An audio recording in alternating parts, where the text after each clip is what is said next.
hold on to your butts, storm chasers. Here's the man of the hour, the painter extraordinaire, Thunderhead. I am not an old man who falls asleep in his chair. I am a young...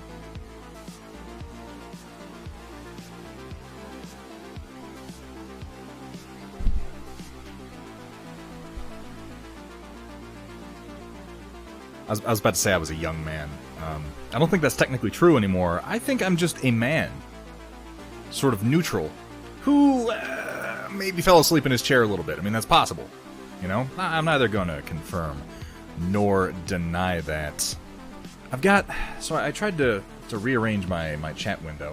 And I'm going to have to rearrange it a little bit more because I did it before I put my microphone in place. And my microphone actually covers it up from my normal position. You may notice that we have a different viewpoint today as well. Trying a new camera angle.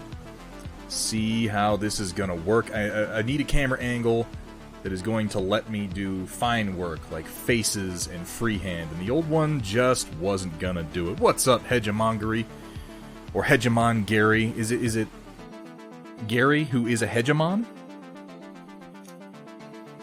Or is it Hegemongery? I don't know. Who knows? Who the hell knows what anything means? What are words, after all? But grunts that we agree upon. By the way, we've already done that once today, Puck Duncher. You're late to the punch.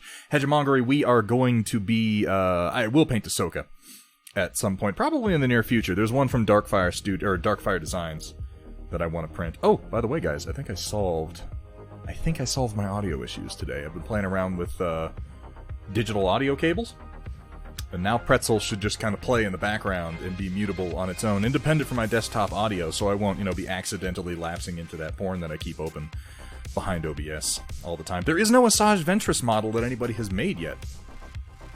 Hethrir. I do want to paint Asajj Ventress because she's cool, but so far it doesn't actually exist. This will be interesting, getting used to the new position of this screen. And if it's going to be helpful to me or not. Vergaderung, Hegemon Gary, Colonel Matthew Steiner, Roland. No, you're not first, Roland. You're not first. Sentient Pickle, Lord Hathrir. How's everybody doing today? Hey, Puck Duncher Project, Dark Fox. You go ahead and refresh. Papa Bear, good to see you. Aeon Drummond, lurking, as it were. Datron Voltari. How's everybody doing?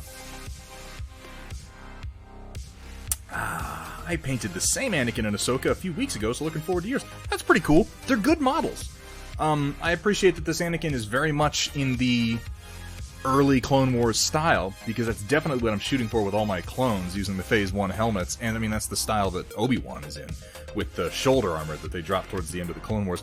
I got a few others I'm going to be digging into here pretty soon, including this sweet-ass Maul sculpt. Look at this thing. Look at him. And he's all done up in his, end of Clone Wars / Solo-esque Black Sun Crime Syndicate boss mode. With the cool-looking metal legs, and he's got, the little Black Sun medallion on and everything. This is a cool freaking model, and I'm looking forward to painting this one. Freaking. And I have a tactical droid. Look at this guy. Look at him. He's got kind of a potbelly on him. He's adorable. We're gonna do a bunch of Clone Wars stuff, you guys. I can't get over Star Wars. I've tried, I don't know how many times. It just never works. Good to have you back, Dark Fox. So someone sent me a 5-pound bag of Albanese gummies. What kind of disgusting candy terrorist would do that? 3 packages in the mail. One from Ares Games and Minis, loaded with a bunch of IWM spare parts. That should be fun for conversions. Datron's doing good, designing a My Little Pony print for my niece's birthday next weekend. Woohoo! That's actually pretty cool. That's very nice. Yeah, I thought he was legit as hell. Have you seen the models for Arcan and Senya based on SW? I have seen those, and they're really good sculpts. I was talking to the guy who runs that Gumroad store. I can't remember his name now, but it's Order 66 Designs. He's got some really nice sculpts. I kind of want to try my hand at some of his B2s. My problem, and this is entirely my problem, is that a lot of the character sculpts that he has right now are from Star Wars The Old Republic. And I confess, I never got that far in the game. I played the Imperial Agent storyline, and I think the Sith What was there was the Magic Sith and there was the Punchy Sith. Whichever the Punchy Sith was, I played through most of his story, but I never got as far as the expansion packs in Star Wars: The Old Republic. The same thing happens to me that happens in every MMO. I just kind of faded out. Oh, I also have this guy from... This isn't from Darkfire. This is from... Who? Oh, hell. Skullforge, I want to say, did this guy. An Agent Callus with the extended bow rifle, who is perfect to run as an Imperial officer. And I'm going to be painting this guy up probably here in the near future. I'm going to do everybody who's in Rebels, honestly. You guys, I'm going to do Thrawn. I'm going to do Sabine. I'm going to find a way to do Ezra and Kanan. I'm going to find Hera. I'm going to paint her. I don't give a shit. Paint everything. Paint everything in the flippin' universe, you guys. But yeah, they're really nice models. It's actually kind of made me think maybe I should dig back into SWTOR. SWTOR? Star Wars: The Old Republic. And see how that is. Yeah, Skullforge has some really nice stuff. Had some accidents with drop minis and missing pieces, whether from transportation to the friendly local game store, or from moving. So it's not for kit bashing, literally just to make repairs. I'm glad that they're willing to send those to you. That's really cool. Ever since FFG completely canceled their replacement part policy, I've been pretty well turned off buying things from them. I want to play Star Wars Legion. I don't really want to give FFG money, because I'm a contrarian, pseudo-nihilist edgelord, you know? And, so I print stuff now. Oh, you paid for them. Well, then I take all of my praise back. I reserve it for people who give me things for free. That's worthy of praise. Is my camera off slightly? No, I guess that's in time. Look at my hand going back and forth. Look at the difference in glare on the two cameras. It's crazy, isn't it? Guys, I don't know how to introduce myself on YouTube videos. I was one of those folks who would sit around watching YouTube videos, and every time somebody would come on and they'd be like, "Hey guys," I'm like, "God, stop saying 'hey guys,' that's so stupid, why can't you think of anything better?" And I go to record some videos and I'm just like, "Hey guys," because that's literally the only thing I can think of to say. I have more sympathy. I have much more sympathy for content creators at this point. Gotta say, I've come back to the Scottish accent. Who can blame me? What's up, Ruffles? How you doing? Reaching out to a fan TRO author, see if he'll let me commission 3D designs of his work.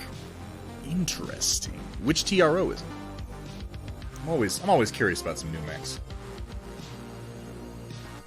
So we're gonna be painting Anakin Skywalker today, and I'm going for straight Clone Wars colors. I looked at the colors of his robes from the movie, Revenge of the Sith. I looked at the color of his robes from the Clone Wars. I'm going with the Clone Wars. You know, it's just kind of a better look. Hegemon Gary TRO is a tactical readout? Is it tactical? It's basically a source book for a technical readout. That makes way more sense. That's why it felt wrong. What's up, mini family? Maybe taken already, and it makes me sound like some type of creepy Uncle Touchy, and I don't want to do that. Technical readout. Thank you. Yes, okay, it's technical readout. Sorry. It is basically a source book, Hegemon Gary, for BattleTech, which is most of what we do around here. Speaking of which, I got Vergata on here, don't I? I know that you gave me a couple of tips, but I wanted to ask again about where you think we're going to wind up doing the, the lightning bolts for Mr. Awesome here. Because I just did them on the one shoulder, and that worked out real nice, because, oh man, it's such a nice flat surface. But, I don't want to go crazy with them. But I think maybe one or two across the front, some more on the other shoulder. I think you said maybe carry one down the leg, I think maybe going down the side. But we're going to dig back into this guy on Sunday, I'm thinking, and try to finish him off as best we can. All in all, I'm very pleased. Very pleased with how this is coming out, and I'm just going to level with you guys. I am not at all happy with anything I've done for Clan Thunderskunk. I have repainted this model 3 times, and I mean, like, this is where I'm at with it right now, and I don't like it. I feel bad because Okoro was one of the first people to redeem his points, and I'm just like, I can't get a paint job that I like and that says skunk. We'll get it figured out. We'll get it figured out, but for whatever reason, this one frustrates me. And this one just came together like magic. Like, just beautiful. I really like the way this one looks. But, you know, we'll figure it out. You liking the awesome arms? They're pretty awesome, aren't they? Because because everyone makes that joke. It's so good. Oh my god. Guys, I have a YouTube voice. I'm realizing. Like, I go through my gyrations here on the stream, but when I start recording for YouTube, my voice goes up like about this high. And I start talking like this, like all bouncy, like I'm some kind of freaking used car salesman. Sunday. Ah, cha-cha-cha-cha. Like the front of the leg. Maybe it's just you not liking clanners. I hope that my prejudice doesn't come out so unconsciously. You should do a voiceover stream. Hegemon Gary, thank you so much for the follow. Welcome to the stream. Welcome to the Storm Chasers. What kind of voiceover stream? Like a stream where I have what are you saying? Give me some guidance here. Needs more green. You want some green, do you? I could do green in the cockpit. I started to do yellow because my natural pairing with purple is almost always gold. But that's not going to show up much. Or at all, because the awesome cockpit is so tiny. If you have some ideas for where to put some green, let me know, Vergata Run. It was mainly being a smartass. There's some truth. There is some truth to your jest. Edit your video and we can watch and suggest lines and whatnot. Oh, interesting. I admit I recorded most of my lines live as I was shooting it because it was all kind of explanatory. So the first video that I'm making, I've gone through a few gyrations as I try to figure out exactly what my YouTube presence is going to be, but I'm really trying to get over that hump of just getting a video made. And currently I'm bashing my head against the wall of, for some reason, I can't figure out how to encode shit, and when I render a video, it's like 900 megabytes, which is unreasonable. But I'm figuring it out. I'm messing with the settings. The first video, though, is really just kind of an introduction to Trinity City, because I figured I've got, ready-made content if I just go building by building through Trinity City and do a how-to-paint video. And actually, this is a question that I wanted to ask you guys. If I were doing videos for essential, I don't know if I'm going to do every single Trinity City building, but certainly the categories of building, because some have similar design aesthetics. Would you prefer that I do the way I paint terrain, and I do a lot of airbrush painting when I'm doing terrain, just because it's so much easier to cover broad areas, or would it be more useful to you if I did strictly hand painting? Because that's within the realm of possibility, and it would give me the opportunity to talk about my favorite dry brushes, which are these ELF blending makeup brushes. I picked up these two new ones. They're huge, and they work so well on terrain. It is crazy. I'm thinking about doing airbrushing, though, and I think maybe I'll just include a little blurb about, if you don't have an airbrush and you're painting minis, specifically a lot of terrain, invest $100 and get one. I mean, really, just, you'll be happier if you get an airbrush and start learning how to use it. And it's an investment of about $100 to get started. I picked up one of those Amazon kits when I got started, and that compressor is still sitting next to me and still runs. Like, you don't really need to buy anything that nice. Obviously, you'll want to down the road, but you can limp along on some kind of crummy knockoff Chinese master equipment. Maybe that's the big drawback, is that it involves buying knockoff Chinese stuff at this point. Nobody wants to do that. For any regular painting the airbrush, just for priming and base coat, yeah, no, it really is. Particularly if you're painting terrain. The original kit I got was $105 after tax, worked quite well. Yeah, see, I think we probably got the same kit, Hathrear. And I think that's what I'm going to do, because it's terrain. Like, if I'm going to do a painting video for a mini, yeah, we'll do a bunch of stuff by hand. And I'll talk about how, yeah, I primed this with an airbrush, but you don't have to do that. For terrain, though, I think we're just going to lean on the airbrush. It's almost the only way to... I mean, we could do that, Papa Bear. It's just, oh my god, trying to apply that much color that smoothly to pieces that large by hand, it's rough. And you can lean pretty heavily on dry brushing, but dry brushing can bite you in the ass when it comes to 3D printed stuff at times. At times, if you don't do a whole lot of prep work. It's a pity those master sets aren't really all that readily available for us in Canada. Oh, are they not? That's kind of lame. I didn't realize that. Think about the audience. Anybody buying the giant terrain sets is usually going to have an airbrush. You're not wrong. And one thing I know for sure is that I'm overthinking it. And I only know that because I always do. Oh my god, lately in particular, I have been very guilty of overthinking a lot of things. But, you know, we've all been stuck inside, and it's really easy to kind of turn the mind inward and focus on all the wrong crap to a ridiculous amount of detail. I have to get into finishing these police herbies I started a while ago, too. It'll be a good opportunity to maybe show off these hex bases.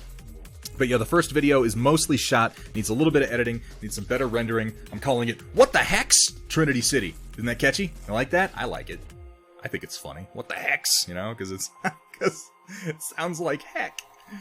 Oh, man. Someone should pay me. I don't know who. But someone.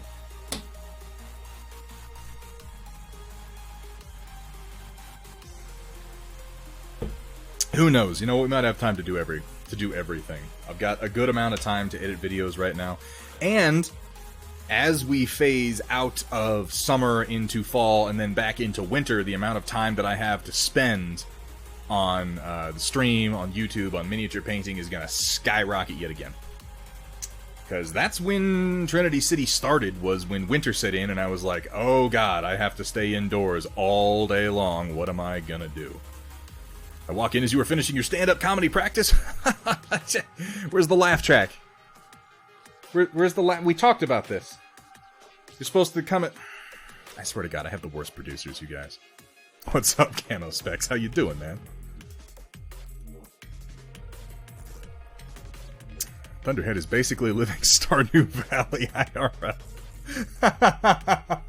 It's a little bit like that. Except I don't... The local town that I walk into, instead of being filled with, like, friendly, bright hair-colored, reliable, salt-of-the-earth locals, it's kind of just full of, rednecks, I think maybe, is the phrase? It's not as friendly, let's just put it that way. Nanotanks, good to see you, man. How are things? Don't mind me, I'm just working through my mug of coffee here before we get started. I'm not hating this new wet palette. It's definitely taken some getting used to, but it works. It works decently, and it has more space on it and is more reliable than my, I don't think that's not technically a race, Puck Duncher. I don't have any beer right now. I'm sorry. I know I've let you all down by not being, you know, 3 sheets to the wind when the stream starts. Setting down for a day of work. What do you do, Nanotanks? What do you do that allows you to waste time watching me while you do it? I know, White Wolf, it keeps happening. It's almost like I keep drinking it or something, which is mad. Airbrushing is great and all, but from a video standpoint, I think you need to use both ways. The big stuff and then go into the little spots with a brush. You know, I could probably do one video both ways. Pretty reasonably, where I take, I mean, since I have an infinite supply, effectively, as long as I have filament of the buildings, where I could take 2 buildings and paint them at the same time, and do one with an airbrush and one with mostly dry brush, and then sort of compare and contrast. I mean, that could be cool, right? Actually, as soon as I say that out loud, I realize that's actually a good idea. Huh. Who'd have guessed? You guys are full of good ideas. We have a couple of new voice clips today. We have exclamation point sloppy, and we have exclamation point respect the fox. Which were provided...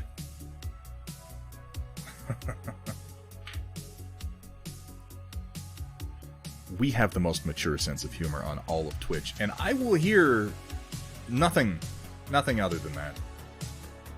That should have worked. That should have worked, White Wolf. Let me see. Let me check what could possibly be wrong with that. Respect the fox. Permission. Subscriber. With 2 T's.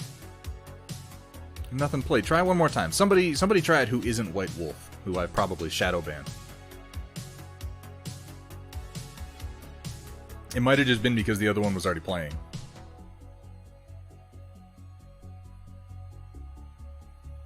I'm going to Pull the trigger on an Ender 3. That's not working. You didn't hear anything for the sloppy command. It played. I heard it. Huh. Why could that possibly be?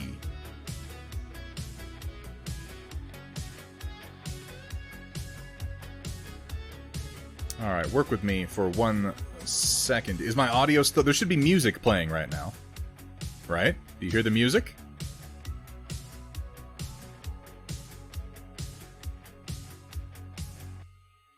Okay, you do hear music. Excellent. Try another sound clip for me and let me monitor.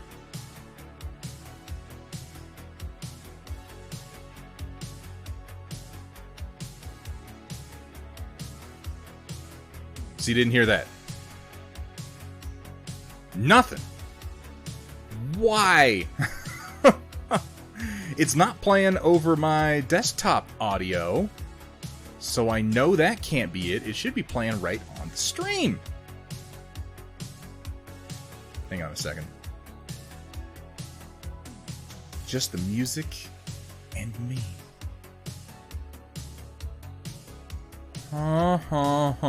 Let me fool around with my bot for 1 second and see if I can't fix it right quick for you guys. Because that's lame, and I don't want that to be the case. Nobody wants that to be the case.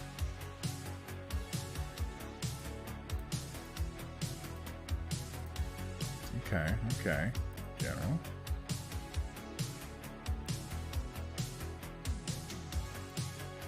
Audio device, yeah.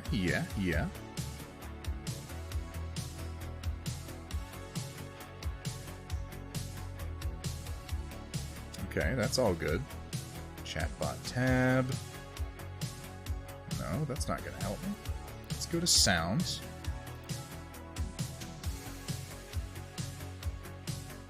Maybe to commands. Sound file settings. Global sound file user cooldown. Only play sound files in the stream is live. That doesn't help me. It should be playing right over the stream. Maybe the bot needs a coffee. Yes, these are the last of the 2-lane roads. Why isn't it playing on desktop audio? Well, I mean, it's not. Like, there's nothing on... Okay. See, now you're probably hearing an echo. So let's try something. I'm going to pause the music. Do an audio clip for me. We're going to fix this.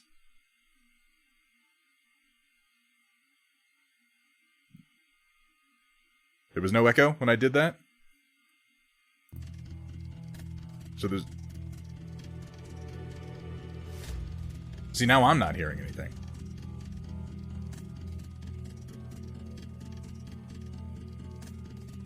Okay, see, now you got reverb from the music, which is what I expected, so let me turn that off.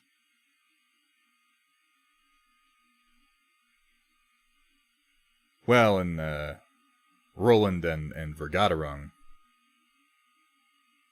I don't think, are you currently subscribed? It doesn't show a thing. It doesn't show a thing next to you guys. Which would explain why you couldn't activate them.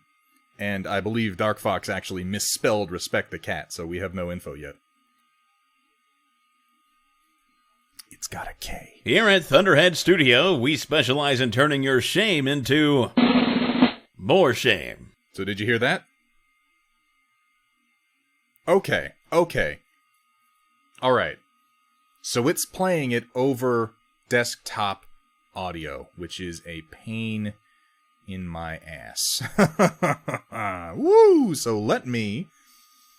This is what I get. This is what I get for messing with my sound files, you guys.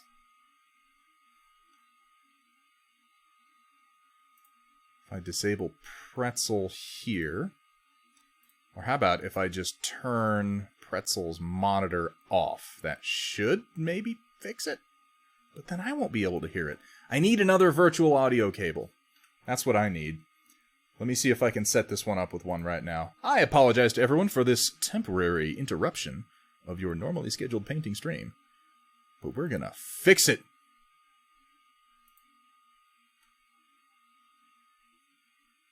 Basic settings. Let's see. Desktop speakers, no. Wired input, no. Speakers, virtual desktop, no. Audio engine doesn't help me. It's not giving me the option to output to any of my virtual cables. There has to be a way to do this.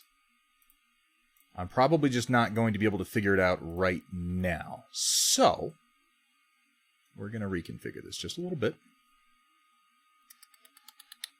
Problem is, if I turn on desktop audio, it's going to echo every time I try to push one of these stupid buttons. I have to turn my monitoring off is what I have to do. So I'm not going to be able to hear anything, which makes me sad, really.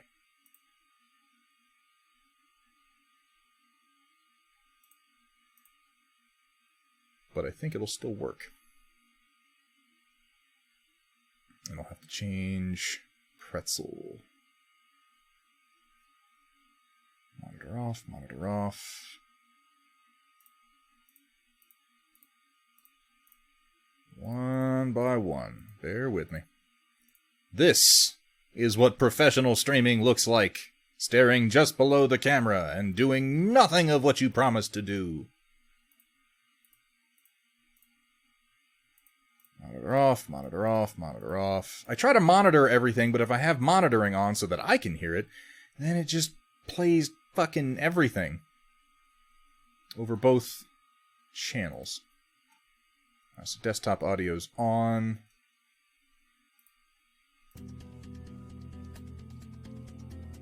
Pretzel should be on.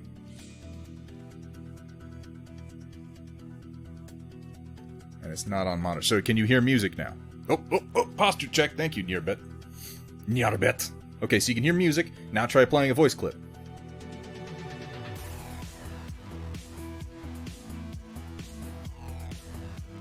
Anything will do. Those are all on cooldown, unfortunately. Everything's working against me.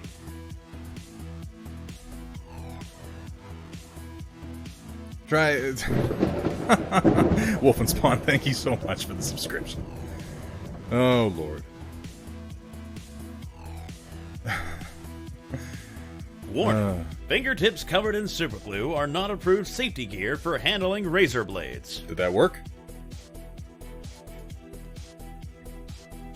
Alright, I'm going to transition Pretzel back over to main audio since my virtual output is shite. And now I will at least be able to hear the music because I like to be able to have a little bit of music. Alright, everything's kind of working now. It's just that I'm not going to be able to hear a lot of the things that I try to do, which is, curses! I need at least 2 virtual audio cables to make this work. We'll get there. It's fucking hot right now. Hang on a second, you guys. I want to crank up the AC. I'll be right back.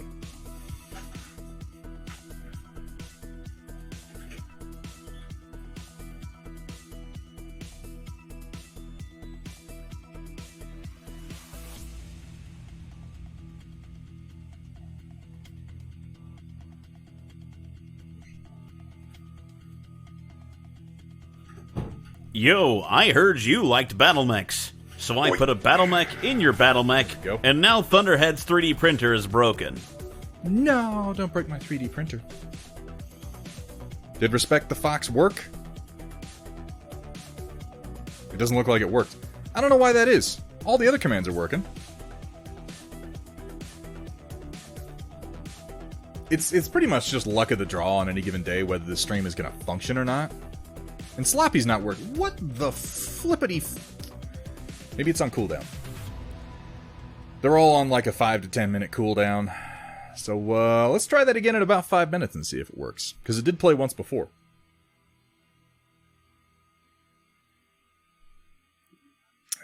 One day, everything is just gonna work. It's not today. It's probably not Sunday or anytime next week, but it'll happen.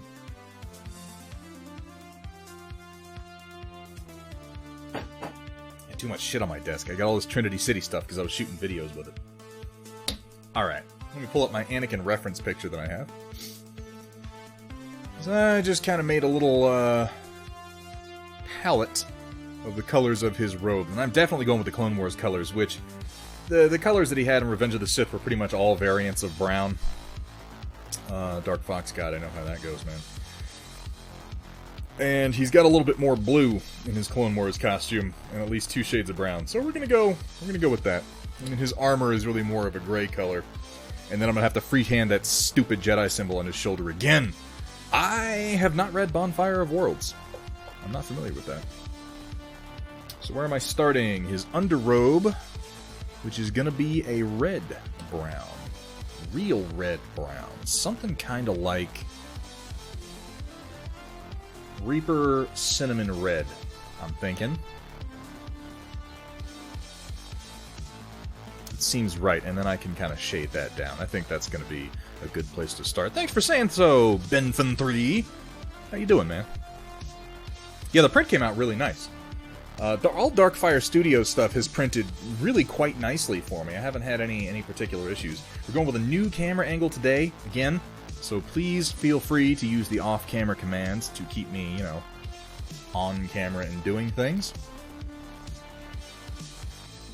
Think about right here is where I decided I want it. Now I've got a little bit of wiggle room to kind of move back and forth. I'm going to try to keep him as on camera as possible. But this new angle is sort of designed to let me get like right up here where I couldn't get here before and do more fine work like on faces and stuff. We'll see how it actually works. Who knows? Who the hell knows, you guys? This is not a good spot for my chat, though, because my microphone covers it right up. Could always get the Jedi symbol decals. What do you think? I'm some kind of quitter, Hegemon Gary? That's probably true. I could.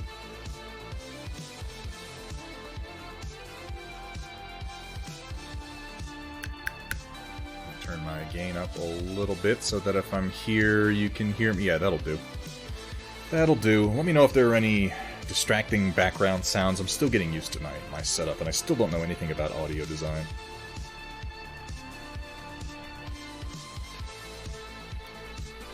What are you sorry for, Here at Thunderhead Studios, it's okay to be sloppy. There it goes. Bonus points if it's white paint. Ugh. We are so mature, it hurts. So mature. Clean some of the gunk off here. Yeah, I don't know why that one isn't working. I literally set it up just a minute ago, and I set it up at the same time as Sloppy, and it should, both of them should, function.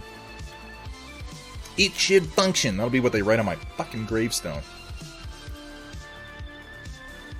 You check. Did I set it so that it's on some kind of funny requirement? Certainly hope not. Respect the Fox. Subscriber. 10-minute cooldown. It's the same as everything else. Should be active. It is set up with the right sound file. It has a little quip. I just reset it. You can try it again in a minute and see if that actually works.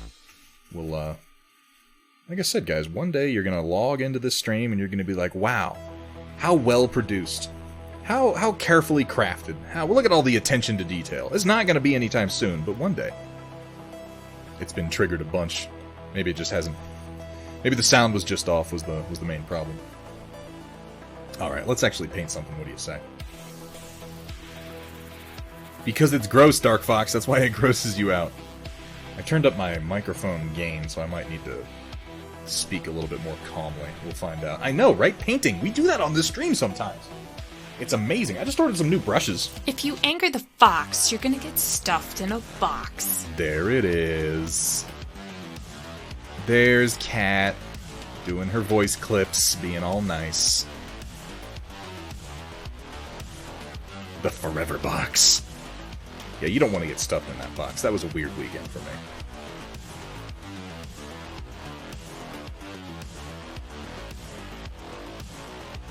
I'm really digging this Reaper Cinnamon Red color.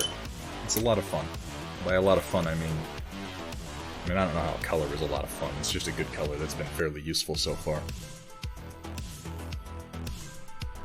Okay, microphone. We're gonna find a place that's just right for you. That doesn't block off my face and doesn't stop me from seeing. So how on earth does one use a wet palette anyways? Okay, so a wet palette, effectively, Underneath this piece of paper that you see here under my hand is sort of a sponge sheet that holds on to a whole lot of moisture. And then there's a permeable layer in this acrylic sheet that's laid over top of it. And basically what it does is it just wicks moisture from the bottom into itself constantly, and it keeps the paint that you put on it from cooling off, or not from cooling off, from drying out too much.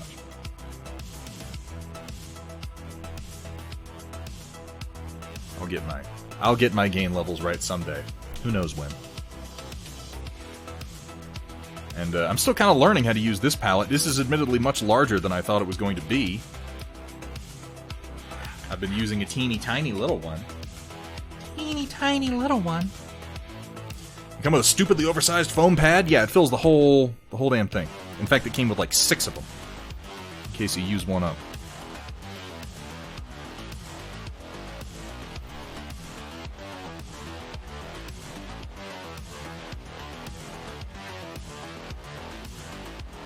I have my Anakin reference photo up top here. And let's do a little bit of work, shall we?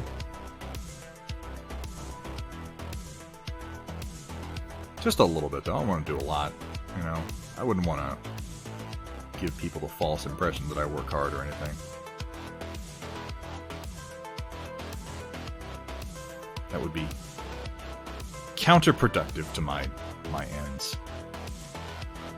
So what's everybody up to today?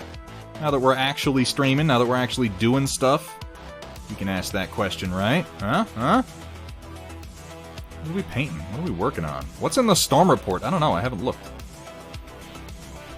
If you are new to the stream, by the way, if you have stuck with us through our technical difficulties and you're interested in participating, and we are a fairly participatory stream, I'd love it if you took part in the storm report. It is a bit towards the end of the stream, where we're going to jump over into Discord, into the Storm Report channel, and take a look at the pictures that you posted.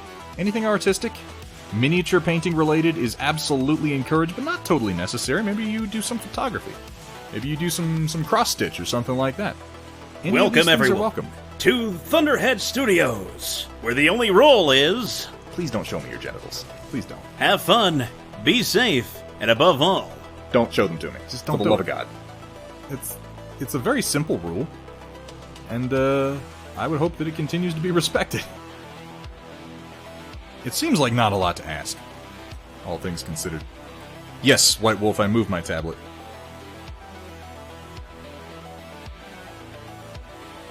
Plotting the downfall of an entire civilization. Oh, that's too bad you're not really. That sounds like fun. Sorting through your IWM order. Oh, neat.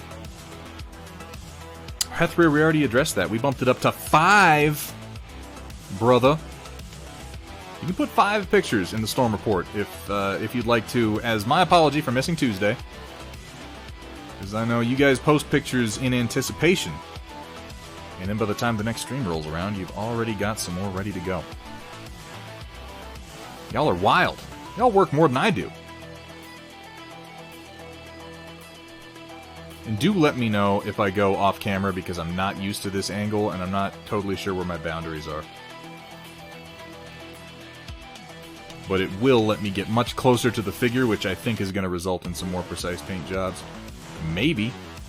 I just keep noticing that every time I want to do something like faces or freehand, I always do it off stream because the camera angle doesn't work out all that well for me, and we're hoping to change that.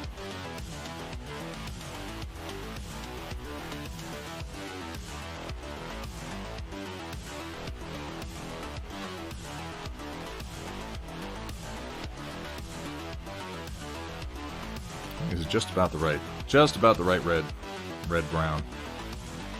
Do some highlights on it and then give it a wash. I think it'll be pretty much perfect for his Clone Wars colors. Which, let's face it, he looked much cooler in the Clone Wars than he did in the movie. Anakin in general was just better in the Clone Wars. He had an actual character. He wasn't just like, well, I don't like being told what to do. I'm gonna go kill some children.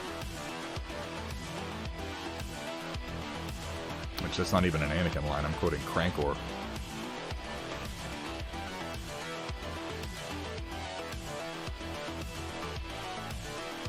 I'm glad you like him, Camo Specs. They came out really nice. No, I didn't put that one on yet, Chaotic Harmony. I put on Sloppy, and I put on some that Cat mixed for me. Married will be on next stream. That's how I keep you coming back, Chaotic Harmony. I don't have any mods right... Oh, no. What am I saying? Dark Fox is right there. Ooh. Nobody tell Dark Fox that he doesn't count. I'm kidding. I just missed him for a moment there. Right, just pants are the same-ish color. The underrobe? Yeah, it is. I'm not even paying attention. Oh, God. Today's gonna go great. Just great.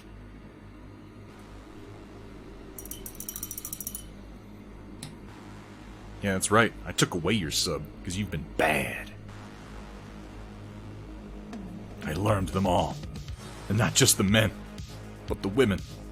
And the children, too. I learned them all. Let's not do that. Aussie mate 93. Thank you so much for the follow, man. Welcome to the stream. Welcome to the Storm Chasers.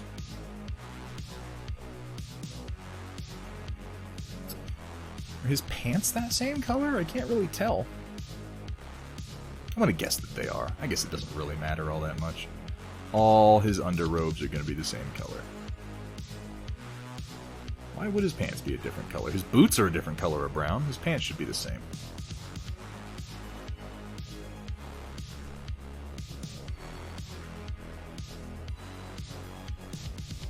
How is the view from this new angle, by the way? Feel free to let me know. Because it's, you know, experimental for the most part.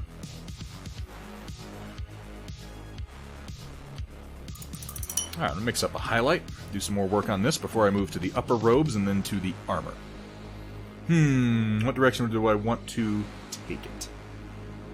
It's a dark red-brown, so I kind of want to mix in like a warm flesh tone, almost, is what I'm thinking. Not just white, but a warm off-white. I'm going to try skeleton bone, since I'm actually trying to use the rest of this bottle. Did I use the rest of this bottle? Is there any paint in here? Not really. Some bubbles. Some paint bubbles, that's helpful. Let's throw this in the trash. Didn't work? And what? Nothing's working. Why? Why, chatbot? Why have you forsaken When watching me? Thunderhead's stream, you may feel the urge to do the cha-cha, because he likes to slide it to the left, and then slide it to the right, and then hold it off screen entirely. Come on, Thunderhead, put it back on camera. Now it's working. That's something. So the remainder of the skeleton bone is, I think, the right choice of mixer here, because I'm getting a pretty decent highlight color. It'll look good once I wash it brown.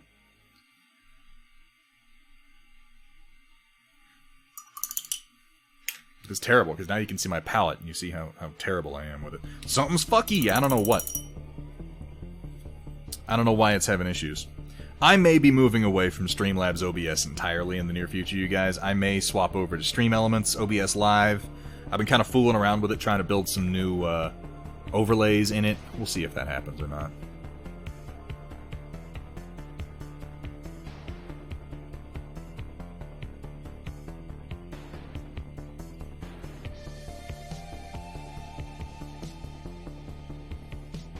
A friend of mine uses OBS Live and swears by it, though, so I don't know. I went with Streamlabs OBS, and actually I started with Twitch's built-in OBS, which was fine for a little while, and then I moved up to Streamlabs OBS when I was ready for slightly more complex stuffs, and I might be growing past it. I don't know. I still have no idea what I'm doing, just in general. That's possible.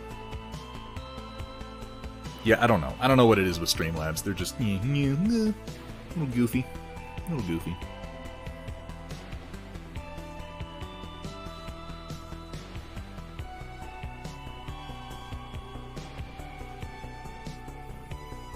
This is going to be tricky because I want to migrate up off camera that way. I need to find a way to give myself slightly more room in that direction. But right now the camera's up against my light arch, so I'll have to reconfigure later.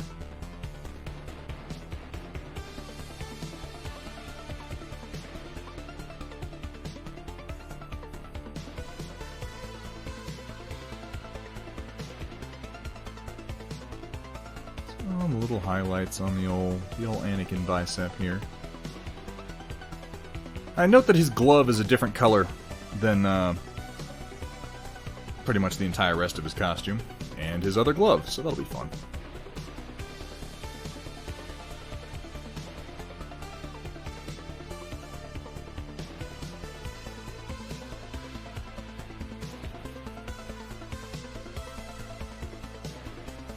Hey, what's up, cat? How you doing?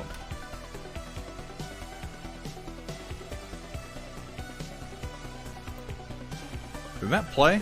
That button didn't do anything, did it? I meant to do this button. There we go. Hello there. That worked. Every now and then, things actually do work.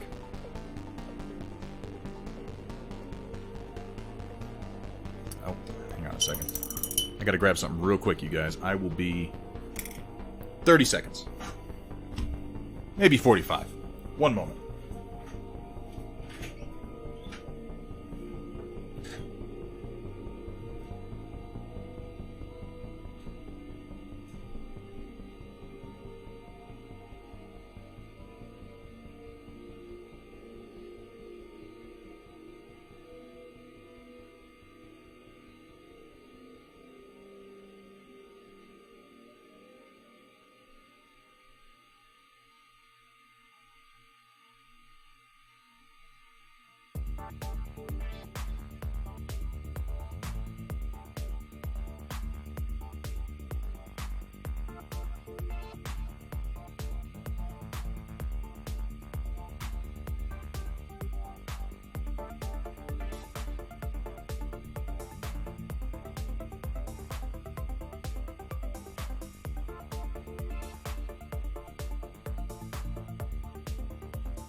Ooh, doggy.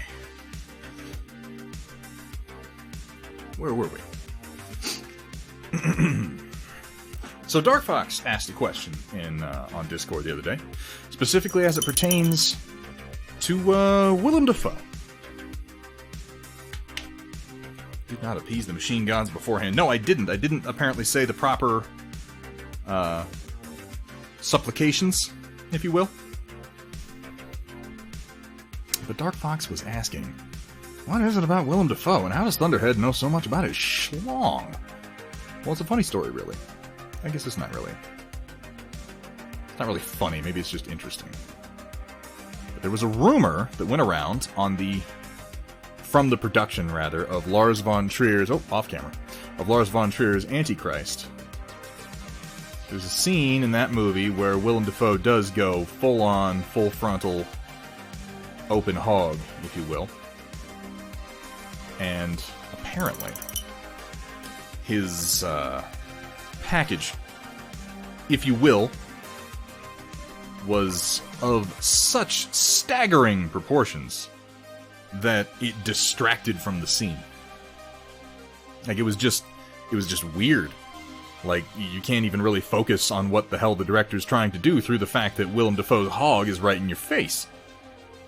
And it was so distracting, apparently, that Lars von Trier requested that Willem Dafoe actually wear a prosthetic, smaller Johnson. Now, I don't know how true this actually is. It is definitely a production rumor, and it should be taken as such. But it's a fun one, and it's one that literally no one involved in production has denied. I just think that's absolutely hilarious.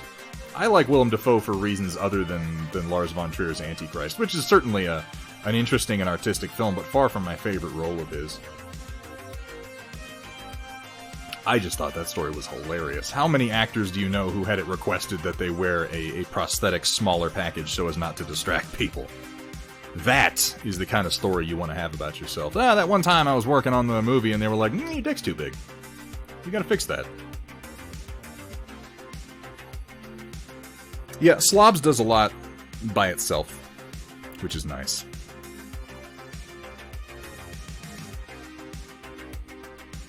Gotta sing them canticles. Hey, Hetzer, what's up, man? How you doing?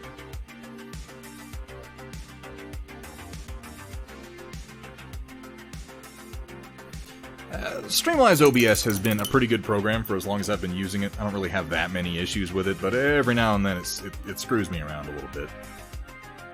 That is not half bad for the undercolor. I am going to come in with Army Painter mid-brown.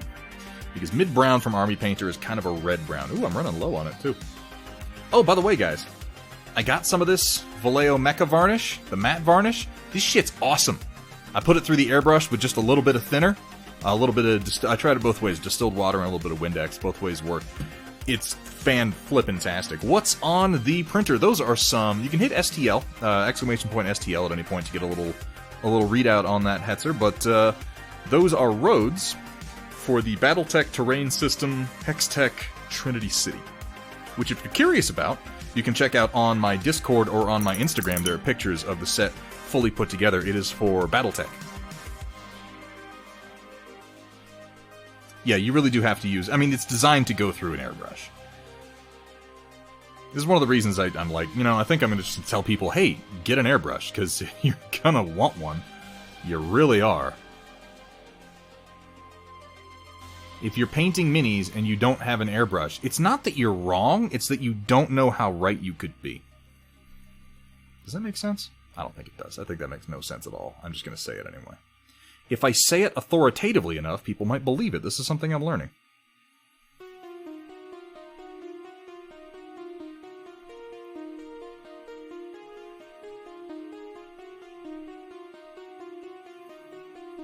I got some new brushes on the way that I'm going to be trying out. I'm not going to do like a review on them, but I'll certainly let you guys know how it goes. They're Artis Opus brushes. People have kind of sworn by them in recent times, so we're going to give them a shot. My buddy Greg the Salt Miner seems to like them pretty well. I have an airbrush, I just barely use it. Too poor to buy one. Gear Falcon, you can get into... And I mean, this isn't... I'm not saying, like, nobody's too poor to buy an airbrush. I'm like, your finances are your business, obviously, and everybody has different hobby budgets. But you can get into airbrushing for around $100. You can get enough airbrush equipment to keep you going for years, honestly. And it's one of those things where I feel like if you have enough money to be... And I don't mean this to sound... I'm not in any way shaming anyone for not spending a bunch of money on their hobbies when I say this. That is not my intent. What I'm saying is that this hobby is expensive enough in almost every way that you can usually find $100 in the budget over a few months or so. And you might not get any models in that period, but if you spend it on an airbrush instead, you're gonna like it. You're gonna be happy with yourself, and it's gonna make every paint job you do for a while that much better.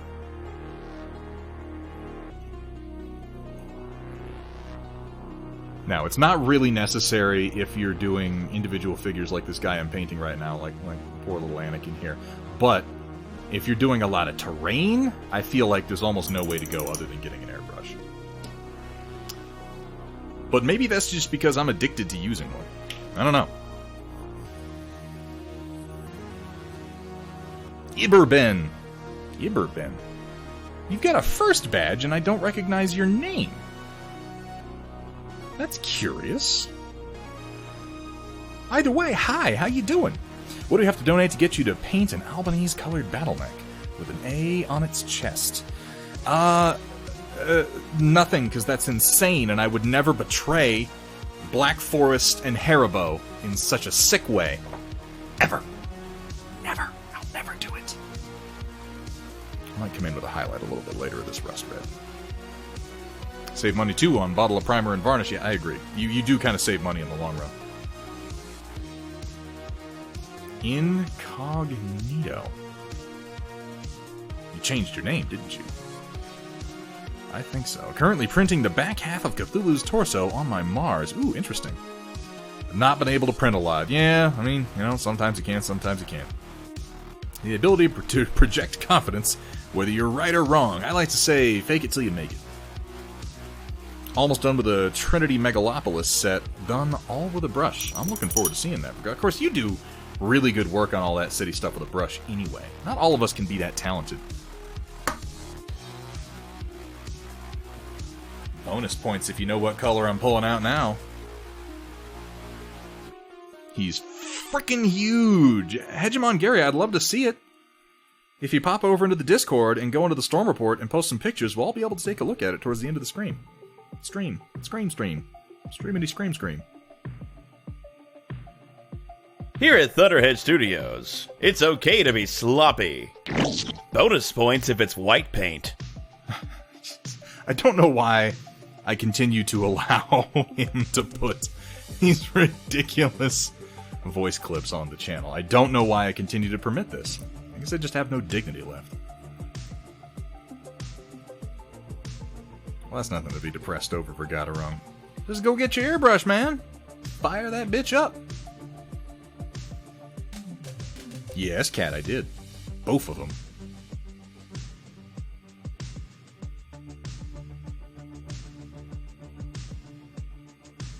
This is the perfect use for Coal Black. I was looking real close at his robes, and in the Clone Wars, his overrobe is almost perfectly Coal Black. Fantastic! Glad to hear it, Hegemon Gary.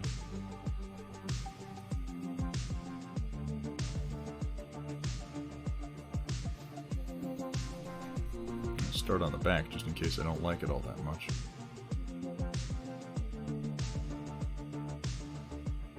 Ooh, that's going on nice. That's going on real nice.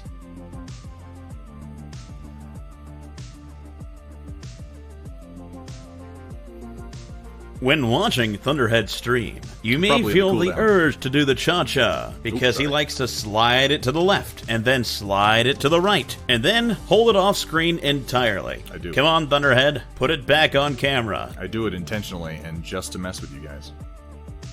Probably on cooldown for Respect the Fox. It happened somewhat recently. Like I said, you guys, one day it's all gonna work smoothly. It's just not today.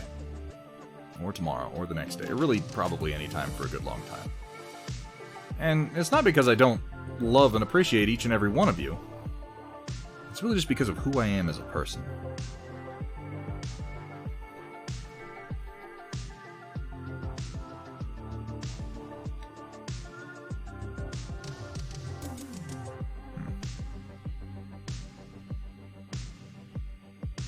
It's not going on as smoothly as I'd like. It was. For a moment. Let's get a little water in here. Ease it off. And then try again.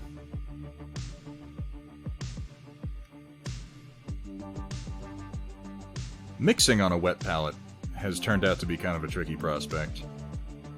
Because it tends to want to thin your paints more than you maybe intend.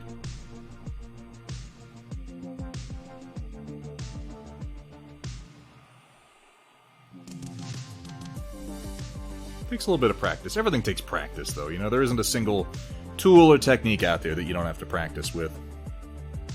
It almost looks green. Thanks, camera. Does it really? It does look a little bit greenish, doesn't it? It's darker in person. Eventually, they'll get a better camera.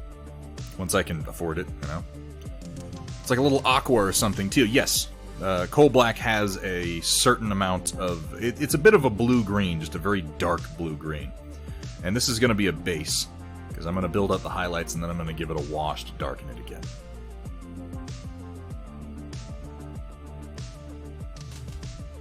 There we go. That's going on nice. And this is the color of his robes in the Clone Wars. Not as much in the movie, but that's not what I'm going for here.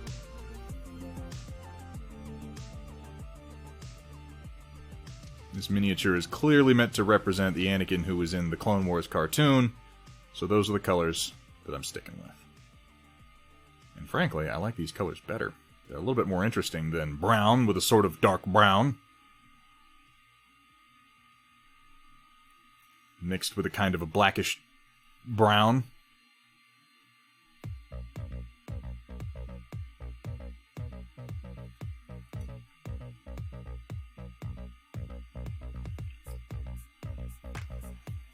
Yeah, that's pretty much what it is, Berg.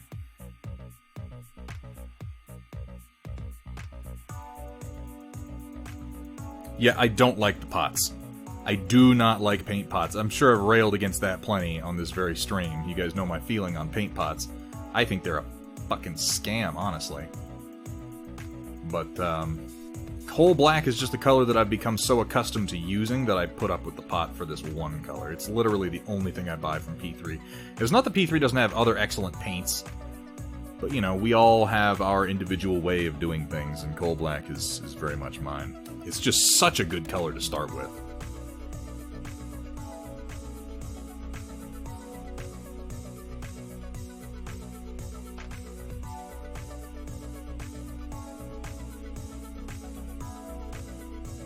And I tend to go blue with a lot of my blacks anyway. Black is a tricky color to do in miniatures, and depending on your style, it can work or not.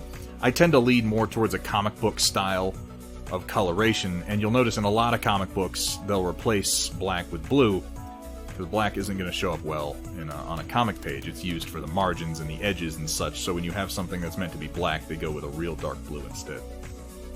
So I think that's the reason for it. I don't know, I don't make comic books. What do I look like? Some kind of painter? It's nonsense.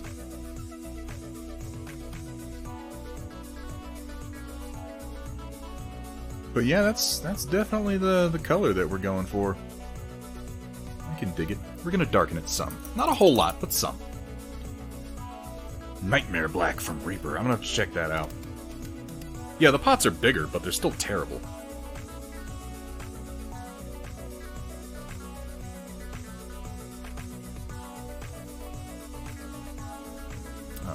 Do some highlighting on this, and in order to do that, I don't want to go much higher than what I've got here, but I'm going to throw just a dab of Vallejo Wolf Gray into this, and we'll see how that goes. Keeping it cool colors the whole way across. Nightmare Black thins to a dark blue. Yeah, you're going to find most blacks, in fact, I think almost all blacks, are truly either brown or blue. When you start to break them down and thin them a little bit. If you don't respect the cat, you're gonna get the bap. This is accurate. Yeah, this is pretty good. I really don't want to go much higher than this, I don't think. Have you done the Vader from the Legion starter box? Hetzer, I did about 2 years ago. And there's a picture of him on my Instagram. I'm going to be doing Vader again soon because I got the operative version of him that was released more recently.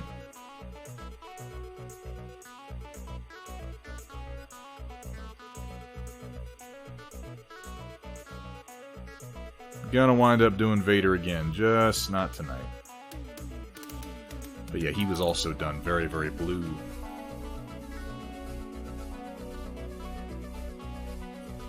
It's true. What I think a lot of people don't realize, too, when they go for that super black... I gotta lighten this a little bit more. That, like, black 3 or whatever the heck they call it. That paint that's the blackest black. Blacker than the blackest black times infinity. Most of that is the finish of the paint. And that's really the problem with using it for minis, is that to just absorb light like it does, that has more to do with texture than it does with pigment. So what you end up with is a real fuzzy model. I'll lighten you some more. We'll get there. I'll toss in a wee bit more medium. You like that, Cat? I think it came out pretty good.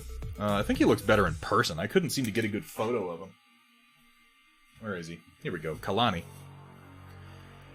His symbols are so damn intricate and so numerous that I wound up having to make some sacrifices on what I included and what I didn't. But for a couple of hours after coming out of a nap, in total, because I painted this guy earlier in that day, then I came out and I did the freehand in like maybe an hour, and I think it came out okay. I don't hate it, you know. I like Kalani. I thought he was a cool character. I love the Vader King of Ashes sculpt. Yeah, I've been looking at that one. That's who is that again? Is that Skullforge? If I did that one, that would be, man, I paint a lot of Skullforge minis. Weirdly. This is, I think, the highlight color I'm looking for. Let's try it out and see what it looks like.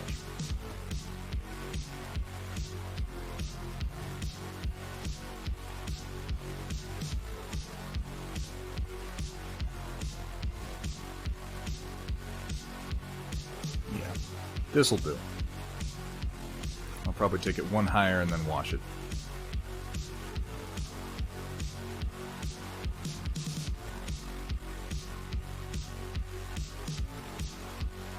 I like that sculpt, the Vader King of Ashes sculpt. I don't know if I'm going to wind up painting it, but I like the look of it, I'll tell you that much. Then again, I might just work my way through the entire catalog from Skullforge by the end of all this. Who knows?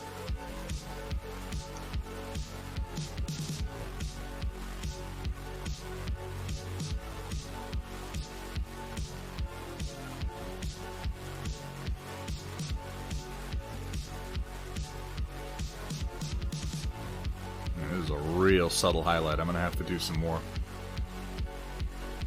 But I think it's worth it. Hey, Downslide, good to see you, man. How are things? It is Skullforge. Yeah, that's what I thought. ID Tom, how you doing, man? Is it amazing? Is that an accurate word for it? I mean, I'll take it. I'm not going to tell you that it's not amazing, you know? I think it's pretty amazing. It's certainly a nice model. I love that there are so many talented sculptors out there producing models like this for my use. Tom, thank you so much for the follow. Welcome to the Storm Chasers. Welcome to the stream.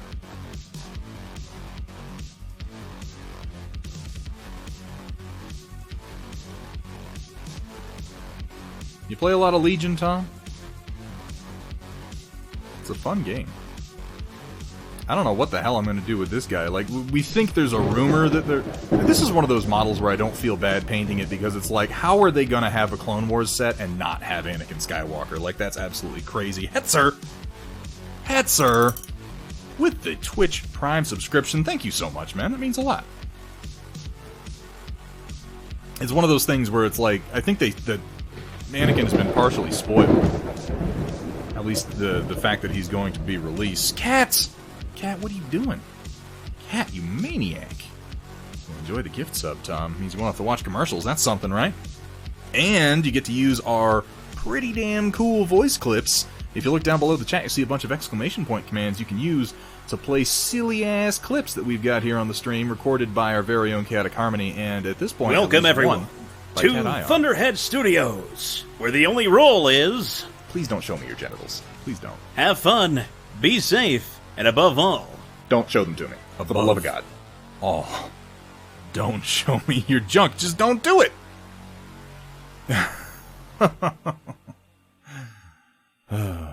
lordy lord. Am I still on camera? I gotta get used to this new angle. I'll get there eventually. It took me months to get used to the second angle that we picked. But I'll tell you, every day has been an improvement on that first 50 stream. Shades of Coal Gray. And as he pulled his stiff bristles out of my wet fluids, I yelled out, "No, Thunderhead! You need to thin that paint first!" I love that book. We're not quite going to get to 50 Shades of Coal Black here, but we'll do at least 2 or 3.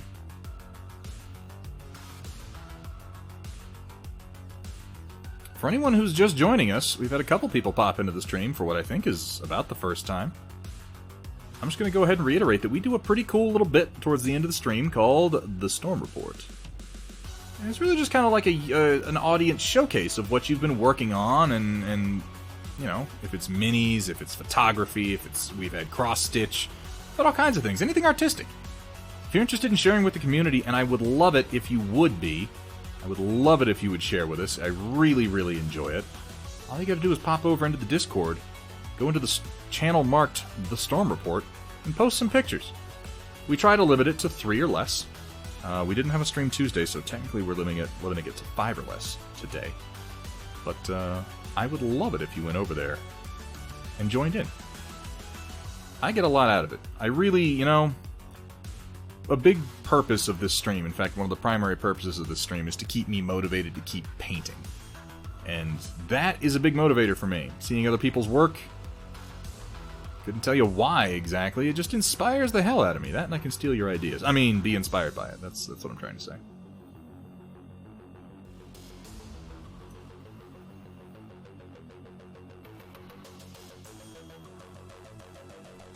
Really, Roland?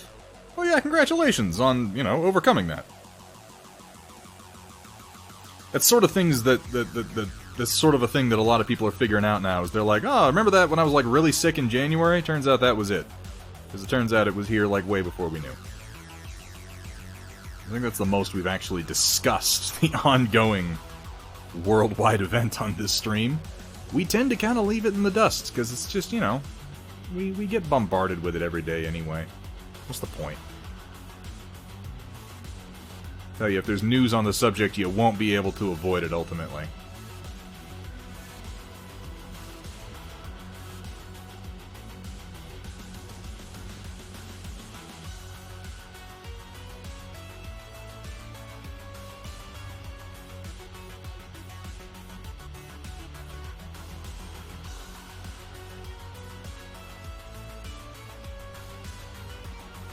Stay indoors. Do not think about the event. I'm so glad that I'm not the only person who watches that Mitchell and Webb look. Rewatches, because it pretty much doesn't exist anymore.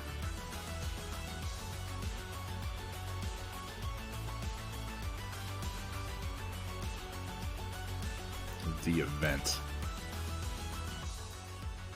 Mitchell and Webb are some funny freaking guys. I rewatch Peep Show periodically. That's on my list of, like, I don't know what to watch. Maybe I should rewatch an entire show. It'll be like The Office, Trailer Park Boys, or Peep Show. Or It's Always Sunny.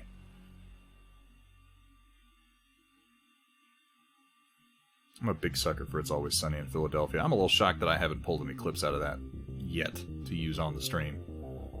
You know, they just got renewed for a 15th season. 15 seasons! That broke some kind of record, too. I'm not sure who held it before that.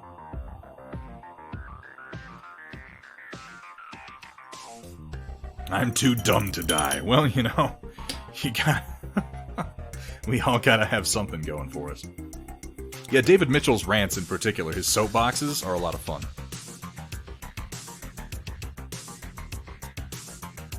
Yeah, Dark Fox, that's a weirdly, and I'm just gonna say, it is a weirdly divisive topic right now. I don't know how, exactly, a pandemic became a political game, but it has become one, and people have taken their sides, and I hope nobody minds that I don't really want to encourage politicking on the stream too much. I feel like this is kind of a good neutral space, this stream, because I know for a fact that we have people from many sides, and by many I mean at least 2 sides of the political spectrum in here. and everyone pretty much keeps it to themselves.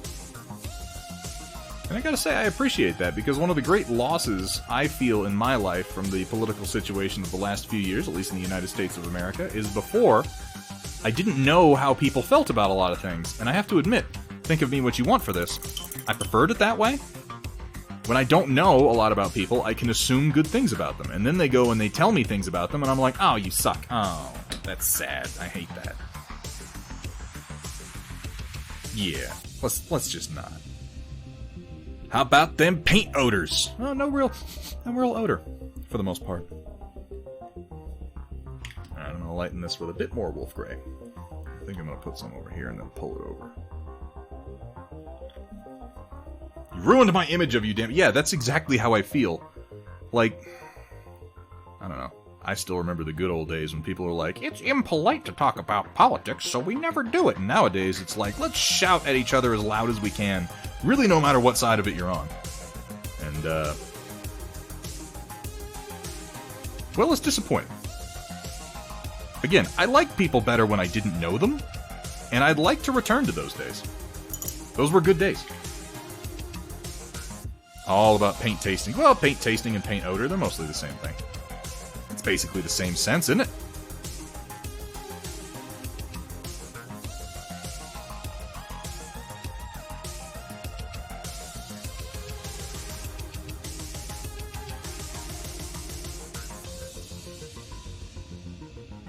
Yo, I heard you liked battle mechs, so I put a battle mech in your battle mech, and now Thunderhead's 3D printer is broken. I feel like every time someone plays that, I'm tempting fate. Because apparently I wouldn't say I'm superstitious, but, you know, I'm a little stitious.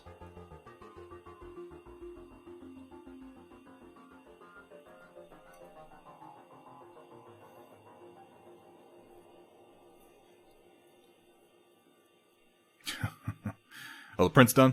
So that's going to take just a minute before I'm going to be able to separate it from the plate, and then I've got another print that I'm going to start. Thank you for the heads up.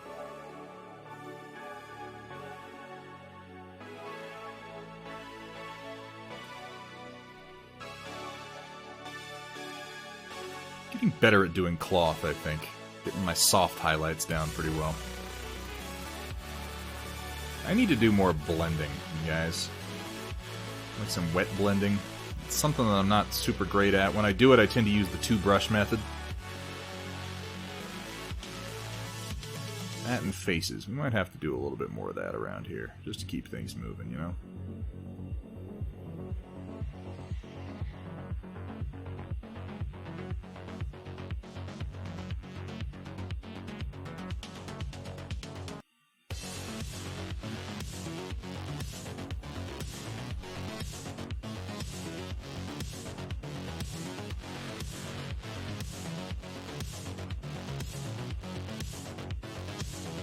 I'll tell you one thing.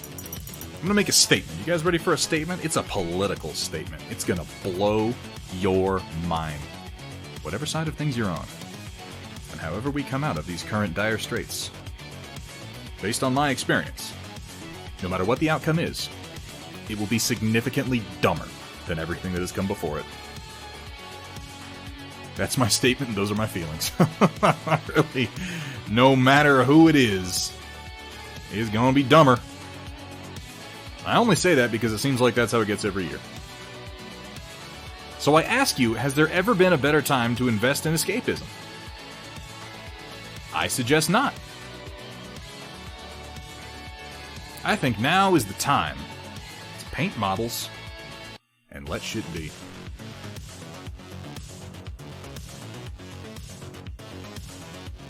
But I may be biased, because I do love painting models.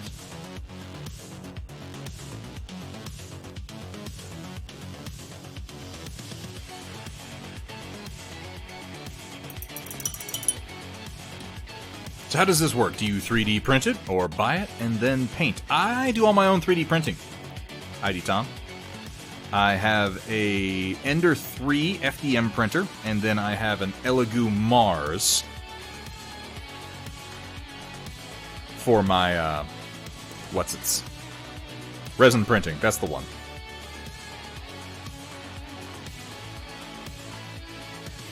So like this guy, this is a resin print that I did on my Elegoo.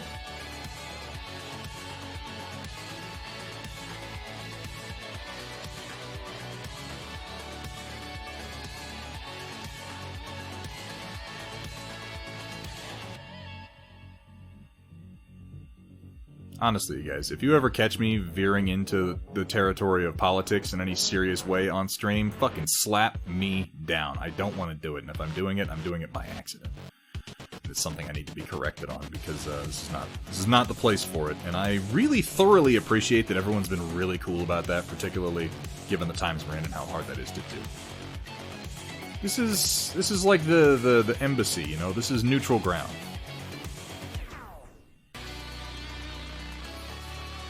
The embassy of nerddom, if you will.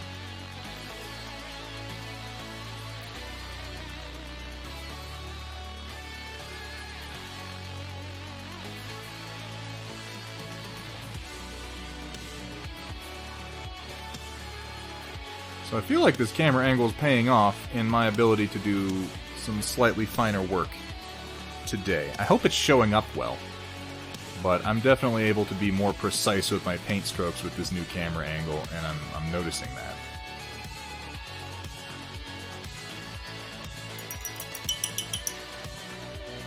Have you seen they released the price for the Saturn? I haven't. I haven't paid any attention to the Saturn since they announced it, but I need to check that out, because I'd love to get something with it. It has a larger build area, doesn't it? That's not bad. Honestly, that's not bad at all.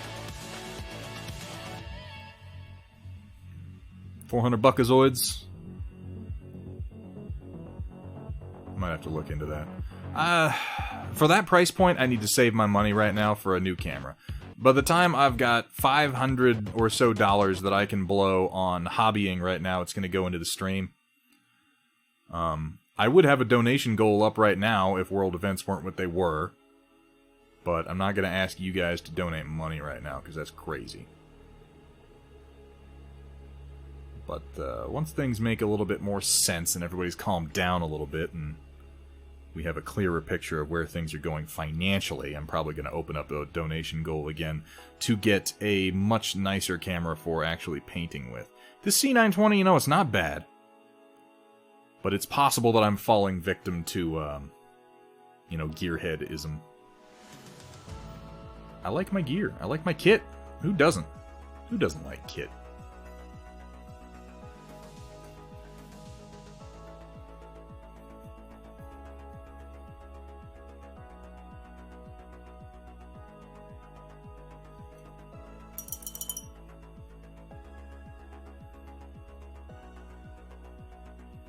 Yeah, the silent chip. So if you are around your Ender, the silent board is worth it. And it literally well, okay, maybe not literally silent, but it makes it real quiet.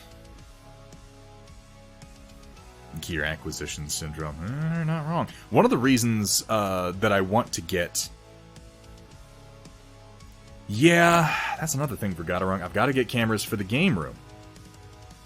I've got the game room mostly set up, it's just the equipment that I have to get. The PC I've already got taken care of. I don't need to get a new PC for streaming from the game room. I've got one built for that at this point that seems to be running just fine. It's all camera equipment and recording equipment.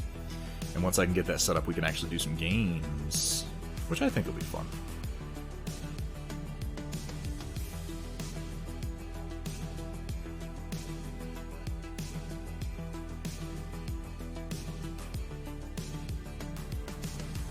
We got a priority list for stream spending. But hey, you guys keep showing up. I'm gonna keep investing and working. I think it's worth it. Every upgrade so far has been worth it. I tell you, upgrading the sound I think was really a smart move. At least I enjoy being able to hear myself clearly when I go back to watch the videos periodically. Those first days were a little rough on the sound quality. In the sound department.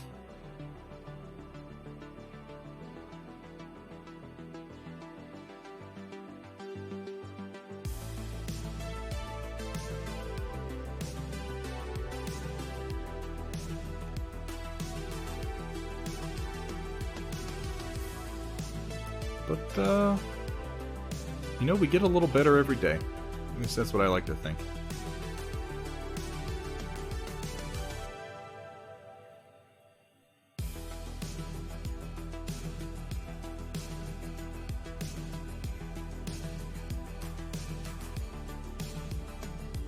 A little bit over here. Catch these edges and tips. A little bit the same over here.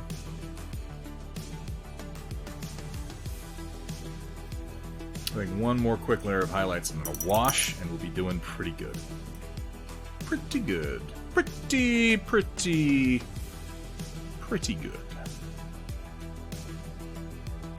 Yeah, there'll be a little pop. Which, admittedly, I may not hear with my headphones on. But I'll go over and check in just a second. And then I can start printing some more roads. It's so exciting.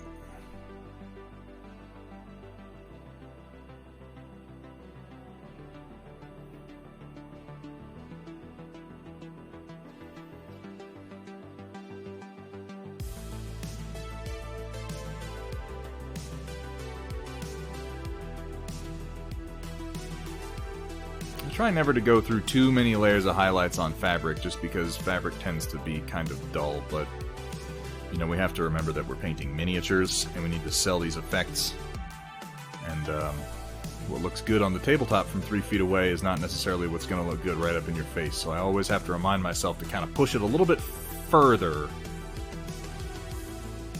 than what my immediate instinct is. I'm trying to get better at that, really working in contrast, heavy contrasts. And I'm still not great at it, but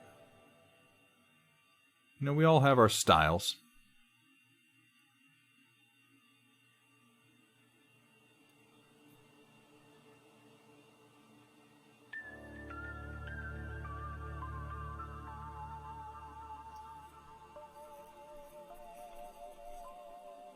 Oh. Eclipse! Eclipse, thank you so much. 4 months! 4 months! I gotta redo that, deal. Are you gonna make any Legion terrain? I'd buy them in a heartbeat. Hetzer, I've made a little bit of Legion terrain. I mean, the answer is yes, I am. I am working on some new stuff. Specifically some Lothal-themed terrain, which I think is gonna be pretty dang cool. I've made some stuff that's actually available for free right now on Thingiverse, which is Tarkin Town from, like, the first episodes of Star Wars Rebels. That was mostly just to cut my teeth making terrain at 28, I mean, you know, Legion's a little bit more than that's, like 30-something millimeter. But, just to get started, I did make those. If you've got a printer, you can go ahead and download and print those, like, right now, for free. I've also made a couple types of crate, real simple stuff. The terrain I make is often not as detailed in crazy ways as the terrain that a lot of other people make. I tend to focus on game playability. That is to say, I've played too many games, too many war games on complex terrain, and I know, for a fact, that a lot of the time the idea that somebody has of this is going to be the coolest thing ever translates into, yeah, but it's a pain in the ass to play on. And I try to avoid that in everything that I do. I try to make things functional first, and then good-looking around that functionality. Because when you're playing a game, there's nothing more annoying than a piece of terrain getting in the way of the game flow. That, you know, that moment when you're like, can I see through this window? I don't know. It looks like maybe I could, maybe I couldn't, and then you have to argue about it with your opponent, and that's no fun. That's no fun at all. Eclipse, I largely use Fusion 360, and more these days I'm trying to use Blender. I say trying because I'm not very good at it. I have no style. I doubt that, Sentient Pickle. You got style, you just haven't found it yet. Do you ever sand the buildings? Gear Falcon, I am staunchly against sanding 3D prints. I maintain that it is largely unnecessary. None of my stuff, if you see any of my stuff that's 3D printed and painted, none of it is sanded. None of it is sanded. And I'll even dry brush that shit. I'll do it. Watch me. Alright, so I'm coming in with, you know what, I'm gonna put in just a little bit of flow aid to this dark tone. But yeah, I mostly use Fusion 360. I'm trying to get better at Blender so I can do more organic shapes. I'm glad you like them, Hetzer. I refuse to release anything that I don't want to use. In fact, that's my primary motivation. Like, okay, don't get me wrong. I love getting paid for files. You know, I'm not going to pretend that I don't. I don't make something unless I want to have it. I really don't.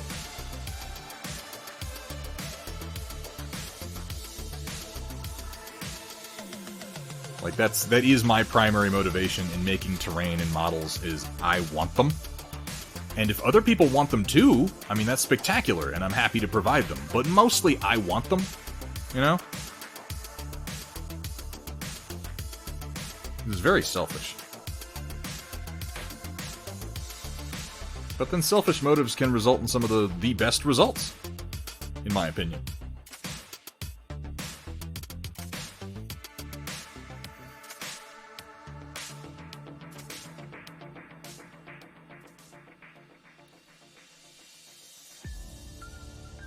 I don't have any of the,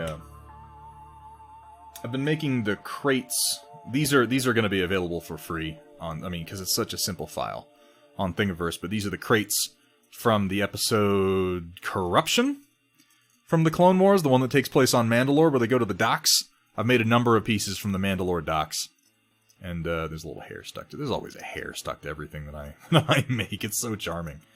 But these, like, simple crates, I love things like this for terrain, particularly for something like Legion, because these come together and kind of lock into place like so. So you can stack them and make little mazes out of them, or make walls out of them, or whatever you want. And they're arranged in such a way that they have these little control panels on them, but they also sync right into the geometry if you put them up next to each other. These will be available for free in the next few days.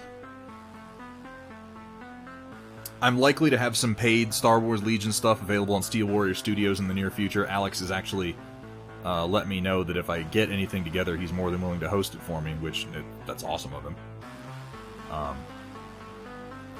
I've got a big idea. I've got a big idea for that. I don't want to expand on it too much verbally, because I hate talking about things that I want to do to the point that I'm less likely to do them, if that makes any sense. I'm gonna make the biggest thing in the universe, and I talk about all the details, and then I wind up not doing it, or the project falls through, it turns out to be a shitty idea. I'd rather have the idea go unsaid, and just sort of pop out of nowhere one day. But, I've got some interesting ideas for a unique board building system for Legion that I think people will probably like, assuming I get it done in the near future. Again, with a focus on playability. I don't like terrain that's difficult to play around. I really don't. I don't like terrain that's too modular, either. I like modular, don't get me wrong, but there's such a thing as too modular. Hethrer knows what I'm talking about.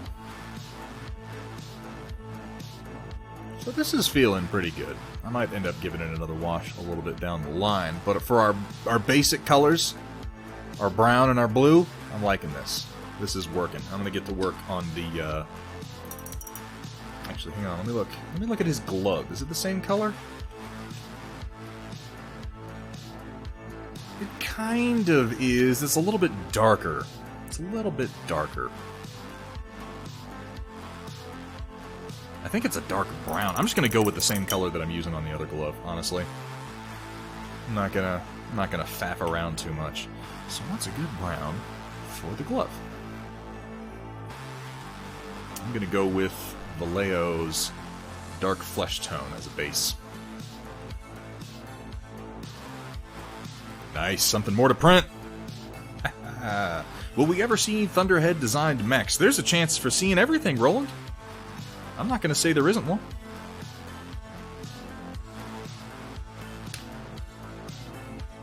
There are a couple mechs I very specifically want to make in a couple of particular designs, but honestly, there are so many talented makers out there that I'm kind of tempted to just sit back and let them do it. I'm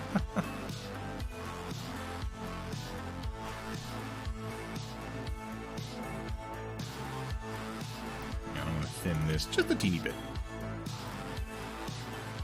So I've actually glued some set pieces together. Yeah, there's a fundamental problem that I have with the... I realized that for a while there, everybody fell in love with the insane modularity that's possible with 3D printing, but it was one of those where I need Ian Malcolm here to say your scientists were so preoccupied with whether or not they could that they never stopped to ask if they should. And So people made all these highly modular terrain sets where it's like, all you have to do to make this incredible set that I've built is print out 37 pieces of connector A and 86 pieces of connector B and 16 instances of wall A and then wall subsection C another 39 times and then arrange it, and it's like, oh my god. Why am I doing this at this point? It's so complicated, and I think that it hit a critical mass when I think it was a Dragonlock set that was on Kickstarter, and it was being advertised, and one of the stretch goals for it was, if we hit this stretch goal, we will release a YouTube video by this guy here who built this cool-looking demo set, and in the video it will tell you which parts you need to print and how to build this particular arrangement of parts. And I just remember thinking, why? If I'm buying a modular set, why the hell does it help me? Or why do I want to then make a preset, effectively? Like, I get it. I get why I want it, actually, is because the modular set requires that sort of thing. Because the fact is, we buy these sets for the potential of them. But the average gamer, and I don't mean this to sound in any way pejorative, this is simply truthful, the average gamer lacks the imagination and the time and the dedication to make that sort of minute modularity pay off in any realistic way. They just do. This is simply the way of things.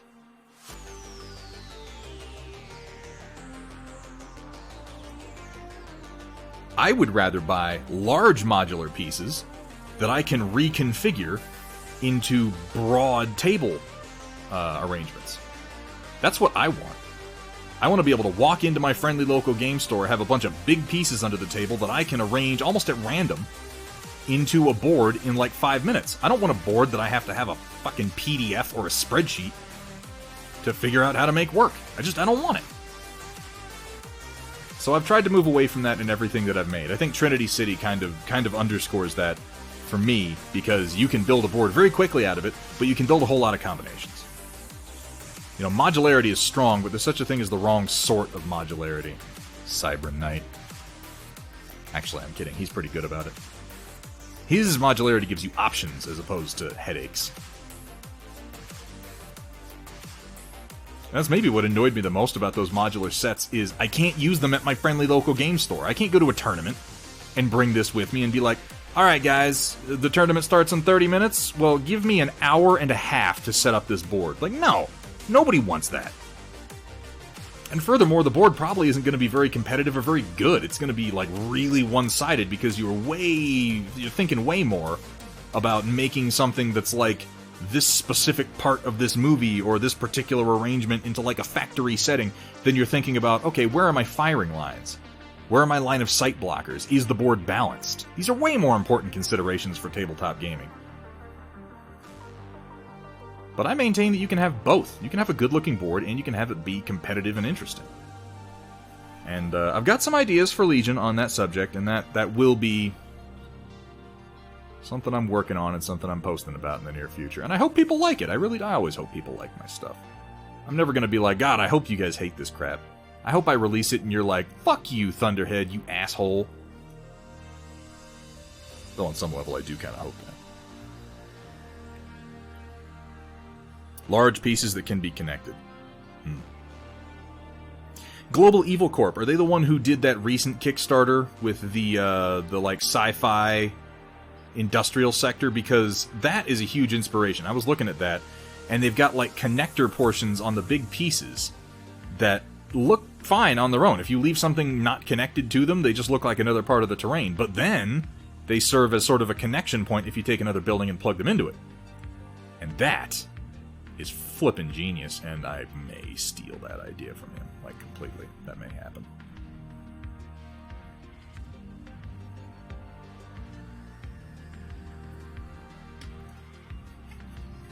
Oh, Global Evil Corp does the, I'll say that now, asshole.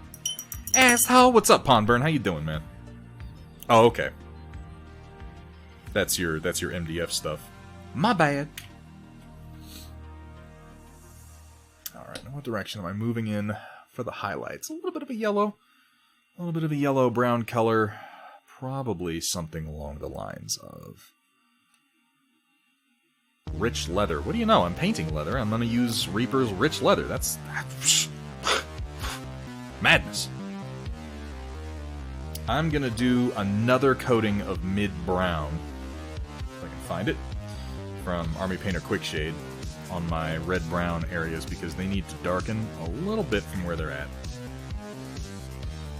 Now that the first coating has dried, I can see that I want another.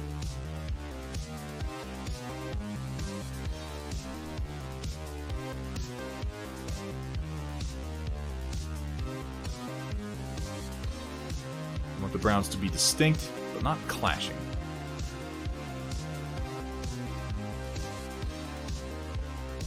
I think maybe another coat of thin down black over the blue-black portion is also going to follow.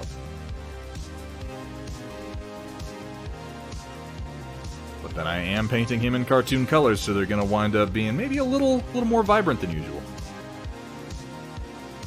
It's the nature of the beast. But I don't mind, because frankly, Star Wars has been best rendered in cartoon form for the better part of a few decades. In the last 20 years, the best Star Wars we've had has been animated over and over and over again. In the last year, the best Star Wars we've had has been animated. Clone Wars Season 7? Those last 4 episodes? Mwah! Mwah! Beautiful.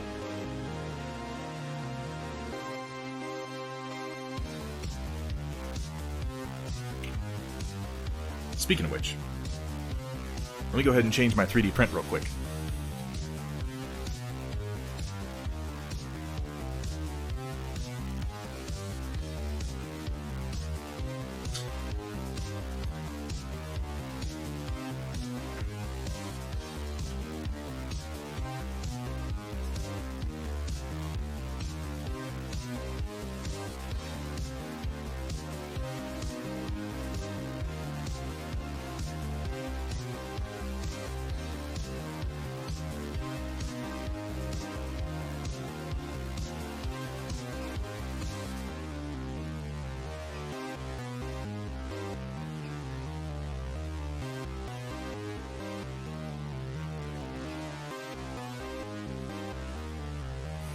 Whew, all right. That's fair. No spoilers. No spoilers for the last season of Clone Wars, except to say that it was excellent. Now, I will say, Kat, and you can take this or leave it as you see fit, but my honest assessment of the entirety of Season 7 of Clone Wars, skip the first 8 episodes. Skip them entirely. They're not worth watching, in my opinion. Well, okay, that might be strong. Maybe you'll be one of the people who like them. It's possible. I personally wish I had skipped them. I found them trite, meaningless, and they just had that Disney schmaltz all over them that I can't stand. But, you know, some people like that, so whatever. The first 4 episodes felt like... Oh, I need to do his belt. I completely forgot about that. The first 4 episodes of Star Wars Clone Wars Season 7, which was an unnecessary number of qualifiers for me to put on there, were an advertisement for action figures. It was just a way to sell toys, as far as I can tell. And the second 4 episodes, wrapping up the first 8, was some of the most irritating, pandering, and I think an attempt to set up some characters for a future series, while really just kind of crapping all over Ahsoka, like making her seem really, really stupid. I didn't enjoy it. And then the last 4 episodes was, I think I said this in a post the other day, somebody was like, Rogue One is my favorite Star Wars movie. I was like, that's an interesting position, because I maintain that the last 4 episodes of the Clone Wars Season 7 are one of the best Star Wars movies we've had in a long time. And that's really kind of how it played out. It's about 2 hours of content, when all is said and done. It's basically a movie. It's one continuous storyline, and it's amazing. It's amazing. It's so good. So good. Like, I'm gonna go watch it again. Probably after this. So good. Majin who laughs. What's up, man? Good to see you. How are things? No, I don't like that language, Roland, but I can't argue with you. It really... like, as somebody who always gets annoyed when people use the phrase SJW, I'll use it on Disney because they're a bunch of... they're insincere. What's up, Firestarter? How you doing? What are we talking about that's so good? The last 4 seasons of the Clone Wars Season 7 are amazing. So good. So good. It seems obvious to me that what happened, and this is probably complete bullshit, as I say it, but I think probably Dave Filoni, either he approached them, or they approached him, and said to him, like, hey, we want to do a final season. He was like, that's perfect. I got 4 episodes ready to go. I've had this storyline ready to rock for a while. And they went, that's awesome. But first give me 4 episodes to sell toys and 4 episodes to pander. And, oh, family friendly. What are you doing to me? What are you doing to me? Also, what happened to my music?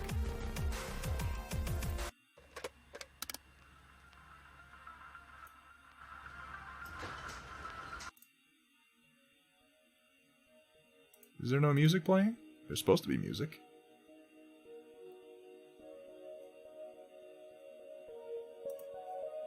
Oh, it switched my output. Hang on. You guys are hearing music and I'm not. There, now I'm hearing music. I don't know why I did that. I didn't tell it to do that, it just did it. Yeah, you guys could hear it. Okay. 30 minutes. You know what? Where's my timer? Let's go. Yeah, I'm going to work out my digital audio cables before the next stream. I'm getting closer to solving the audio problem. I saw it, White Wolf. Trying to kill me. Making me say nice, family-friendly things. Gosh.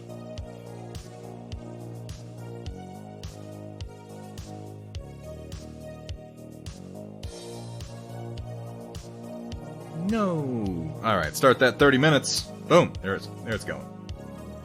And we're off. I haven't even taken that brush out of its packaging yet. Of course Batman's my bat. What else would be my bat? What are you even saying, Cat?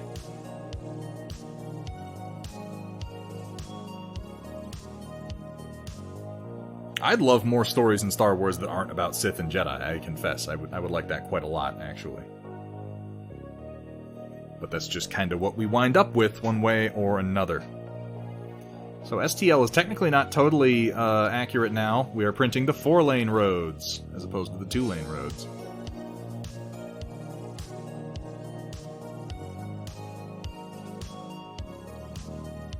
So this belt is actually an important part of him color-wise, because it brings the colors of his boots and his gloves together in the center of the model. You'll notice before when the belt was white, he kind of looked unbalanced. It was blue and red, and then out on the extremities was this brown, but it sort of stood on its own. And the belt, I really feel, to quote the Big Lebowski, ties the room together. Ties the Jedi together. It's important to repeat colors strategically when you're painting models. There is actually a lot to learn about color composition, and I'm not an expert on it. I'm not even particularly well educated on it. I'm sure there are probably people in this chat right now who could give you better information on color composition.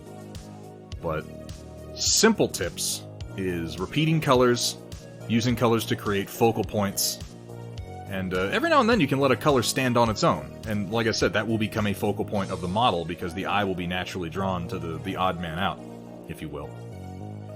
But we don't want that to be the case with the brown. We're trying to balance him a little bit. We're trying to bring balance to the color. And we all know that Anakin was the best at balance, right?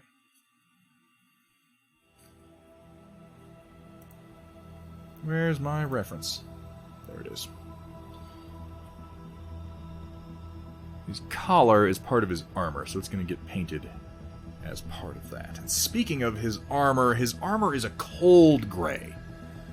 Cold gray, so I think I'm gonna go with Vallejo medium gunship gray. It's definitely cold.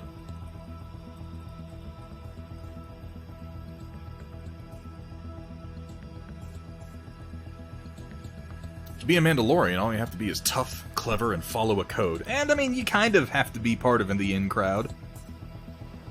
I don't know, Mandalorians, their lore has changed a lot over time, but yeah, it's more of a warrior ethos than anything else. I like the old Mandalorians, back when their leader's name was always, was Mandalore, so you'd wind up with Mandalore, the Mandalorian from Mandalore. What a guy, you know? I think that's probably good enough. enough if I lay it on thin.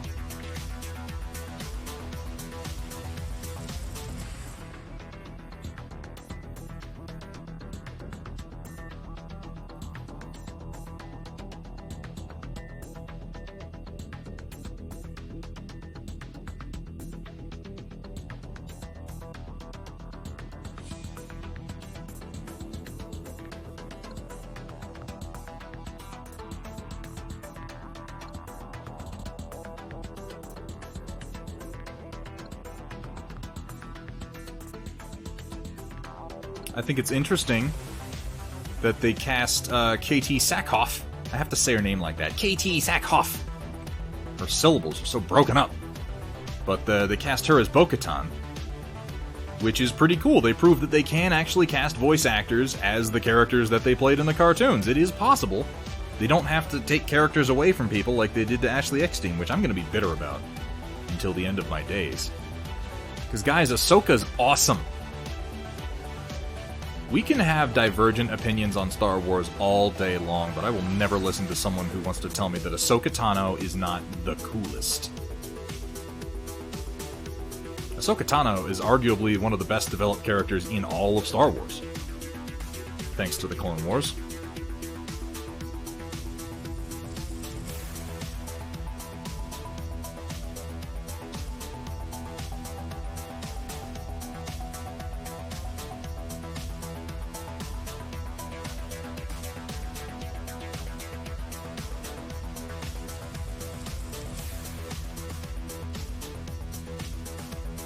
Which is kind of why the second 4 episodes irritated me in Clone Wars Season 7, because, in my opinion, they make Ahsoka come off as just a big freaking idiot, and I don't like that.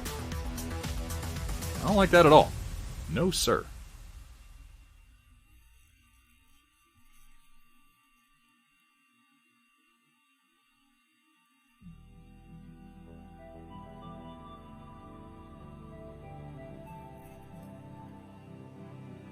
Trying to darken all of the armor because I'm going to hand highlight all of this. I'm not going to rely on my undercoat.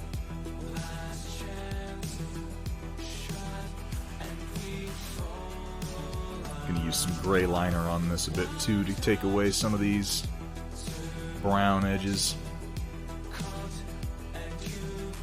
Create some shadows. I'm going to try doing something different on Anakin's face than I usually do with faces. I'm trying to lean into this notion of warm lights having cool shadows. So I'm going to try to use some green in his face when I get to it. I think that'll be cool. I bet you thought you were safe. I never think that I'm safe.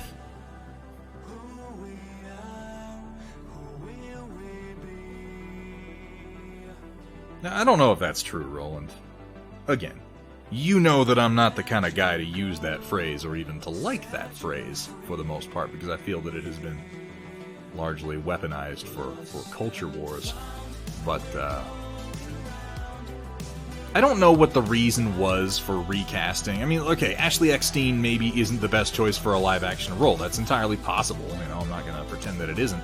But in that case, I feel like just don't do Ahsoka Tano. Just keep her in cartoons where she was born, where she frankly belongs.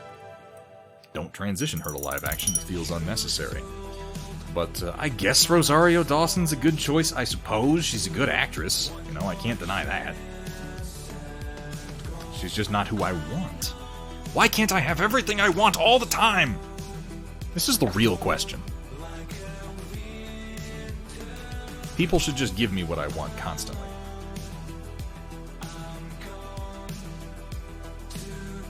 This is apparently a supportable position.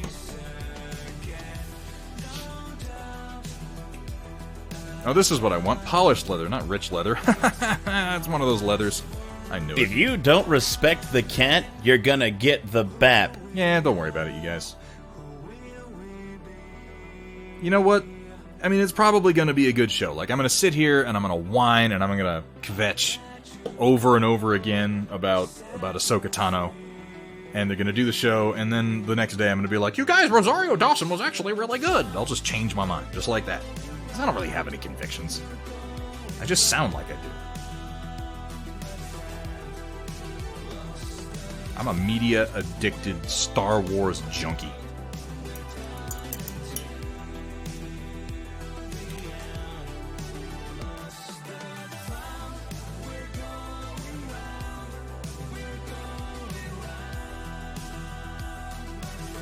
Did they really?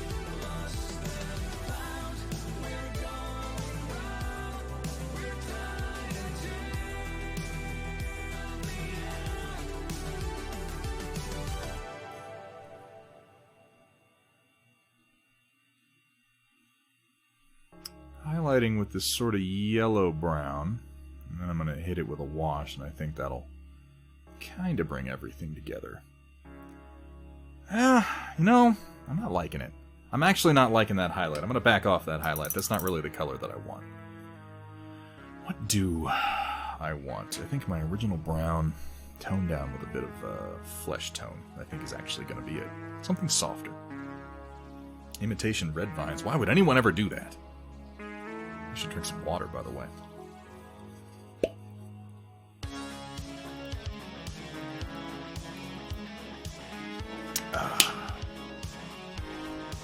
But, you know, Star Wars is Star Wars, you guys. It's never going to be what I want it to be.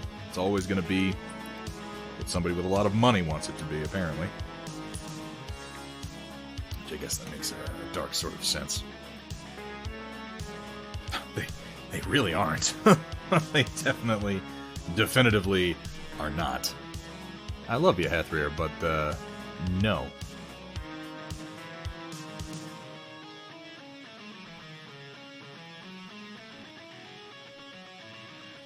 I'm going to bring this pretty light into this flesh tone here, and then I'm going to wash it with a dark brown, and I think that'll bring it together.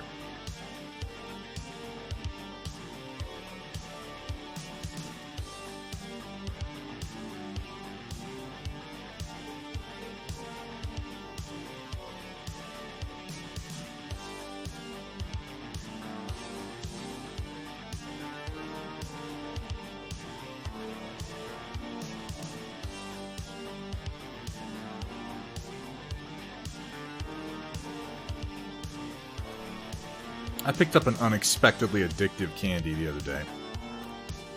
And they are, I believe, Haribo? I'm not sure. I got them from, like, one of those bulk candy suppliers, so I can't say precisely who manufactures them. But what they are sour cherry Coke bottle gummies. Annie? Little Annie? What's up, Steiner Miniatures? How you doing, man?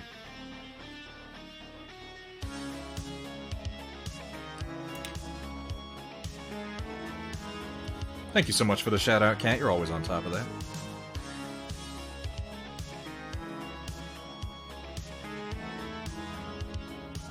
Yeah, working on little Annie. Are you an angel? Let's... Whirlwind. No, don't do that either.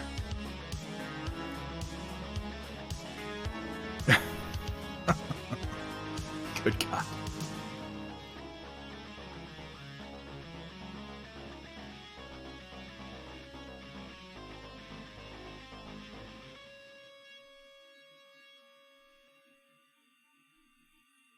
Revising my policy, no politics, and no Michael Jackson.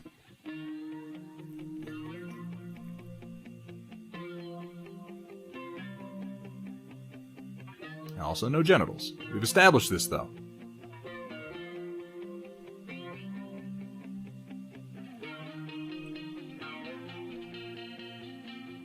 And a little bit of edge to this. Welcome, everyone, gauntlet to Thunderhead Studios, where the only rule is... Please don't show me your genitals. Please don't. Have fun, be safe, and above all... Don't show them to me. Don't. For the love of God. I'm so glad that Chaotic is here to catch me when I say things like that.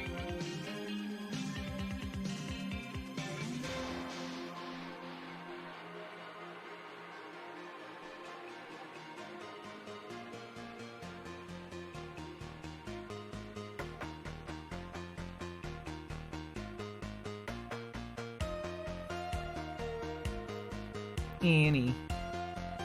Annie, you'll always be that little boy I knew back on Tatooine. I don't mind the love story between Anakin and Padme. I just wish so much that the movies had captured even half of what they got in the cartoon. It was so much more believable watching them grow into it than them just being like, well, he used his best line. He talked about how he hates sand and how he committed, you know, atrocities against sand people, so obviously she's just gonna go for him. Like, what the heck?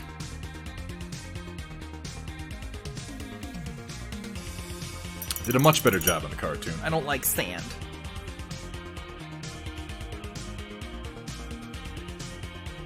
I'm sorry to hear that, Dark Fox. If you anger the fox, you're gonna get stuffed in a box. It's true, nobody wants that.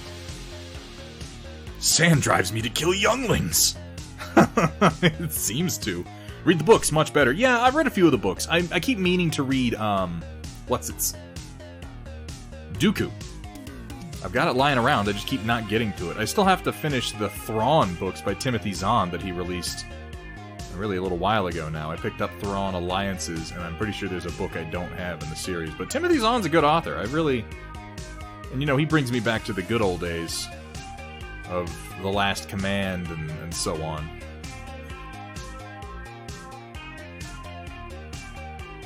Here at Thunderhead Studios, it's okay to be sloppy. Bonus points if it's white paint. Why do I allow him to put these things on my channel? Why do I do this? Count doo-doo. You know, I suppose you could just go ahead and glorb that paint on anywhere. It's not like we're trying to get inside the lines or anything. That doesn't even make sense. That doesn't even make sense. What does his belt look like? It's pretty much all brown leather except for the buckle. It's like Obi-Wan's belt. Why would I think it would be anything other than that? Of course, everything he has is like Obi-Wan's, except in darker colors, because symbolism! Hooray for metaphors!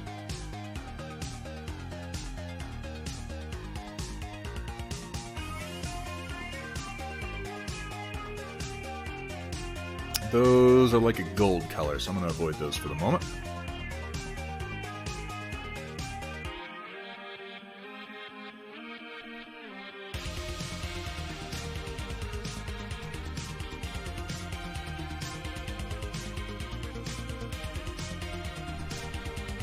Alright, making progress. Do a little bit of work on his hand here. I'm going to try to darken these quite a bit once I get my highlights done. His finger's a little rough from the printer support there. I might have to cover that up with some real dark colors. You see, right there, right on his knuckle, you should be able to kind of see where there are some printer support issues, but hopefully that won't show up too much on the final product. I never claim to be good at 3D printing, I just do it a lot. I probably should be better at it than I actually am.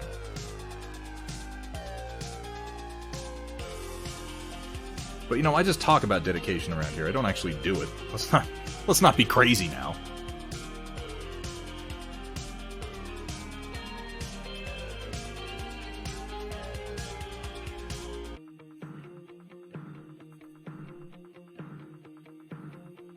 Oh, I know why there's a split there. I was like, why is there a split in the resin? That's because I drilled into this, and this lightsaber blade is actually from Grievous. That's my mistake. I'll have to fix that later. What about his glove? I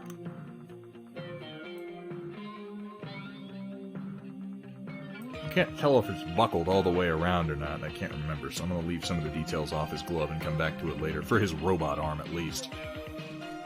I know that it's, you know, a little special.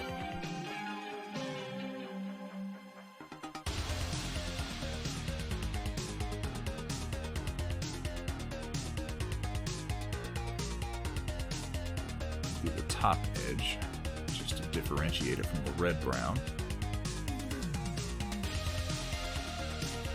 Now, the glove he wears over his mechanical arm is decidedly darker than most of the other leather on his body, so it's probably just going to get extra washes.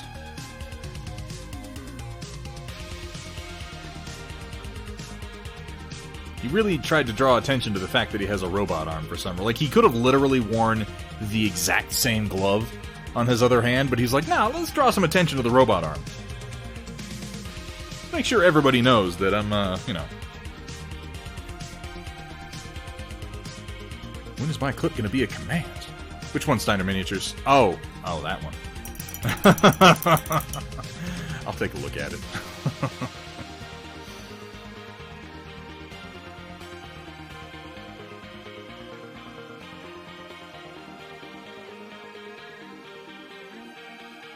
I'm lucky if I get my my banner for my next stream updated in time for the new one. I forget to do crap all the time. It wasn't until moments before this stream that I updated with Chaotic Harmony's new clip and Cat's clip. Moments. Remembering to do things is for suckers. That's what I always say.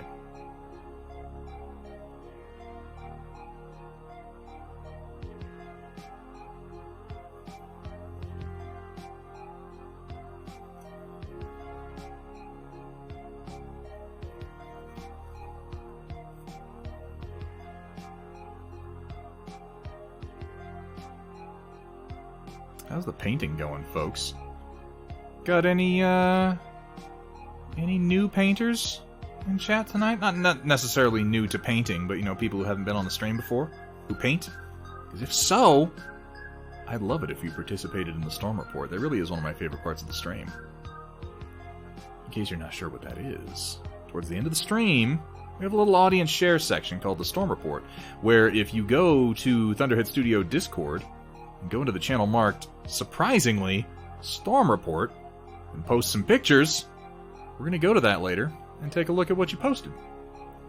If you're painting minis, doing some photography, making terrain, whatever it is you're doing. If it's creative, share it with us, please. I'd love to see it. I always have a good time with the Storm Report, and I love seeing new people who want to participate, because honestly, you guys, sharing my work is, it comes more naturally to me now because I've been doing it for a little while, but it took me a long time to feel like any of my work was worth sharing at all. And if I could help, if you're experiencing a block like that, if you find yourself doubting your own work, I would love it if we could help you get over it, because you don't deserve to feel that way. Everybody's work is worth sharing. It really doesn't matter what skill level you're at. And in fact, sharing your work at a lower skill level when you're just getting started can help you find the constructive criticism you need to really advance as a painter. Tips that you probably wouldn't have thought of on your own. And we got a lot of talented painters on this stream. A shocking number of talented painters. Better painters than I am, frankly, in some cases. Who contribute to the Storm Report and who give commentary and tips. And that's not the only place you can share. We've got a lot of other channels for picture sharing and for constructive criticism. Growing together, I like to say. I just made that up on the spot right now. But it's true. We all grow a little bit when we help each other.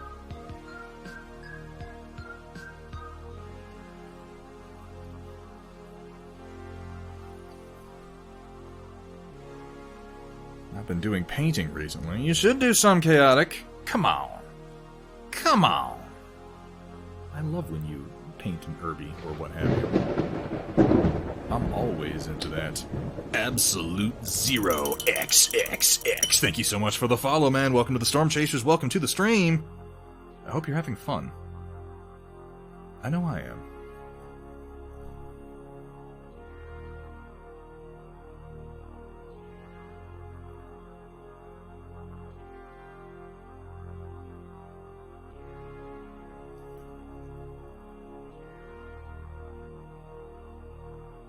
I really do like the Storm Report. Like, I know I say that, like, I say it almost by rote, you know? Like, when I'm doing my little spiel, my little shtick, my little sales pitch. But I genuinely really enjoy doing it. And it's exciting to me that you guys like to participate, you know? It's just validating when you make a bit, when you come up with an idea. Steal an idea from another streamer. When people respond to it. And I'm glad that it's been helpful to some of you, too, because I know it's helpful to me. Lets me know where people are so I can undermine their paint jobs.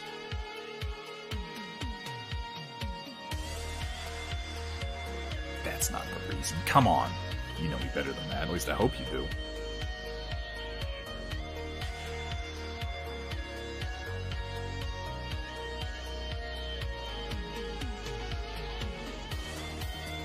Do one more layer of highlights on all the brown, then I'm going to wash it real good to kind of filter it down into the range that I want it. I think filter is the right phrase for what I do with this sort of layering.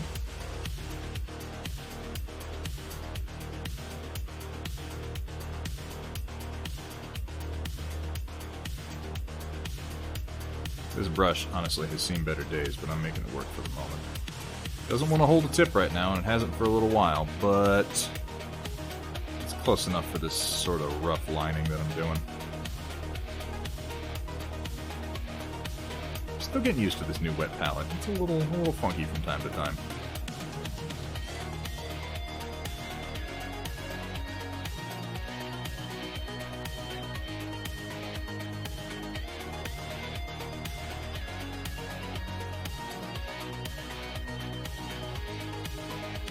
Here's another example of a bad support spot on the boots. I did not support this guy as well as I probably should have. But you know the great thing about 3D printing is if I don't like it, I can always print another. It's not even hard to do.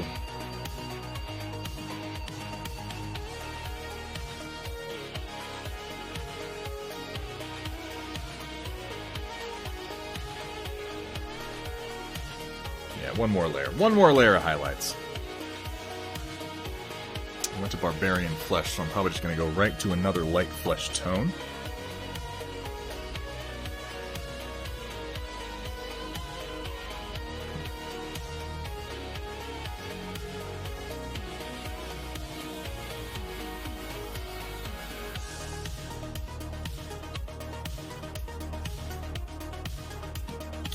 I want to make a joke at your expense, Chaotic Harmony, but I'm not going to because I feel like it would be untoward and cruel in response to a medical condition. I just want you to know that my instinct is to make a joke at your expense when you say that.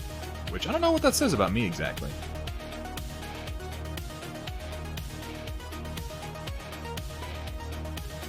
Probably not that good, you know? Yeah, yes, make him cry. Make him weep. You know I love you, Chaotic. You and your Mongolian meatballs. Oop, that maybe was a bit much.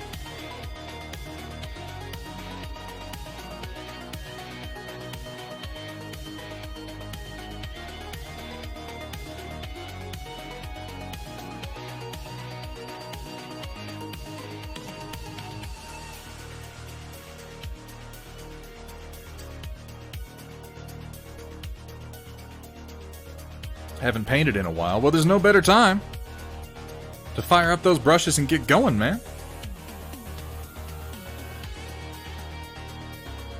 So triggered. Did you really? That sucks, man. It's one of those things, too, where it's like, you know, there but by the grace of God go I.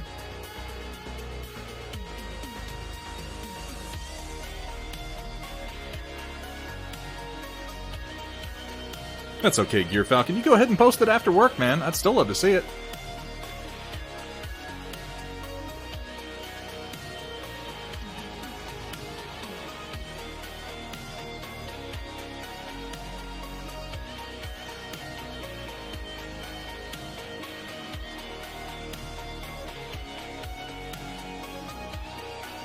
That was maybe a bit aggressive on that highlight. Oh well.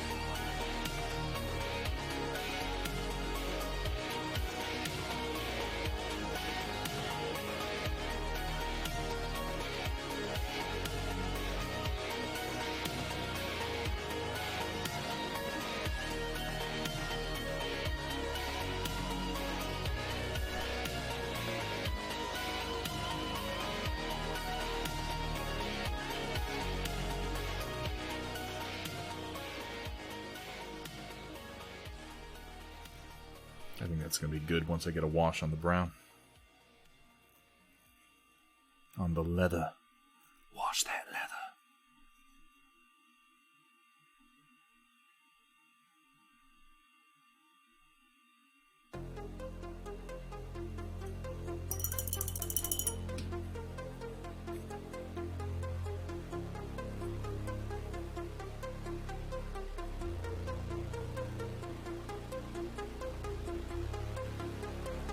Yeah, that's probably the best outlook, Chaotic, you know? Stuff like that, where there's really nothing for it, you just kind of have to move forward, you know? I can sympathize, man. I've got some medical issues that have been just the sort of thing you have to accept as part of yourself and learn how to live with. I could complain about it, but that wouldn't bring it back, so...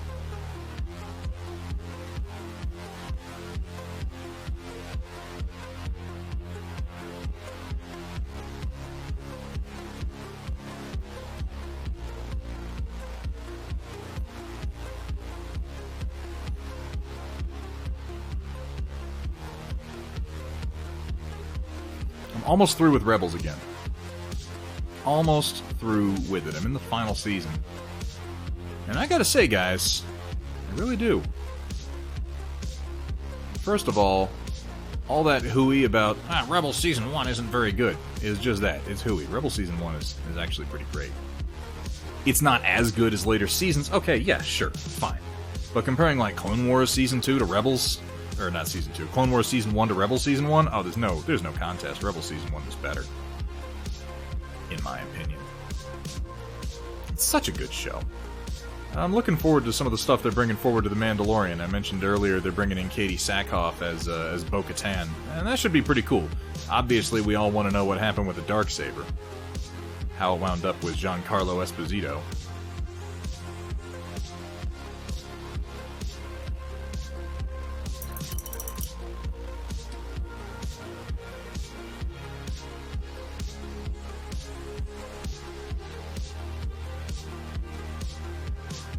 I know I want to know. Because I'm pretty sure that Bo-Katan is the last one who has it, isn't she? As of the last time we see the Darksaber, it's in her possession, I thought. But I can't remember now. There might have been one episode where it changed hands again. It was with Sabine for a while.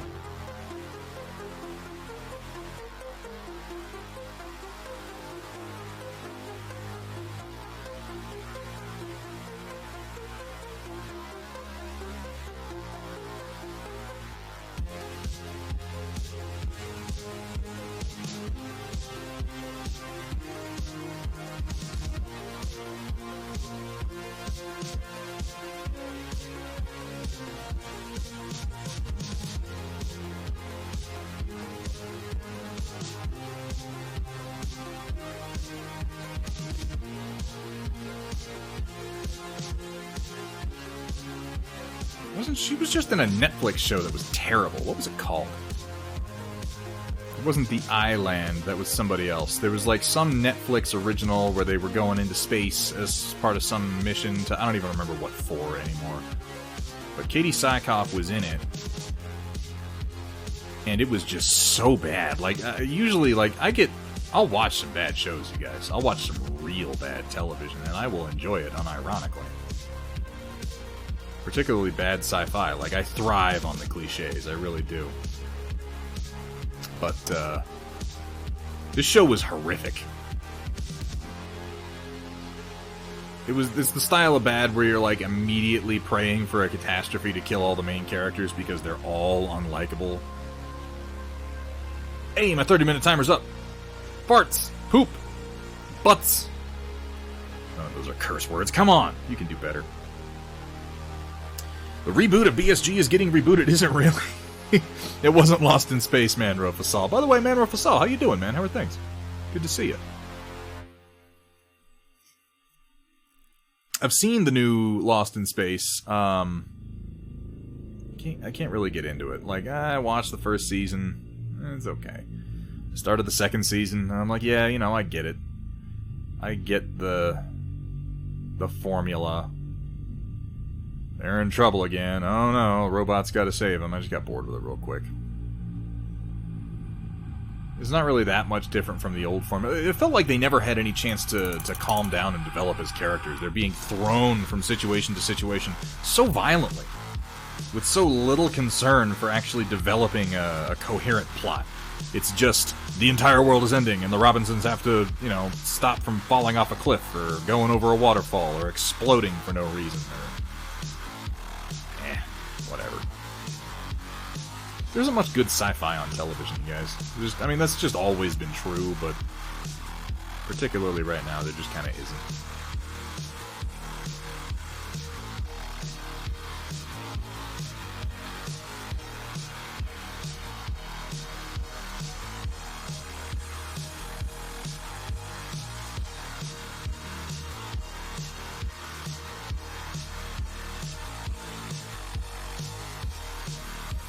I mean, there's The Expanse, you know, but I've got my own opinions on the quality of the latest season of The Expanse. Though that really feels like I admit even I feel like I'm just complaining about things to complain about them when I complain about the latest season of The Expanse, because objectively, it's still a great show. It's still very watchable, still a lot of fun. There's a lot of actors in it I like. Vern Gorman was a great addition. It just wasn't as good as the previous seasons, in my opinion. And again, it feels like a silly thing to complain about when the show is overall high quality. But I hate it when that happens, when the first or second, or in that case, third season of a show is like really, really good, and then it sort of drops off, and I'm left wondering, like, well, why did you bother? Why did you bother bringing me in if you were just going to leave me? But at the same time, I guess we had that standard, that bar set so low by Game of Thrones that now it's like, well, at least we're not doing that. We'd be hard-pressed to screw you as hard as Game of Thrones did, let me tell you. So, you know, we take what we can get. I'm going to throw a strong tone wash down over this, and then I'll decide if I want to come back in for It Was Called Another Life. Phoenix Mercer, thank you so much. That is exactly it. It is so bad. Like, it's unbelievably bad. Like, you should watch it the first episode or so. I don't think I only made it one episode. Just as like an education on how bad shows can in fact be. It was horrific. I'm going with Army Painter's Strong Tone for my brown wash. It's very similar if you use GW washes to Agrax Earthshade. Yes, it is Steiner Miniatures. I realize that, but they had to translate it to the screen. And I won't comment on the point of the books that they made it to in Season 4 of The Expanse. I read the first 2 books of The Expanse, and then I kind of stopped because I honestly like the show better. So I don't know if everything in Season 4 is perfectly accurate, but if it is, that's kind of disappointing too. Because it feels like the show went... My favorite part of the first few seasons of The Expanse were the sort of detective noir style progression of Miller's story.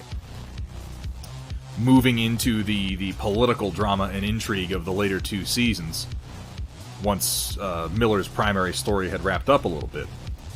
And I really enjoyed the heck out of that. And then Season 4 comes along, and it's like crazy alien stuff and big artifacts and jumping off cliffs and wowee!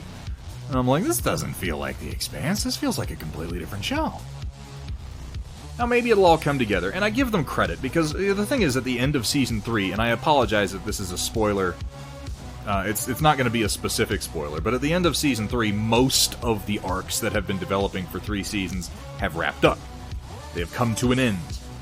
The villains have been caught. The plots have been foiled. You know? And... you know, with the arcs ending like that, if you want to continue the show, and obviously they did, you have to restart the next arc that is going to get you deeper into the story. And it felt like starting from scratch, it really did. We didn't have any villains to be against, so we had to introduce all new ones. We didn't have any real conflicts. Everything had kind of come together, so we had to create some new ones. And it just felt awkward to me, I don't know. That, and they changed the actor for Arjun in about the most awkward actor shift I may have ever seen. They replaced an older, age-appropriate actor who was married to Christian Avasarala with an actor who, frankly, is wildly not age-appropriate. He's many decades her younger, and I honestly didn't know who he was supposed to be when the season started. It took, like, a few episodes of him being in the show, and finally him going, "Look, I'm your husband," and I'm like, wait, that's Arjun? I thought that was, like, some random dude, like an aide or a concubine she had picked up or something. I was like, whoa, Christian, you found yourself a young little piece. And he's like, I'm your husband. Like, what, did she get a divorce? Oh, no, that's Arjun. Oh, yeah, okay.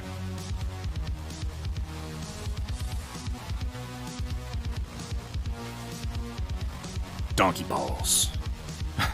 It's just that our power problems, they've been so, ubiquitous. And, mendacious and polyglottal. With a couple of donkey balls. Oh, that was peak The Expanse. Peak The Expanse was donkey balls. Derive from that what you will.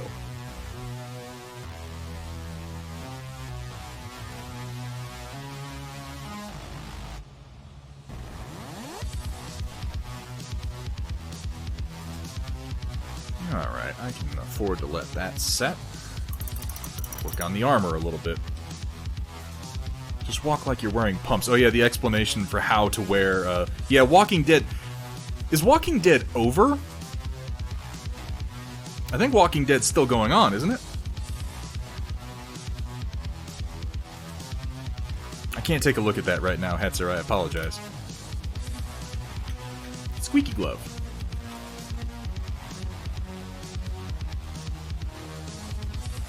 I'm going to go to pale blue-gray to start highlighting the armor, and then I'm going to give it a black wash.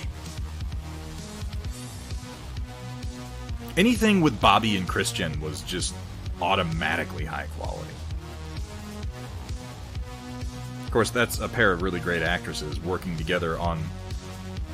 I mean, okay, there's a lot of back and forth about women's roles in sci-fi and television and film and everything, but if you're looking for, like, an instruction manual on really high-quality female characters who are both feminine as part of their character, but not stereotypically so, and have their own arcs and their own strengths, Bobby and Christian are great examples, in my opinion. I'll check it out, Hetzer. Yeah, Walking Dead, how far did I make it in that? I think I made it as far as the infamous, the comedian beating people to death with a baseball bat part, and then I was like, am I really going to do this again? I don't think I am. I think we're just going to stop watching this now. I read the graphic novels for The Walking Dead for a while too, and they lost me also. I feel like The Walking Dead Season 1 was the best, and everything after that's just kind of trying to revisit that. At least Game of Thrones had like 4 or 5 good seasons, you know? I don't even feel like Walking Dead had that. By the end of Season 2, I was pretty bored with it.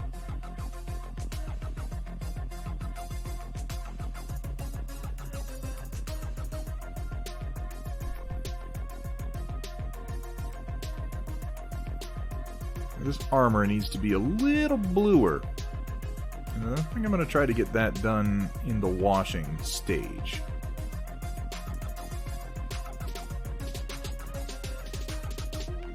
This is not quite as blue as I want it to be. It's very pale.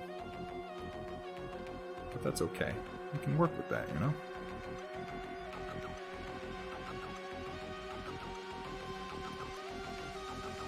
If there's anybody who has painted this specific model that I'm painting right now, I'd love to see it in the Storm Report. I really would.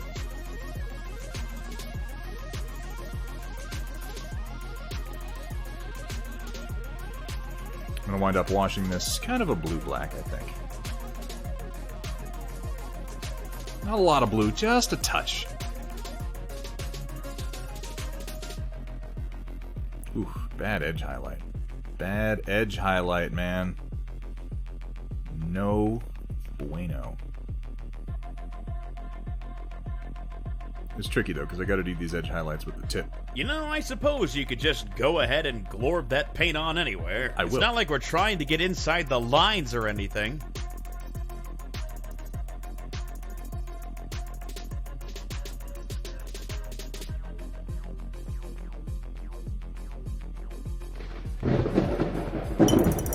Phoenix Mercer.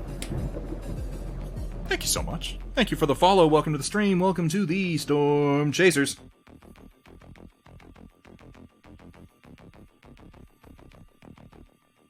Was he really? The dude's a great actor. The guys who played... Ooh, yeah! Black Summer. Have they released another season of that? Is there gonna be another season of that? Because that was cool. I liked Black Summer. It was my understanding that that was... There's some story behind how Black Summer got made. I don't remember what it was now. It was like one of the producers from The Walking Dead or something. Like, I'm not sure. I just know that I really enjoyed Black Summer. I thought it was cool. It was dark. It was real dark.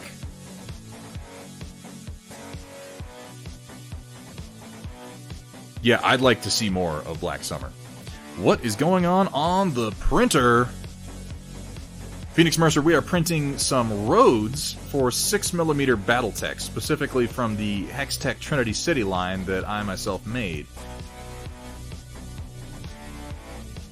If you're interested in seeing what the set looks like all together, I would encourage you to check out my, I believe I have some pictures of it on my Instagram, as well as on my Facebook profile, all of which should be accessible from the buttons below the stream.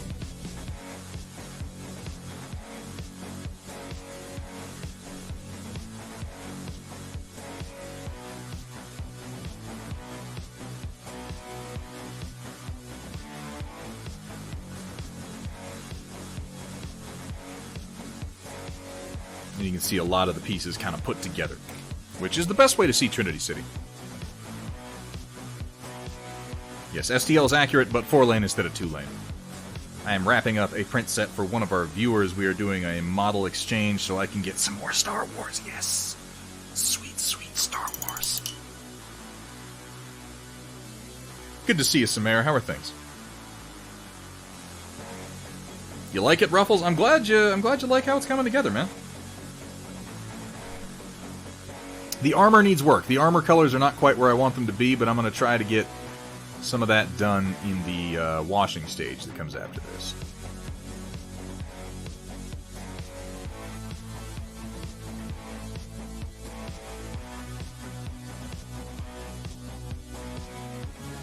And I'm going to wind up having to freehand the Jedi Order symbol on here because I don't have any decals, and I freehanded the other one, so I know I can do it. I'm also, guys, I'm trying to do more freehand, just in general. Part of the reason that I redid my camera angles was that so I will feel more confident trying to do it on stream, because I feel like of all the things you can watch someone do on stream when it comes to model painting, freehand is one of the most interesting, at least for me.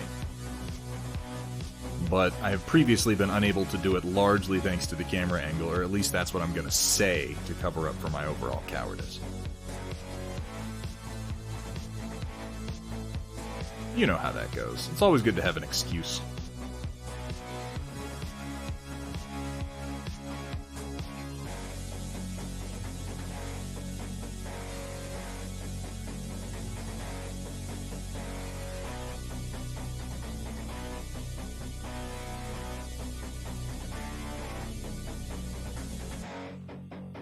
I love a good excuse.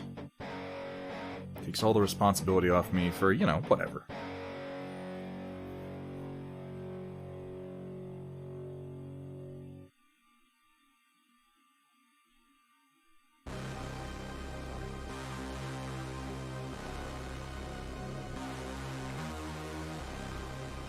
I guess really most of my highlights should be on top of this, shouldn't it? Over the shoulders being facing almost straight up.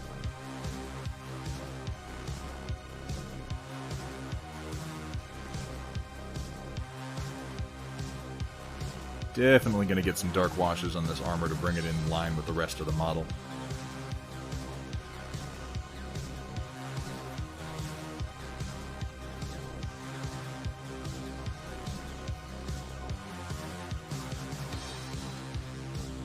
Yeah, I think so.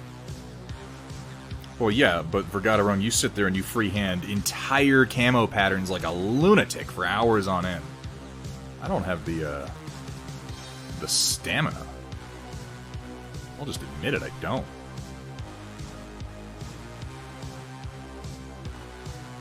By the way, if you guys enjoyed this stream at all, I highly recommend you check out Vergata Rung. I don't believe he has a schedule yet. I'm not sure how often he's going to be streaming, but when he does, man, is it worth watching.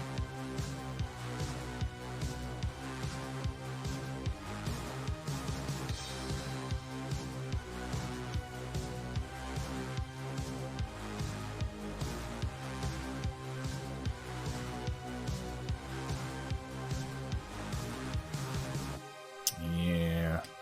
I'm going to do a quick highlight of Wolf Gray. Or rather, a halfway between Pale Blue Gray and Wolf Gray. And then I'm going to start washing the armor to try to get it where I want it to be.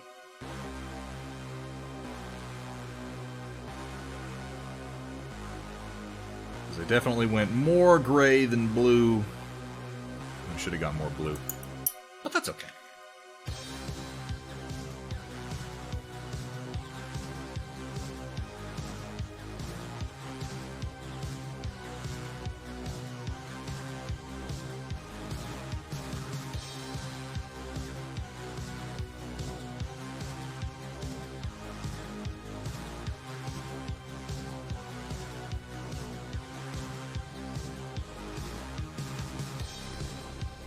I'm going to go a little bit more aggressive than that, actually.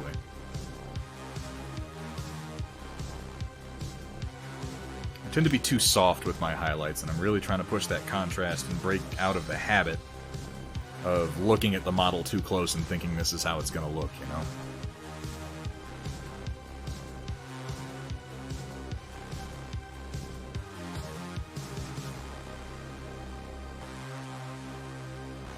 Plus the wash will help to blend all this together a bit.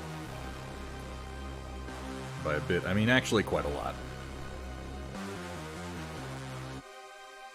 I do mostly glaze blends when I paint, but I'd like to start doing some more wet blends. I don't know, we'll have to pick a good model to do that on.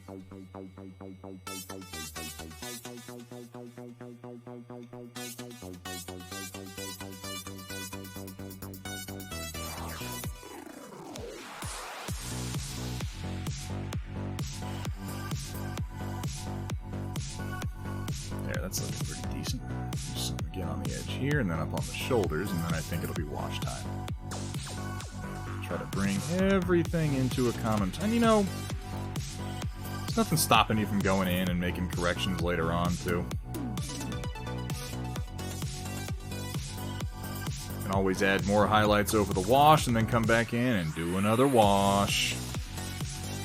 Never be afraid to repaint parts of a model. That's the whole sentence. Yeah, we know our English. We talk real good. Never be afraid to repaint parts of a model. I'm never going to be able to say that sentence, apparently.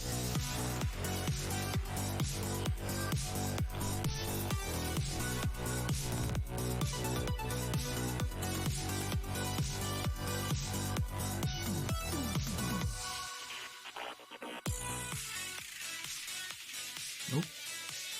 I got a hair. Let's pull that off. There we go.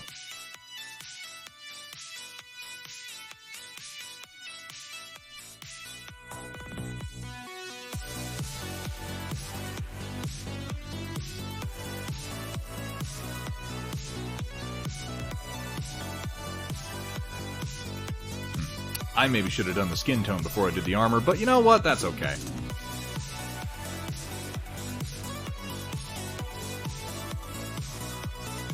My hands are a little shaky today.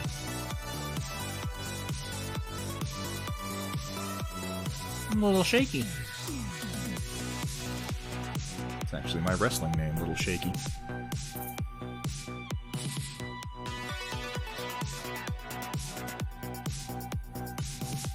It's not. I don't wrestle. I haven't wrestled in years.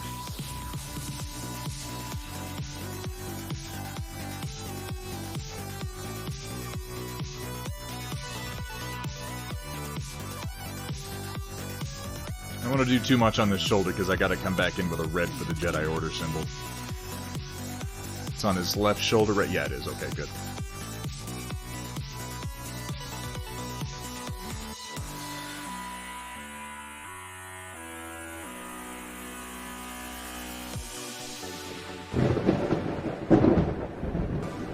Hey! What name is that? J. Sismar? Is that how I would say that one? I don't know. You know, I'm going to go with J. Sismar because I like that. Because the word Sismar makes me happy. I think because it sounds a little bit like sizzle, which makes me think of steak, which makes me hungry. So we've come full circle on that one. Thank you very much. Roland, thank you very much for the follow. Welcome to the stream. Welcome to the Storm Chasers.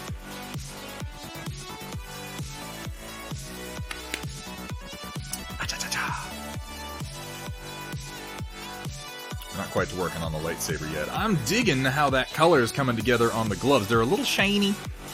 A little shiny because of the wash, but we're going to dull that out later. But I think that the overall colors for Anakin are actually coming together pretty well. I might darken it a bit more. Bearing in mind, you're getting a lot of reflection from my painting lights. But, what do you guys think so far? I'm digging it. I'm digging it. I'm going to take some dark tone, and I'm going to mix in just a touch of blue. I think that's going to help. Oh, I'll just drop that real quick, no big deal. I should start putting all my paints in the same stupid spot when I'm done with them. I think it's probably a good idea, right? Presumably. What did I do with my dark tone? I put it in the... Oh, hiccups! I put it in the wrong spot. Oh god! Oh no! Oh, I'm gonna die. I'm not gonna die. I'm fine. I know I worried all of you. J. Sismar! Awesome, I got it right. Hethrir, don't even do that to me, man. Don't even do it. Evil Honk, what's up, man? Haven't seen you for a while. How are things?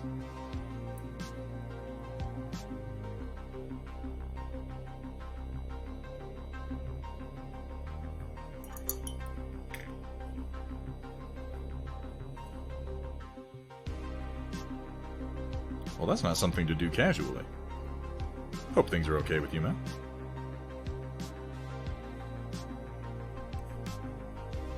Well, stop it. That's what I say. Relax, take a load off, and enjoy some painting. Yeah, this is the color I want. This is definitely the color I want. This is almost perfect. Here at Thunderhead Studios, it's okay to be sloppy. True. Bonus points if it's white paint.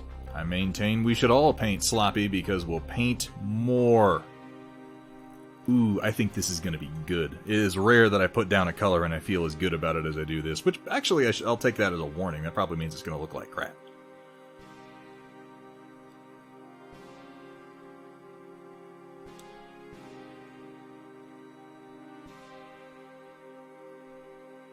I always like to be too cautious of anything that seems too easy. I say that, but I choose intentionally easy painting methods, so it's not very realistic, honestly. I try to push myself from time to time, but I wind up falling back on the techniques that I'm most comfortable with and that I feel are the easiest. But you know, that's okay too. It's not a competition, after all, to see who can do the most complex painting methods, except when it is, which is all the time. I'm competing with all of it. I'm not really. That's not realistic.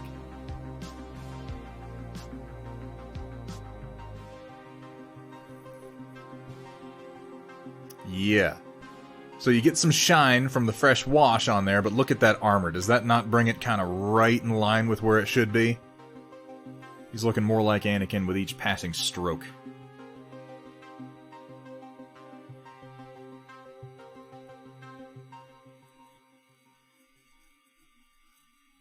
Now I gotta paint his face. Oh god, why do I do these things to myself?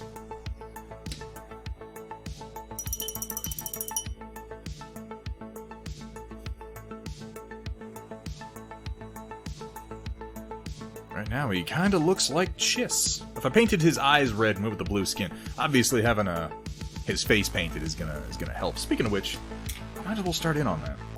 What am I gonna do for the shading on his face? I want to go with something a little green. Let me give his face kind of green shadows. So what green do I want to go with?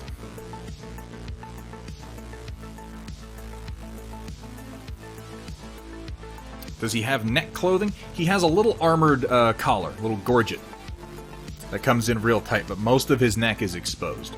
So what's going to happen is I'm going to do his face, and then I'm going to come in and I'm going to put a little edge highlight on his gorget to kind of differentiate it from his skin.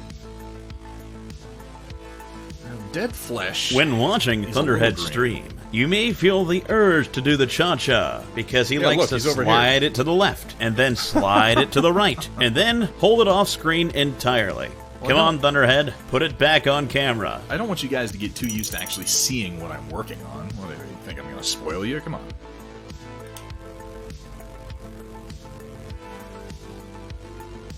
So I'm a fairly dark color, and I think I'm actually going to go all the way down to Vallejo Retractive Green.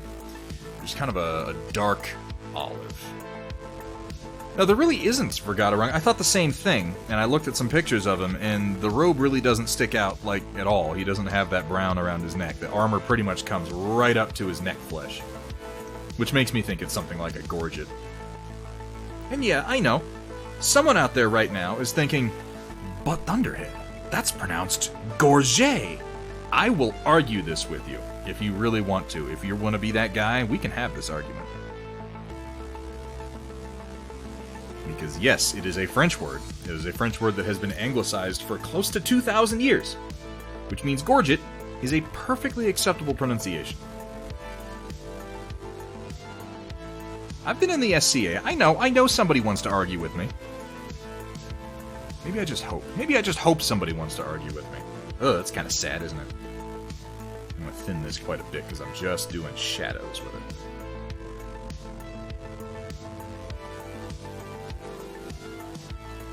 I'll just go on nice and thin. Yeah, that's how I feel about it too, Firestarter. It's not really an argument worth having. I think the kind of people who want to pronounce it the other way are just trying to be, special anyway. Now, I'm going to talk about my approach to this face real quick, because I do a zenithal highlight. That's probably... Yeah, that's very accurate, Hethrir. I've done a zenithal highlight on everything to give me an idea of where my shadows should be already. So what I'm going to do is I'm going to come into all of these shadows that already exist on his face, and I'm going to do them in my green, and then I'm going to do the entire face in my basic flesh tone before I start doing highlights. And in theory, that should give me some nice contrast in the shadows. There's more green in shadows on the human face than you might think.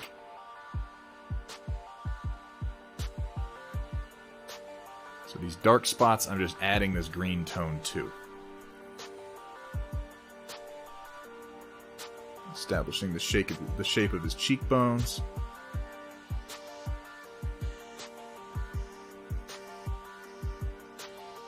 A little bit under his hairline here, not a lot. Under his jaw.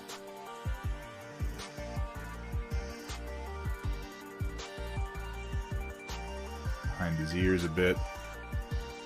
Because otherwise you can wind up with some unnatural seeming shadows. I'm not even promising this is going to look good. I don't do that many faces. I'm trying to improve, and this is kind of part of it.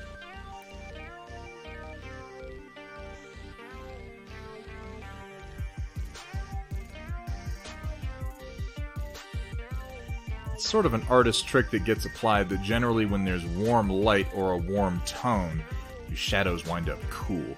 Now, that's not always true because secondary light sources in reality are very much a real thing. However, it can look excellent. It provides some very subtle contrast that it's difficult to even put your finger on what you're seeing. At least it has been for me. It took me a while to figure it out. Maybe I'm just incompetent. I don't know. It's possible that I am, but you're the ones watching the stream with me painting, so what does that say about you? Who's the more foolish, the fool or the fool who follows it?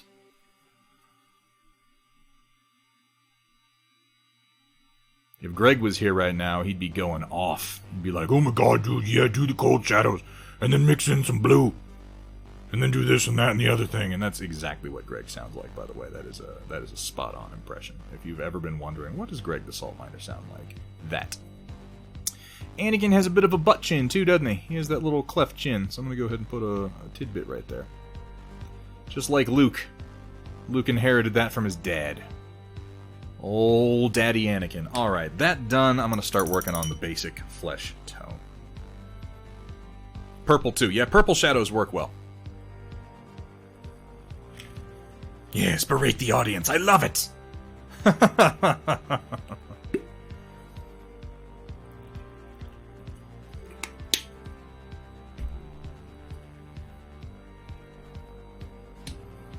Alright. He's pretty tan. He really is a pretty tan dude. I guess he spent a lot of time in the sun. It's an interesting note, rewatching the Clone Wars, and God, the Clone Wars does so much for Anakin's character. Just so much. It's kind of stupid. And, I always think it's an interesting note that Anakin barely got to be a Jedi. Even when he was a Jedi, he pretty much immediately had to be a warrior. So his style of Jedi is very different from essentially everyone else's. This needs to be a little bit more pink. A little bit more pink.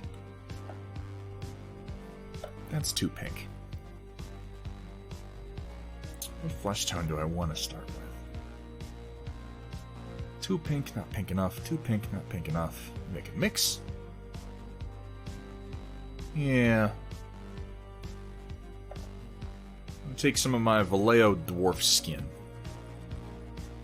I'm going to blend it a little bit.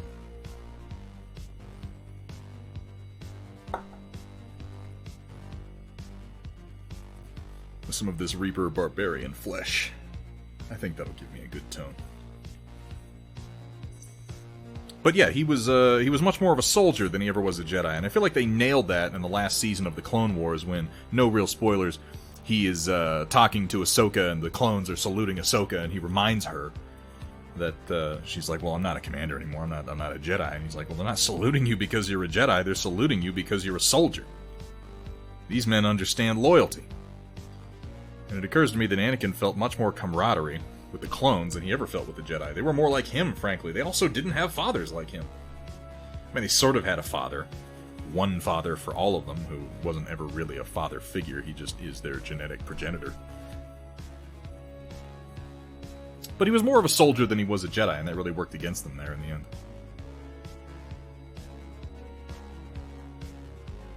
Yeah, this is kind of what I'm looking for.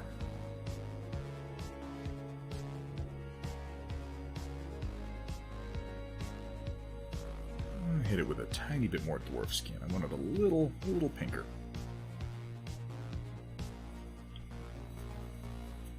Also clear out some of that chunkiness. And Ahsoka, well, Ahsoka never got to be a regular Jedi at all. From the moment she joined the Jedi Order, they were already at war. She was never anything but a soldier. Though obviously she handled it better than Anakin did. Though also she didn't have Emperor Palpatine like constantly whispering in her ear going, do it. I got the button. Do it. Nope, I don't have the button. I lied. Ignore me. Unless that played and I didn't see it. I gotta get my sound worked out.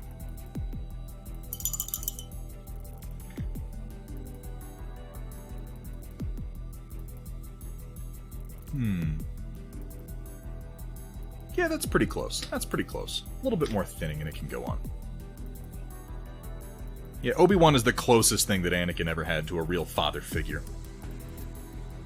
Oh, and the chainsaws. I like the chainsaw. We haven't done the chainsaw dick all stream. That's not true. I hit it once. I did it once. I will claim that one time. He is. But as much as Obi-Wan may have been a father figure in that sense, he felt more of a brotherhood with the clones. They were more like him than anyone else. He spent more time with the clones than he spent with Obi-Wan by quite a lot. In fact, heading off to rest, Dark Fox, thank you so much for being here, man.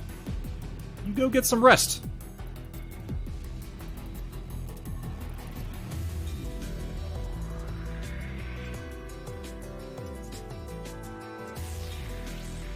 Just a little thinner. A little bit of distilled water in there. Should help. Really don't want to put this on too thick.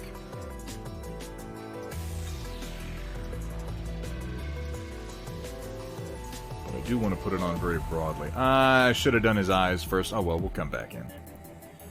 And, eyes. Now I will give Darkfire Studios that the eyes they've sculpted into this model are pretty fantastic. They're large, which means I won't struggle to paint them quite as much as I do most eyes. least I shouldn't. I mean, I probably will still, but I won't be able to blame other people as much. When I'm failing to paint something, just going over and over, why did they make them so small? Well, they've taken that excuse away from me, which I guess is a good thing, but I also resent it a little bit. Make the eyes small, I can always be like, well, I don't paint eyes because they're too small, but realize as I say this, now I'm gonna have to just accept that I'm terrible.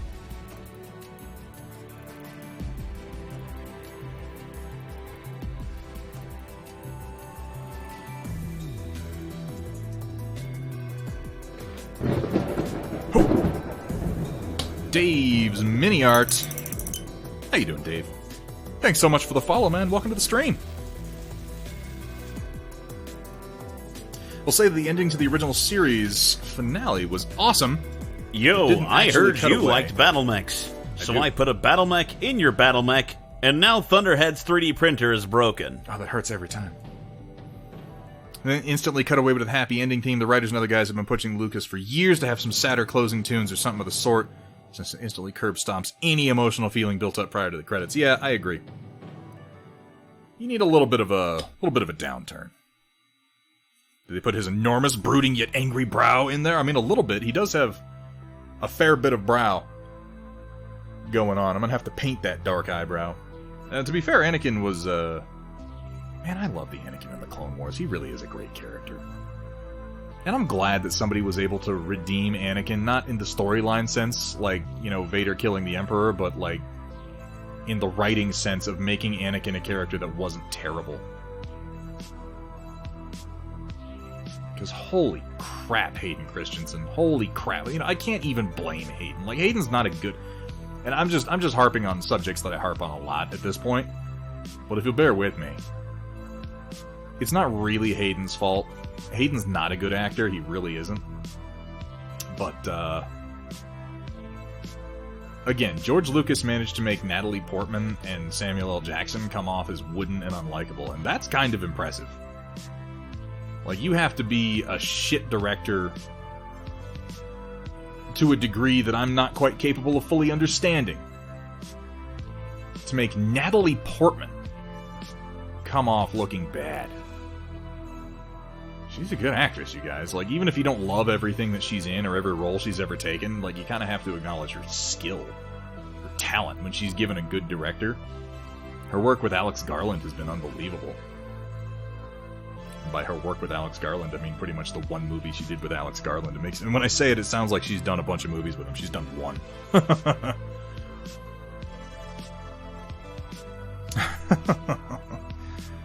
Oh, Supernaut, he wound up alcoholic and depressed. Like, his whole life, honestly, his name is, Jake... What's his last name? Jake something. The kid who played young Anakin. And, yeah, that's maybe one of the most shameful events in Star Wars fan history. He got really messed up. And it was admittedly largely the fault of Star Wars fans, in my opinion.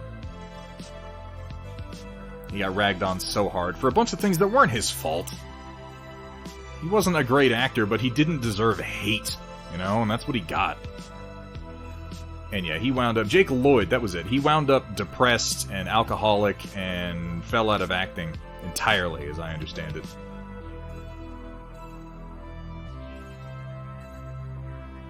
And that's not cool.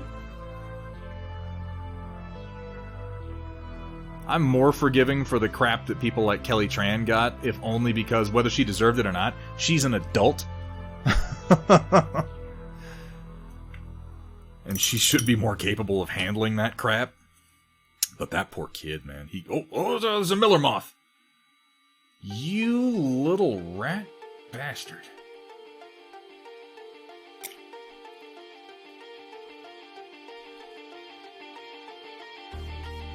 It's Miller season, by the way, around here.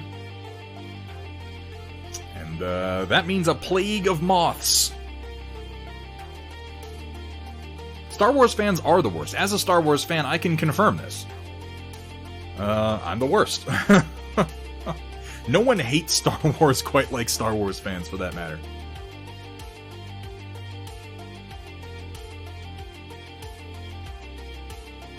So as far as basic shadows go, I'm fairly pleased with this. Need to bring the rest of his skin up. It's not showing up as well on camera. He looks real pale on camera. He does not look that pale in person. I think it's actually removing a lot of the green.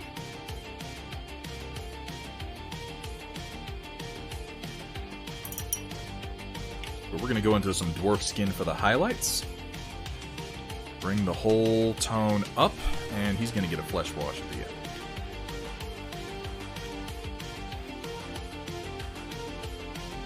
No, you're absolutely correct, Supernaut. Kelly Tran does not deserve any hate. Like, at all. Clan Night Moth. Oh, that's a better name. She doesn't. Like, I hated Rose Tico as a character, but Kelly Tran was not responsible for that.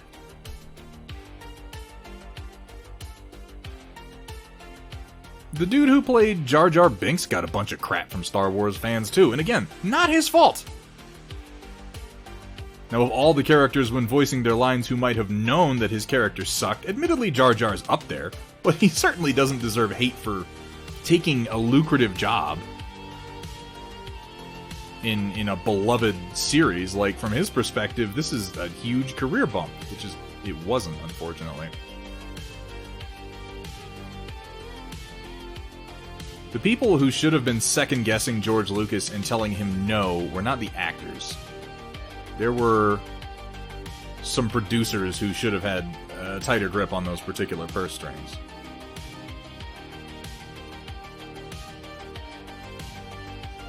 Actually, by that point, there weren't any producers who could have had a tight grip on those purse strings. What am I saying? George Lucas had all the money, and he decided to spend the money doing terrible, stupid things. Nobody could have really stopped him.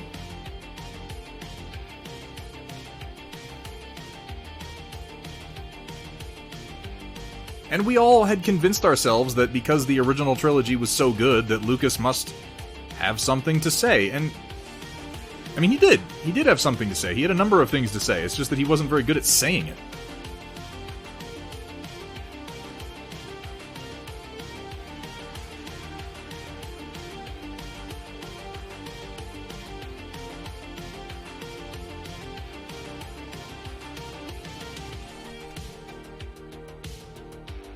I would argue that the problem with Disney Star Wars now is that they don't have anything to say.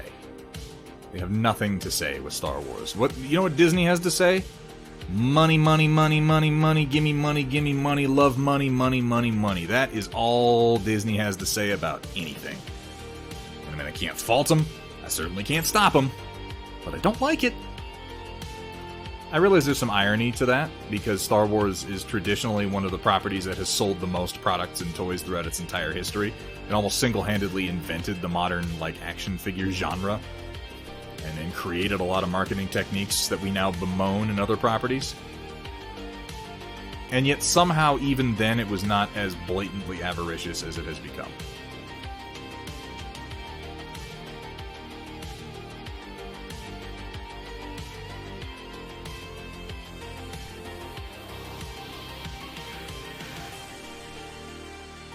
That's a bit more of a vital tone to his face. Let's start bringing that up. I'm going to mix in a touch of youthful flesh, because he's youthful. I honestly love Jar Jar. Dude, Jar Jar in the cartoons was shockingly watchable. I thought Jar Jar in the cartoons was actually pretty funny. No, Cat, I didn't put that one in yet.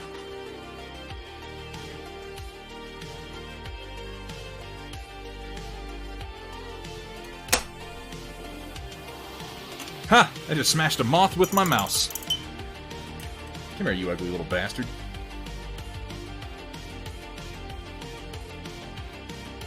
I'm not gonna put his twitching corpse on stream, but I am taking pleasure in his destruction. Bleach Orange. George had a story with a starting point and a destination. He did. Disney Star Wars is a shining example of a racehorse designed by committee and all that entails. I can't agree with you any more than I already do. If you want to pick a fight, you're going to have to pick another subject. Because, yeah, that's accurate. Like I said, Disney has nothing to say. They just know that they can make money by saying literally anything. Ah! Not to worry, we are still flying half the ship. Just, did that play? Not to worry, we are still Did I flying just half play the that ship. twice? I'm sorry if I just played that twice. I'll get the handle on this eventually. Moths are grody. It did? Well, you saw it twice. Don't you feel lucky you got double the Obi-Wan?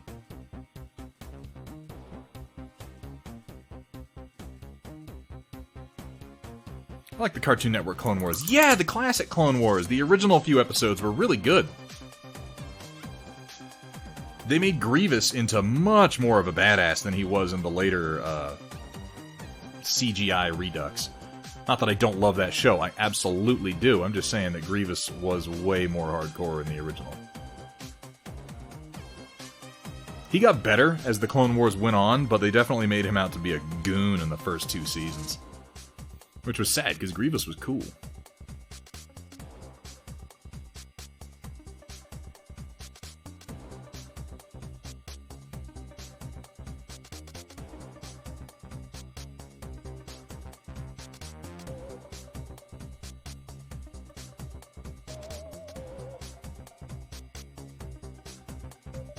I always liked Grievous. I liked Grievous when they introduced him in the movie, and I hadn't,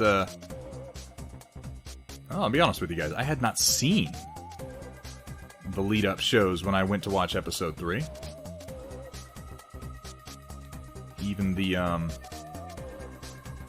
original Clone Wars came later for me. It was out before Episode 3 was, wasn't it? I feel like it was. Maybe I'm misremembering. Maybe I'm a huge Star Wars poser. That's possible. It's even likely.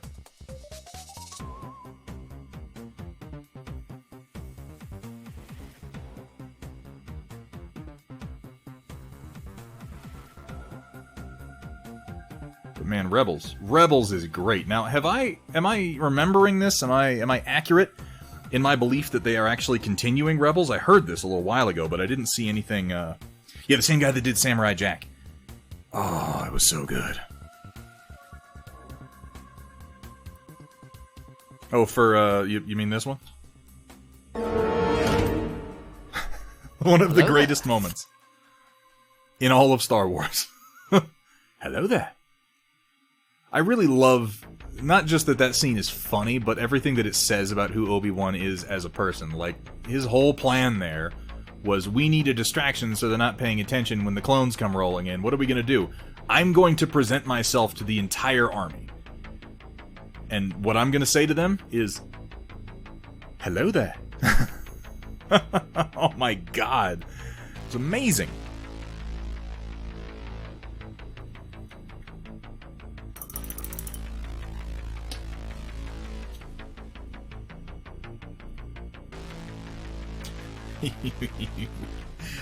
Yeah, I could actually see that as far as the mustache look goes. Like Jar Jar when I saw the prequels as a child, when I got older, I definitely felt he suffered a bit, but I'll never hate the character. The villains in Clone Wars, animated, not Cartoon Network, suffer from all the things villains suffer from in most TV series. Yeah, you're right. They tend to look bad just so the heroes can look good. Now, they did better as the seasons went on, Bleach Orange. They really did. Oh, I will, Cat. Oh god, what have you done? What have you done? Good lord. Yeah, they, in the first few seasons of the Clone Wars, that was definitely the symptom that a lot of the villains had, and even moving forward, but I feel like less so in the later seasons. And yes, Thrawn in Rebels is a great example of how to handle a Star Wars villain. They made him competent without being omniscient. Maybe the weakest thing they did with Thrawn was the whole thing with the Bendu, but I like the Bendu. It did feel a little cheap having the Bendu just kind of come in and save the day out of nowhere, but he got his, and it wasn't really defeating Thrawn so much as slowing him down. Overall, I still like the Bendu.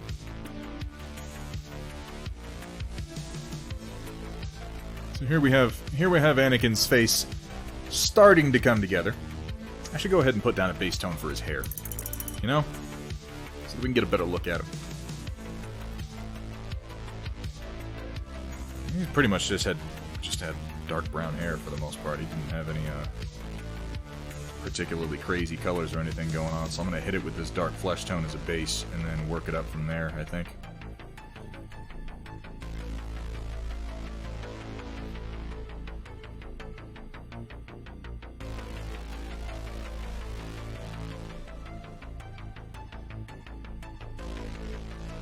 He wasn't blonde like his boy was.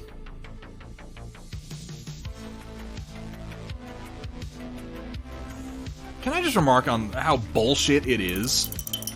Just how bullshit it is that Leia got to go to Alderaan, a really nice planet, and... Where did I put my dark flesh tone? Oh, I guess that's it. Whoopsies. And be, you know, the daughter of a senator and schmooze with a bunch of high-minded individuals and, like, get weapons training and martial arts training and fight against the Empire and so on and so forth. And Luke gets stuck in the asshole of civilization. Where his greatest concern is getting his chores done on time so he can go to Tashi Station to pick up some power converters. Like, what bullshit is that? How are we allocating these lives? And, you know, I know that the real reason for this is that it was a retcon, but letting him use his real last name? How did they hide for so long? Why not make him Luke, what would it be? Owen and Beru Lars. Luke Lars, there we go, right? Nah, whatever.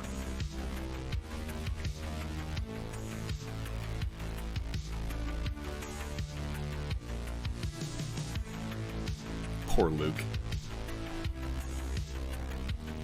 Obi-Wan is easily my favorite Star Wars character, from Ewan to Sir Alec. I can't disagree with that. He's a fantastic character. I like the Bendu as a concept. They were exploring non-binary Force users. Yes, he was very interesting. Very interesting. I don't know that his implementation was necessarily as good as it could have potentially been. But, and it was Tom Baker, man. Who doesn't want Tom Baker in Star Wars? Punk asses, that's who.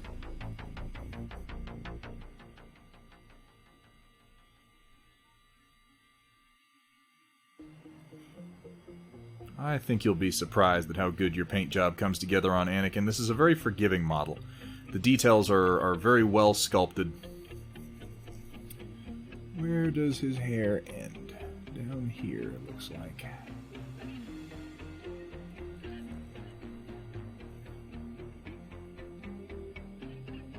The camera really washes out the colors in his face. That's weird. Maybe I need to make him a bit richer, though.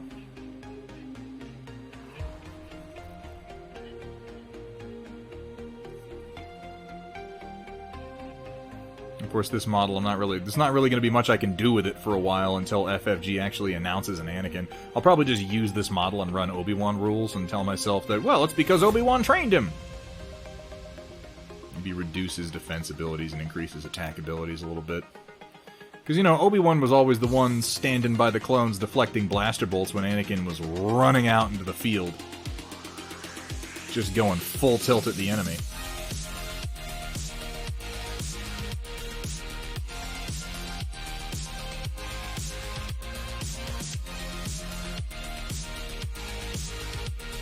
He's got this scar on his face, too, which I want to make sure that I get.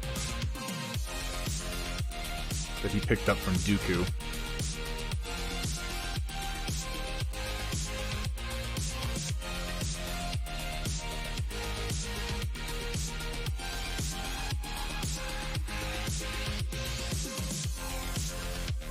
Definitely want to lighten the flesh tones a little bit to make his hair stand out. That and some highlights in the hair are obviously going to help.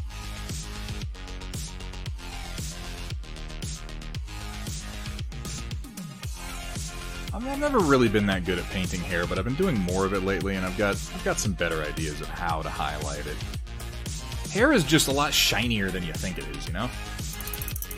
For the most part. Well, I'm glad you're enjoying it, Dave. I try to keep things interesting. I don't always succeed, but I do try. I'm gonna go all the way to just pure youthful flesh, because I gotta remember that I'm going to wash this, and that I need to push the contrast. I don't have much space to work with as the animators on the show do.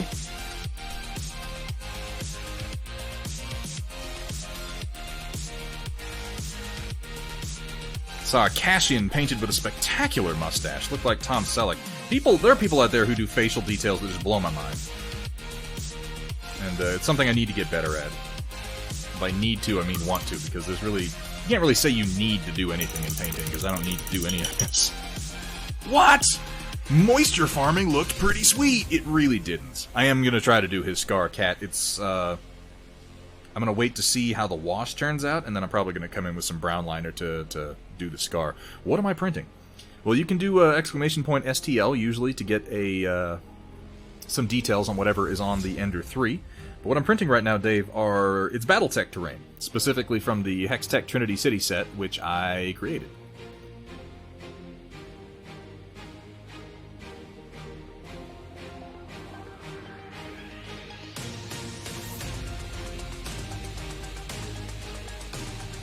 And if you'd like to get a better look at what it looks like when it's all brought together, you can check it out on my Instagram, or I believe I have some good images on Facebook of the whole thing.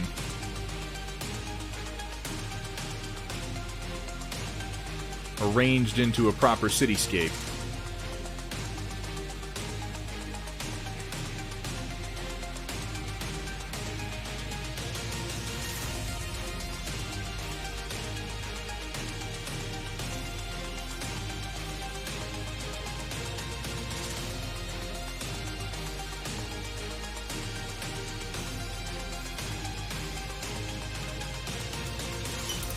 Starting to see his face a little bit more. I've seen people who do that kind of fine work, Firestarter, and it honestly blows my mind. Oh my god, what time is it? We're going to be rolling over into the Storm Report here before long, ladies and gentlemen. And let me just go ahead and let you know, because we got a few new people in the chat. Hey, New Age Ronin, thank you so much for the follow, man. Welcome to the stream. Welcome to the Storm Chasers. If you're new to the stream, and you're an artist or a creative of any sort, or really just want to share some stuff that you've worked on, anything creative, really, honestly. Photography, cross-stitch, we got people who do all kinds of stuff. And if you'd like to share with us, and I'd love it if you felt like sharing, because sharing is... It's not caring, that's not what I'm trying to get at. But it's a good outlet for creatives, and it's an important thing to get used to, in my opinion. But if you'd like to share with us, and again, I would love it if you felt like doing so, please jump over into the Thunderhead Studio Discord, jump into the channel marked The Storm Report, and post some pictures. I'd love to see what you're working on, or what you've completed recently, or really anything you want to show off. I love seeing what the community is working on. And really, this stream is more of a community than anything else. There are a lot of streams that are just built on the personality of the streamer, and that's not really what we are. At least not in my opinion. This is much more of a collaborative effort.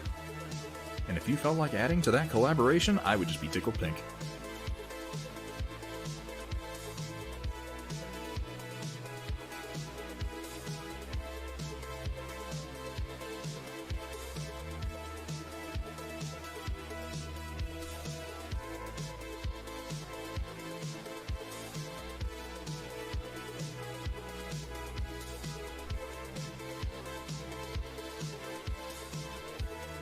Did I finish my spiel, or did I just stop in the middle of a sentence? I just had this feeling all of a sudden, like, did I just stop speaking when I should have continued speaking? You ever have that moment?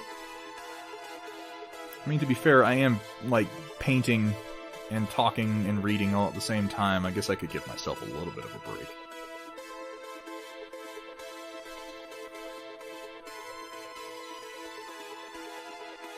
Now, his scar is sculpted in here. How far down his face does it go? Does it go all the way? I think it just goes through his eye, doesn't it? Maybe I'm mistaken on that. He got slashed up pretty good by Dooku. He really did.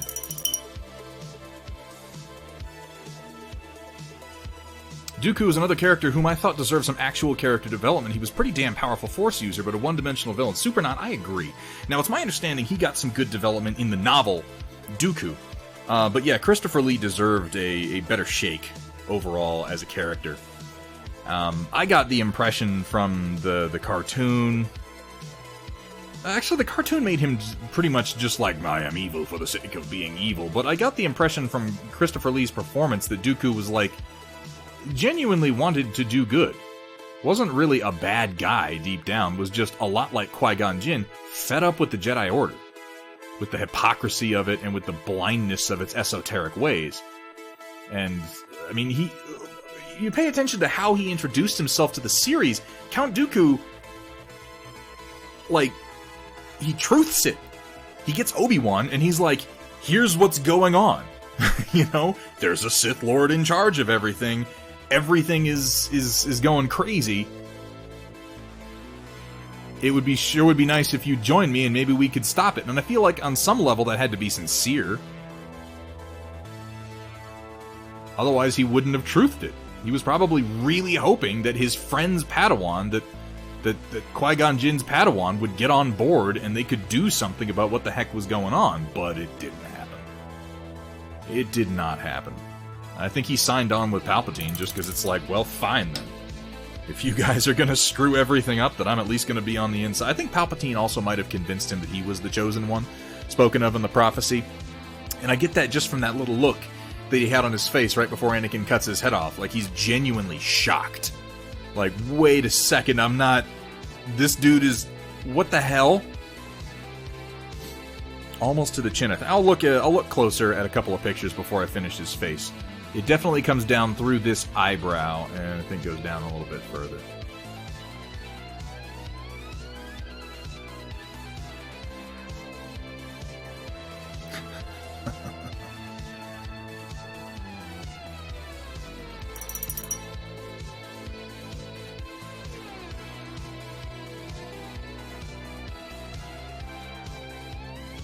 Hard to describe the scar in text briefly. You can pull it up easily. Yeah, I'll pull it up before I do the scar. I've got some more work to do on this guy before he's going to be finished anyhow. I need to come in and paint his eyes before I do the rest of his face, or I'm going to regret it. Yeah, Dooku and Sidious are both Sith, but they had different end goals. And obviously, Sidious was a liar. Like, the liar of all liars. Whatever it was that Dooku thought he was accomplishing, he was being lied to. That much we can say pretty firmly. Now, aside from being a little shiny because of all the applications of washes, what do you guys think of the other colors on Anakin so far? And just ignore his unnerving, staring dead eyes, and focus more on the colors of his armor and his cloth. I feel like I've done a halfway decent job nailing the Clone Wars coloration here.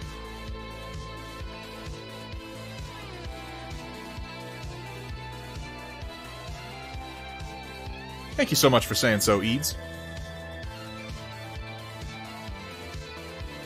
Yeah, he was a reformer.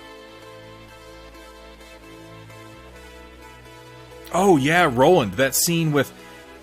Yeah, that vision that Yoda had of, right there at the end, in those last episodes before the series came sort of to a close. Looks good with the zombie eyes. Ooh. Yeah, the colors, I'm looking at it in person, and I'm looking up at the screen, and the camera's definitely washing out the colors. Everything's a little darker and a little richer in real life. I'll get some better photos taken of him once he's finished, and I think you'll see the difference. And definitely the shine off of the washes, like once he gets a matte coat, that's going to improve a lot. But I'm pretty pleased with how far we've come tonight. I feel like we've done some good work.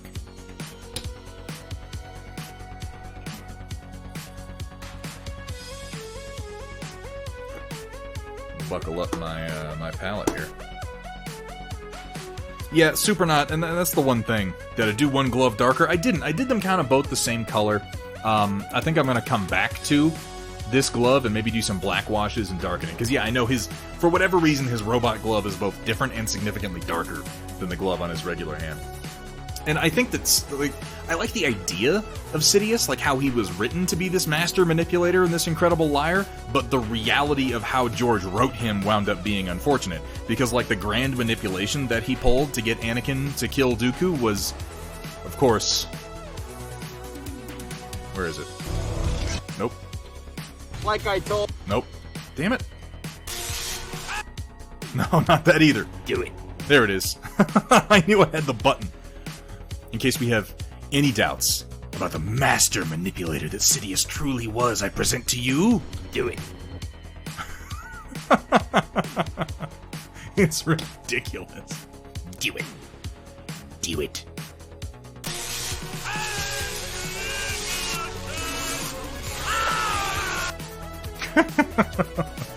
I love that moment. Let me put my paints away here. I love the moment when Anakin actually, cuts off Mace Windu's hand, because the performance from Ian McDiarmid, he's lying on the ground, and he looks so distraught and so helpless, and then he comes in and he chops off Mace Windu's hand, and he just gets this little smile on his face suddenly. He goes, ah. Like, he's just excited all of a sudden. And then comes the unlimited power. And I would just like for everyone to contemplate for a moment the mindset of a man who, when he kills another man, when he proceeds to fire lightning from his hands to murder a human being, he proceeds to simply scream the words, power, unlimited power. What the hell, man? That's beyond insane. Nothing personal, like, haha, I got you. It's just power. It's not even I have unlimited power. It's just the words unlimited power. Holy crap. I still enjoy those movies. I really do. I know there are dumb parts to them. I know the writing is bad, but man, they're fun to watch. And so memeable. So memeable. They nearly took over the internet with the sheer number of memes that came out of it. It's not the story the Jedi will tell you. Had that issue with my camera. You can mess with the brightness and saturation levels. Part of my problem, Verg, is that my camera resets itself literally every single time I start up OBS. So, I need to establish some settings, write down the values, and just adjust it to that every single time I go to stream. Well, it's because Anakin was written as a moron, Supernauts. It's because the Anakin in the Clone Wars is infinitely better than the Anakin played by Hayden Christensen, and at this point we all just kind of have to accept that. Sad as it may be. See, my Logitech camera resets itself every time. I don't know. I don't know what the problem is. I'll have to play with it some. Ladies and gentlemen, locusts and gentlemechs, it's about that time. What time is it? All right, locusts and gentlemechs, get ready to feast your eyes on glor pate and wet palates with the occasional culinary atrocity thrown in on tonight's Storm Report, brought to you by viewers like you. That's the one. Let's pop over to Discord and see what we've got. Hey!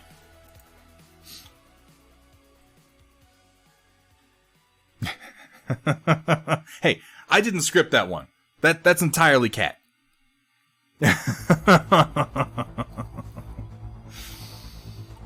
Logic capture or keep the settings? I may have to take a look at that. Either that or just write down my settings and stop being so stinking lazy.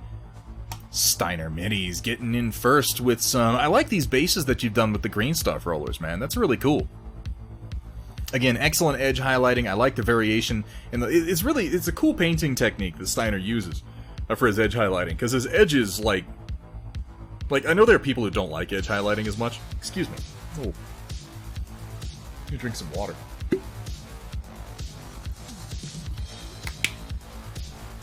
I know there are people who like edge highlighting, people who don't like edge highlighting, people who are indifferent.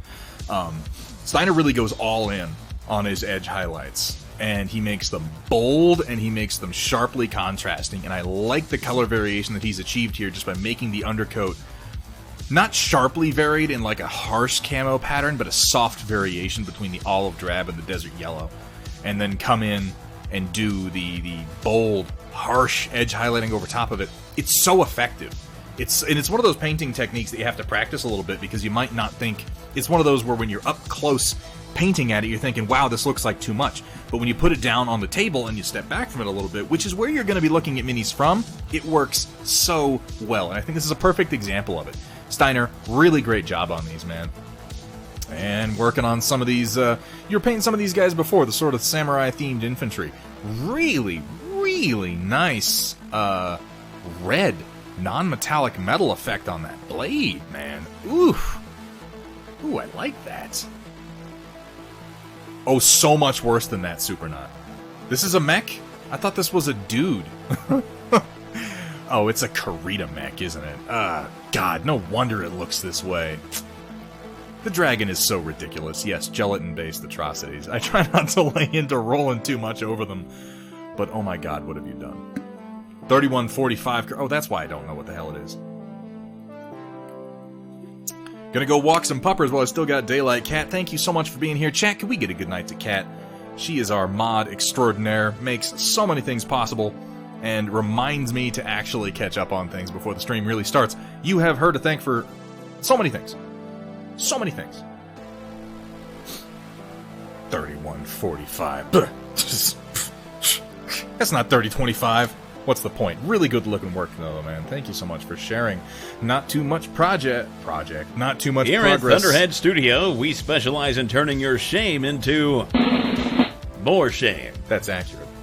Not too much progress on the Quake, and slaving away making more sledgehammer hull kits for the sale. Because apparently 10 wasn't enough. People are really getting into it, are they? Look at that big badass tank killing some bitch. I like the side detail that you've done here. It's simple but effective. It's it uses some really good shapes. And I mean, edges like this are so easy to dry brush, which I admit I really like. I really love that. Dry brushing, man. Dry brush your way to victory. What is a Metalcore Collectibles model without magnet options? You're a Cyber Knight. I don't know if you're here right now, but you're a sick person. Your addiction to magnets is downright dangerous. It's admirable and sickening at the same time. But really, you get something from Metalcore Collectibles, man, holy crap, you get all the options, and I can't possibly complain about that. I'm gonna steal Samaire's thunder, because I'm a jerk who has to go back to work now and can't make weekday streams anymore, so he's not here. I see how it is. Some more art from Matt Plog. I like this. It has a real Thunder Hockey vibe. A real Thunder Hockey Battle Bargey vibe from 40K, but it takes off the smooth sweeps and the weird gothic architecture and replaces it with a chunkier, more Battletech-like aesthetic. Well, since somebody had to go and steal my thunder, shiny new Thunderhead exclusive preview above the Firebrand class battlecruiser based on a design by Cyber Knight. What's better than a capital ship that totes an array of heavy naval Gauss rifles, 12 Class 30 naval autocannons, numerous Class 55 naval lasers, an entirely over-the-top anti-missile system grid, and more armor than a Texas-class battleship? Something that has a total of 64 capital ship-class missile launchers and enough ammunition to lay siege to a fleet and enough speed to actually be pretty scary to most line ships. I mean, I believe that. Look at all these goddamn weapons on this thing. Holy hell, man. I always love Matt Plog's art. Thank you so much for sharing, both Samaire and Cyber Knight. Let's keep moving down the list here. Screw it, I'll burn one of my 5 for this. Hopefully gets a good laugh. Always read the... Oh yeah, I remember you said this. Ordered some pallets. And Dave's Mini Art, if you go over into the Discord and jump into the Storm Report... I should remember that. Ooh, jump into the Storm Report channel. Please post some pictures. We've still got time, man. I generally ask that people limit themselves to 3. We're doing 5 this week because we didn't have a Tuesday stream.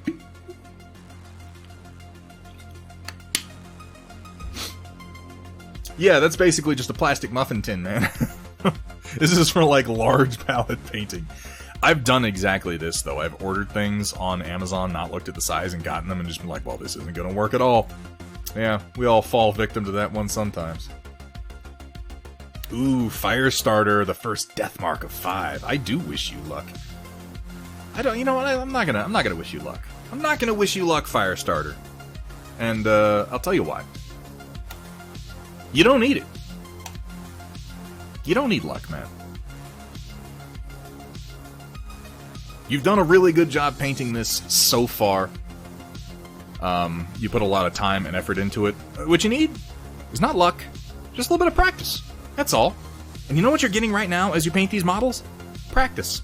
You're getting better every single one that you do. The 5th death mark is going to look better than the first death mark. And you know what? You're going to look at the first one and go, I know I can do better. I absolutely know that I can. And the next time you go to paint some Necrons, you're just going to feel more confident. Because you've done it. Because you've got the practice. Because you've put in the time. These look fantastic, man. Thank you for sharing. I look forward to seeing the rest of them. And for that matter, the rest of that Necron set that you're building. Need more paints, too. I know that feeling. Just put this away while I'm thinking about it. Yes. Is that a paint palette or a muffin pan? Yeah, both. A little paint muffin, you know? Let's see what else we've got. Roland sharing some work on a Mad Cat, eh? Okay, we're going with some different colors this time. I mean, we would have to. What with it being a disgusting clan mech. I like the red. What force is this, Roland? I'm not familiar with the colors. For some reason, my IG links come up as a link to the pics. Ooh, would you hand that to me? Thank you so much.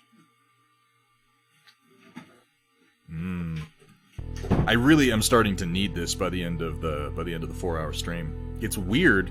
I guess I didn't strain my voice that much prior to starting this stream, but I've had to start doing vocal warm-ups and have some tea.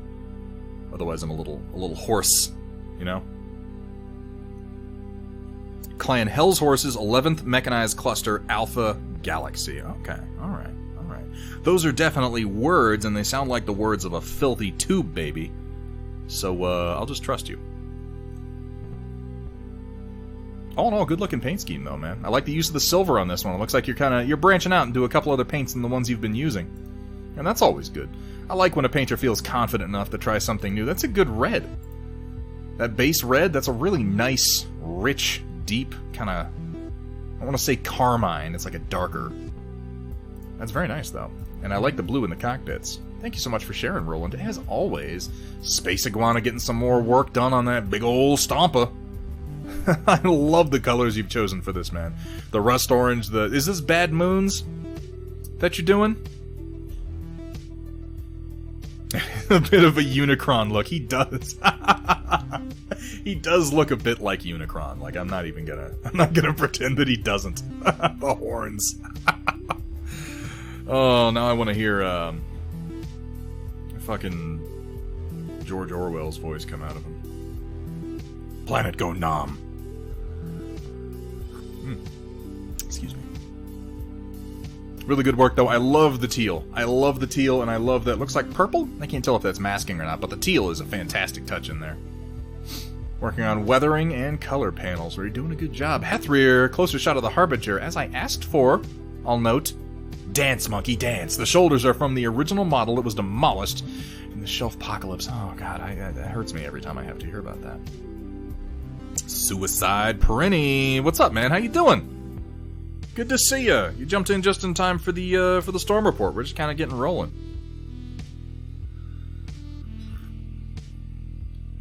Oh, man, you guys are going to make me watch the Transformers movie again. I just got a sweet-ass t-shirt that my wife got me with Optimus doing the full-on power stance, and of course, you've got the touch. You've got the touch. You've got the power. It is. Dope is the right word for it. Come on, man. When the going gets rough, you'll be right in the heart of the storm. That's the shit. That's my jam. Take this stupid glove off. I'm marinating in my own juices over here. It had no right to be actually good, and yet it was. There was something similar to that. I thought that very same thing recently. Oh, you know what it was? This is a bit of a departure from anything that we're talking about. But I don't know if you guys saw Skyline, that movie that came out that was like sort of scalped off of the special effects budget of Battle LA. But there was a sequel to it called Beyond Skyline, I want to say. And it's a weird situation where the first movie, Skyline, is just... It's not good. It's like a weird special effects project all shot in somebody's apartment. It's really pretty crappy. And then Beyond Skyline is like, not a good movie. I'm not going to say Beyond Skyline is a good movie in the sense that, I can't think of any good movies. It's not like particularly well written. What it is a very competent action film. In fact, one of the better sci-fi action films shot on a low budget that I've seen in a long, long time. They hired up Frank Grillo, and they just kind of let him do his thing, and they got aliens that rip people's fucking brains, like, right out of their skull and stuff them into big sucking alien orifices, which I realize doesn't sound as cool as it actually plays out on screen.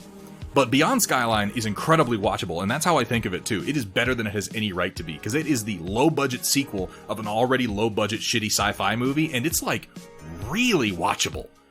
Really watchable. Like, I don't even advise seeing Skyline. Go read the cliff notes. Go check out the Wikipedia for the plot of Skyline, and then watch Beyond Skyline. It's like Sharknado 5 being good. Yeah, it is. It's like the first 4 are garbage, and then Sharknado 5 is suddenly like, oh, well, this is surprisingly watchable. How about that? Yeah, Skyline's not great. It just sort of establishes the rules that they operate in Beyond Skyline, which is quite watchable. They're making a trilogy. Not a trilogy. They're making a 3rd movie. Also, that's going to be coming out soon, and I admit I'm excited to watch it. Alright, I should probably get back to the Storm Report and stop babbling about fucking Frank Grillo movies. How about that? Hethrir, I love the fades and transitions that you've done on this. That magenta is hot, man. You know I love purple and magenta, and that is really nice cloth work. Ooh. Interesting work on the blade. Dig the shoulders. I like that you've repurposed some models for this, my man. Monsterpocalypse Sergeant Titanica. Is this like a 50-foot woman? It is, isn't it? That's awesome. This better not awaken anything in me. Really good work on the flesh tones. Excellent work on the face. Now I'm embarrassed. I've been sitting here working on a face, and you're like, I'm gonna put a better face in the Storm Report. My name's Hethrir. Good job, man. Really, this looks awesome. Thank you so much for sharing that with us. And I like you've done a really good job on the ones being what is that? Is it a toy? Is that an actual giant gorilla? I can't tell. I've got no idea, but the colors are vivid and nice, and they stand out. Incinerus. I buy that his name is Incinerus. I buy that. I've done a similar effect with the fingers coming out of the fire before. It's tricky, but I like that blue to white. That's really effective. The armor looks good, too. Monsterpocalypse. Interesting. You're not playing that. You're doing that on commission, right?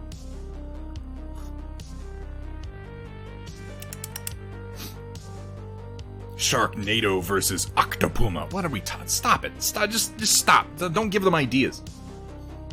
Screw it. Might as well post these even if they aren't nice pics. Finished my IR. White Wolf, they don't have to be the best pictures. Good looking cloak. I like the tone differentiation between the rifle and the armor while still keeping them kind of grayscale. Really digging that, man. Oh yeah, the cloak looks nice, and I like the little sort of effect that you've done on the fringe. Good looking base, too. Now, I know a lot of these bases come with the model, but you've done a really good job on it. JB-11 or nanotanks, if I'm not mistaken. Both for others, I don't need another game. Yeah, I know that. I know that feeling. That rifle is Nightmare Black, isn't it? Oh, that's the Nightmare Black color you were talking about. I might have to check that out. It's not quite as blue as Coal Black, but it definitely seems to have a blue tone to it, which I use quite a lot. Only the tactical rock under the right foot. Everything else was... Oh, okay, cool. It's important to have tactical rocks for poses like that. JB-11, men who shoot things with crossbow bolts. I'm constantly amazed at the patience you apply to doing this. I love the scale that you've achieved with the basing, using that. I'm assuming that's Woodland Scenic's fine turf or an equivalent product. And then some real light kind of clump foliage to get the more bunched up grass. Basing is really important on models of this scale, and I'm glad that you haven't skimped on that. Because I see a lot of people doing 15 to 6mm, putting like tufts on them, and tufts always look odd to me. Good use of kind of drab colors, picked out the major facial features. All in all, very impressive work, man. Again, this would drive me insane. Yeah, fine turf of 2 colors. Woodland Scenic's fine turf is a fantastic product. I use it on battle mechs quite a lot. More shields. Ooh! I love some good heraldry. Look at that fish! Is it a fish or is it a dolphin? Because if you're going for accurate period pieces, that atrocity could in fact be what they meant to be, a dolphin. Like, quite possibly. Because they didn't know. Who the hell knew what a dolphin looked like in medieval fucking Europe? Nobody. They heard stories. You should see the elephants that they tried to draw. They were crazy. They looked like camels. Copied from a real heraldry symbol. Yeah, I buy that. And yeah, he's wearing a pretty sweet hat. Good diversity. I look forward to seeing these on the final pieces, man. Hegemon Gary has seen fit to share. Thank you so much, Gary. Ah, there it is. So this is the guy I've been painting right there. Look at that. Look at Anakin. He's looking over at Ahsoka like, you little. He's just got that look on his face. Ahsoka's looking real nice. And this is also, I believe, from Darkfire Design. Darkfire Designs? Yeah, Darkfire Designs. I need to pick up his Ahsoka Tano, though. We're gonna do Ahsoka. We're definitely gonna do Ahsoka, if you know what I mean. No, really, I have immense respect for Ashley Eckstein and for the character of Ahsoka, and I would never make jokes like that. Ever. How dare you even insinuate such a thing? Really good-looking paint job, man. And here we have the homeboy from SW Tor. SW Tor, what a weird thing to say. Norsemen knew what dolphins looked like. Yeah, but the Norsemen weren't making heraldry in England. And there really only would have been a couple of them. Like, some Norsemen knew what dolphins looked like. But for the most part, they came back and told stories. And then people would be like, yeah, I'll draw something based on that stupid story. And it came out looking like, you know, a horse in the ocean. Streamer talk about miniature butt. Why do I let you in here, Chaotic Harmony? I haven't put that command in. I'm terribly lazy. Hegemon Gary, thank you so much for sharing these with me. It is a good Ahsoka Tano pose and a really great sculpt. I'm gonna have to do that. I like how you have him leaping through the air. Look at this dude. He doesn't give a shit. Nice work on Anakin, too. Good face. Hethrir, what are you doing this to me, man? Look, I'm going to enjoy your damn barbecue eventually. Stop tormenting me with it. Medieval artist had no understanding of perspective, which is, well, yeah, the Renaissance hadn't happened yet, Nanotanks. I think that we underestimate exactly how important the Renaissance was for art in general. Yeah, a good paint job on that meat. It almost looks real. I like how you've done sort of a gloss effect on it. Makes it look real appetizing. Moving on. Hegemon Gary. Oh, shit. These are those, what are they, like the Eternal Guardians? I do like some of the designs for Star Wars The Old Republic. And these Guardians are a really, really cool design. I like their helmets. I like their little... What am I thinking? What's an Eternal Guardian? Knights of Zakuul. Are those lightsaber spears? I think so, yeah. I believe that is exactly what they are. I'm gonna probably wind up working my way through some of these myself, Hegemon Gary. Thank you so much for sharing, man. Artificer Prime Nino and his boy band. You gotta take closer pictures, man!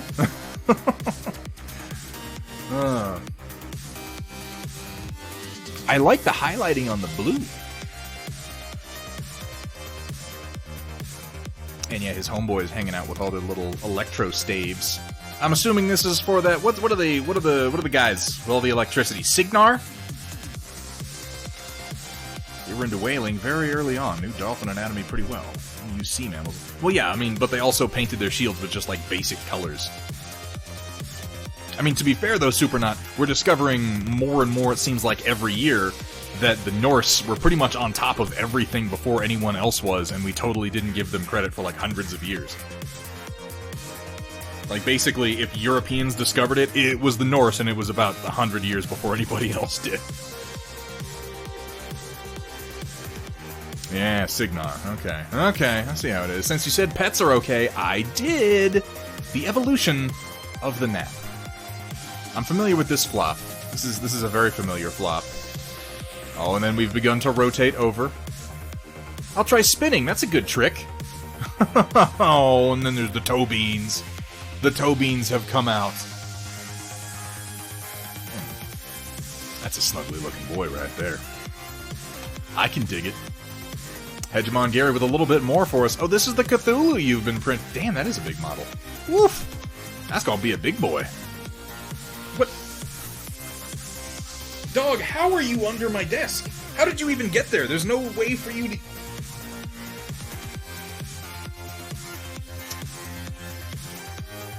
Winnie, get out from under. What's wrong with you, you maniac? Oh, you dog. You dog. Yeah, that's huge.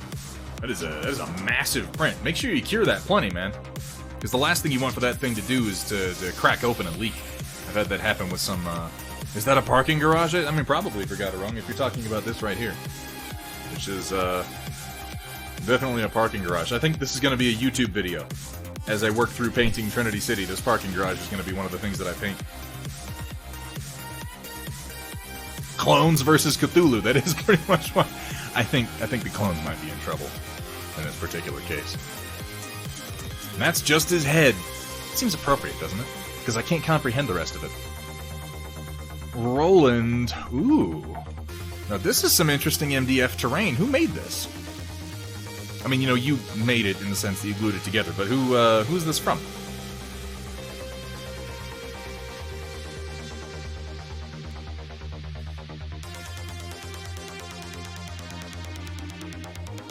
I have an Aussie pupper. Little Aussie baby, oh no. Yes. She just got groomed, too, so she's all soft and she doesn't smell like poo-poo or anything. Burn-in Designs. Oh, okay. I'm not familiar with their work, but I really like the look of it. It looks like a couple of mech bays and some pretty cool walls. Look forward to seeing those painted. On a board shot, at all them trees and hills. You Alpha Strike players. You sick, non-hexed mongrels. But really, though, nice looking table. I dig the trees on their little bases. Camo specs. I've seen this paint job that you've done on a few others, and I love this white and orange. It's really cool. Looks good on the Panther, too. It's such a unique and just striking paint job. The two colors work so well together, and the weathering is so natural. I like the inclusion of the little bits of hazard striping here and there. Looks like a Robot Jock's robot. It does have that a bit to it, doesn't it? Yeah. It does kind of remind me of, like, the Matsumoto Robot Jock's bot. Camo Specs, thank you so much for sharing. I bet you thought you'd not see any chaotic shit posting, but you were wrong. Oh, God, what have we got ahead of us? Let's see what we got. A minute of nonsense.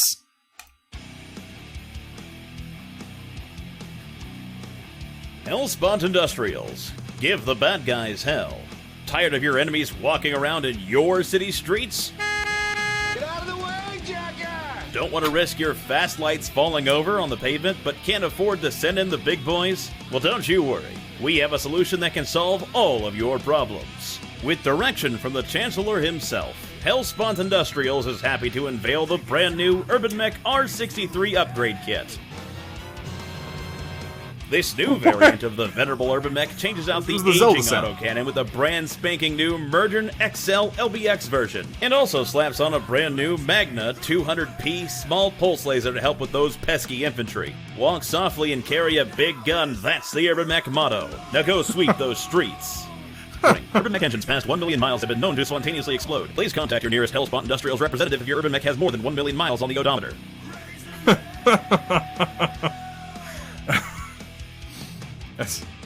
That's delightful, Chaotic. Thank you so much for that.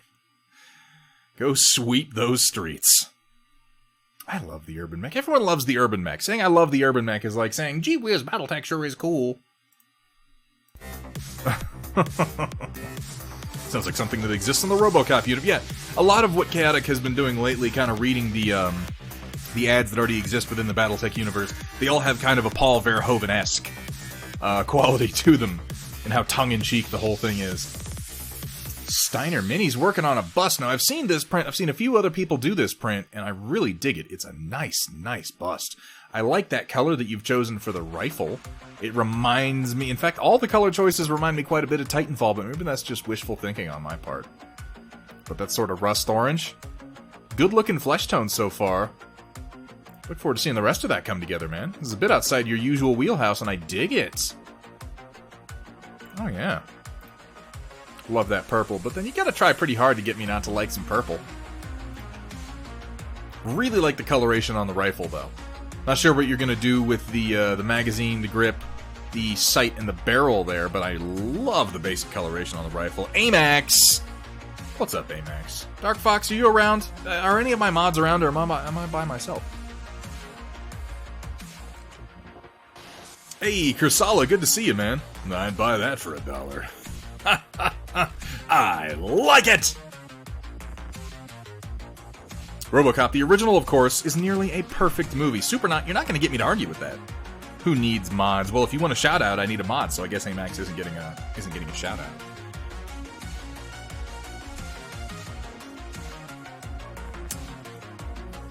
Yeah, all my mods are off having lives. Who'd have guessed? Really good-looking work, though, Snyder. Finished Deathmark Squad. Oh, yeah. Oh, yeah. That's a nice green. Good work, Firestarter. I don't know how much of this you did during the stream, but I take credit for all of it. No, I'm kidding. Good-looking squad, man. Can't wait to see the, I know you got a Necron Lord that you're going to be painting. Chaotic Harmony, what are you doing to me? What are you doing to me, man? What is... Oh, my God. Oh, no. Oh, and they all... Oh. Oh, my God. Just here for the boobs. Well, you brought most of them with you, to be fair. I hope you're here for the puppies. Oh, look, just look at them. It's like a series of dominoes. You can't help it. Oh, I gotta click away. Gonna join forces with SP Firestarter, bringing some more 40k to the Storm Report. We might see some 40k in the actual paint stream here before too long. I got some kill teams I gotta work through. I gotta tell you. A couple slots left and no further Quake progress to post. I present some of my Necrons. I like the teal. I do. I think that's a nice contrast to the usual Necron colors. And now, I don't know anything about the dynasties that exist now. I know they're introducing a new one with the next edition of 40k or something. Like, my knowledge of Necrons is still stuck back in the old days of they're all mindless slaves to the Satan, and the Satan are like their big units. Like, that's the last time I read any Necron lore, so I can't pick out the dynasty, but I can say that I love the color. I like the replacement of the rods with the blue. Looks really good. Good looking scarabs too. Nice choice at the base. I'm gonna give one little piece of criticism, and that is that if I were doing this, and obviously I'm not, they're yours, so do what you want, but if I were doing this, I would contrast the bases with the rest of the models, because they're all cool colors across the rest of the models. I'd go with something warm for the bases to make them stand out. But that's if I was doing it, and obviously I'm not, so take that with a grain of salt. Good looking paint jobs, though. Cyber Knight, and because why not, my completely unremarkable progress on some road sections to test a low-effort process on. I love low-effort processes. I really do. I'll tell you, they're coming together, though. Who made these pieces? What brilliant, erudite, expert 3D designer made such a fantastic 3D printable piece? It's me. Those are mine. Yes. I'm doing an introduction video for Trinity City right now, and it's what I'm really kind of cutting my teeth on. Making, Flavolicious. Oh, I see how it is, Roland. Okay, no, it's Flavolicious. Flavolicious did it all. Sure, yeah. Vergatarung been printing up a storm and some mechs too. Oh shit! Why so many awesome arms? That's a lot of arms. Oh, and you got some of the ones firing the bolts, too. I saw people had downloaded them. I just didn't realize you were doing it. I like the Toros, dude. The Toros that's a cool model. A cool file. I was thinking about printing some of those out for myself. Lol, why not? I agree. Why the hell not? Print out as many awesome arms as you need. I really do feel like the arms that I made for the awesome look better than the original one. And I don't mean that to be, like, I'm not saying, CGL is bad.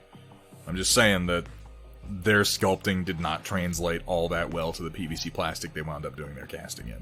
It really just didn't. What?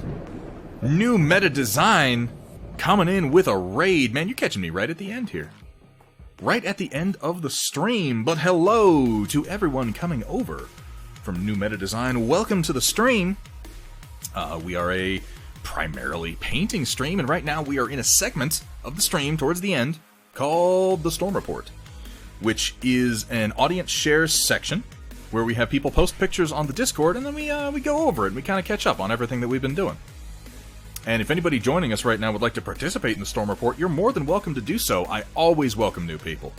If you've got some miniatures that you've painted, if you've got some photos that you've taken, anything creative, honestly, anything creative at all,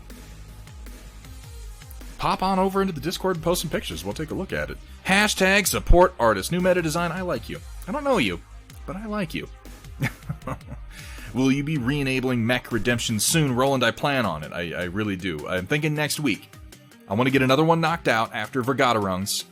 And I have another one that I owe Vergaderung. As a matter of fact, we might end up doing that. But as of next week, I'm hoping to reopen our Channel Point Mech Redemption so we can paint some more mechs for the audience, as long as they're not Thunderskunk, because apparently I suck at painting clan mechs. Thunderhead Stables is more likely than more Thunderskunk, if I'm being honest.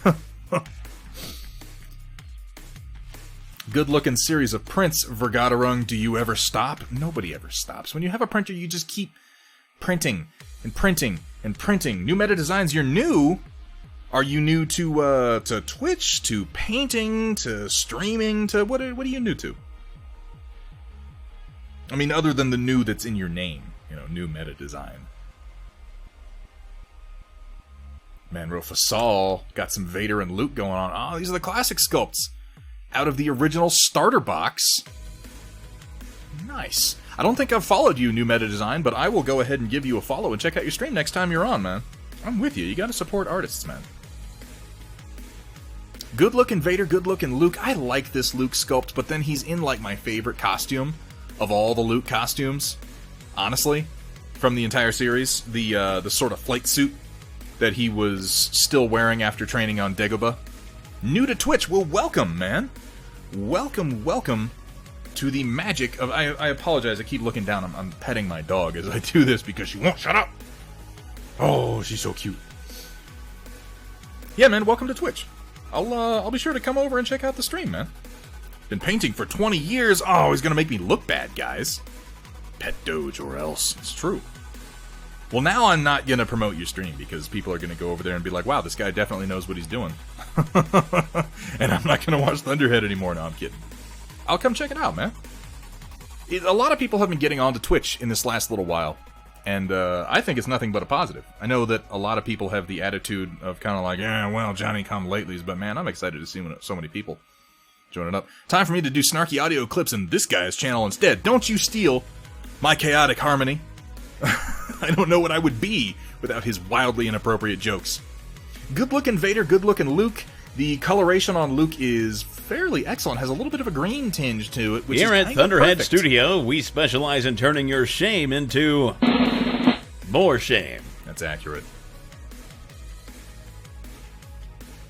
We've got a good community here, Suicide. I mean, not just here in the stream, but Welcome, everyone, on Twitch, to Thunderhead honestly. Studios, where the only rule is... Please don't show me your genitals. Please don't. Have fun, be safe, and above all... Don't show them to me. For the love of God. Don't do it. I don't want to see your junk. I don't. We get some more angles on Vader and Luke. They're good sculpts. I think that FFG has increased their sculpt quality by quite a lot since they made these, but these were pretty good, all in all. And that's a great pose for Luke, too. Really nice work. Thank you for sharing, Manro. Uh-oh, we got some more chaotic harmony. How did I not guess that we'd get some more of this nonsense? The shit that I put up with, you guys. All right, let's have a listen. Hello there, everybody. Oh, This Mickey. is everyone's favorite moneymonger, Mickey Mouse. And I gotta say, I don't appreciate what you've been saying about me, Thunderhead. You'll hear from my lawyers shortly. Oh, no. Of course, Mickey, I don't think that's a good idea. Shut the fuck up, you stupid dog. I make the money. That means I make the decisions. And with that, the stream comes to a crashing end. As all the shit that I talk about Disney comes back to haunt me. Oh, no. Yeah, the mini painting community in general is incredibly welcome. Chaotic, this is fucking ridiculous, man. What have you done? I guess it was only a matter of time, considering how often you do Mickey on your stream. I've created a monster. That really is wonderful. Alright, on to Kursala. By the way, Kursala, if I didn't say hi, I saw you just a minute ago. How you doing? Finished up the foot, I think. Just needs the ankle guard on the lower leg to make sure the connection fits. Now, this is again for the Bushwhacker, right? This is for the Bushwhacker? This was brought about by you talking about Disney and Star Wars. Well, it's a direct response. And it's a little terrifying, because it really does sound like Mickey. Schwacka! Yeah, that's what I thought. Oh, that's some there. Look at them articulated toes. Look at them articulated toes. She over-engineer every damn thing. You're a man after my own heart. I'm looking forward to seeing the whole thing coming together. Vergaderong starting dinner now. Huh. Pop that shit in the oven right there, huh? Hethrir from the wife, Wasteland postcard exchange. Man, Wasteland weekend, they had a good time. From what I can tell when they went out there. The goofy voices in particular are pretty great. New meta design, thank you so much for the follow. Welcome to the stream, welcome to the Storm Chasers. Ladies and gentlemen, you should probably go... Now, I haven't checked out. New meta designs work yet. But go have a look. Because he seems like a pretty cool guy, and I'm going to check it out next time he's on. One Juggernaut, thank you also so much for the follow. Welcome to the stream. Welcome to the Storm Chasers. I hope you're having fun. I know I am.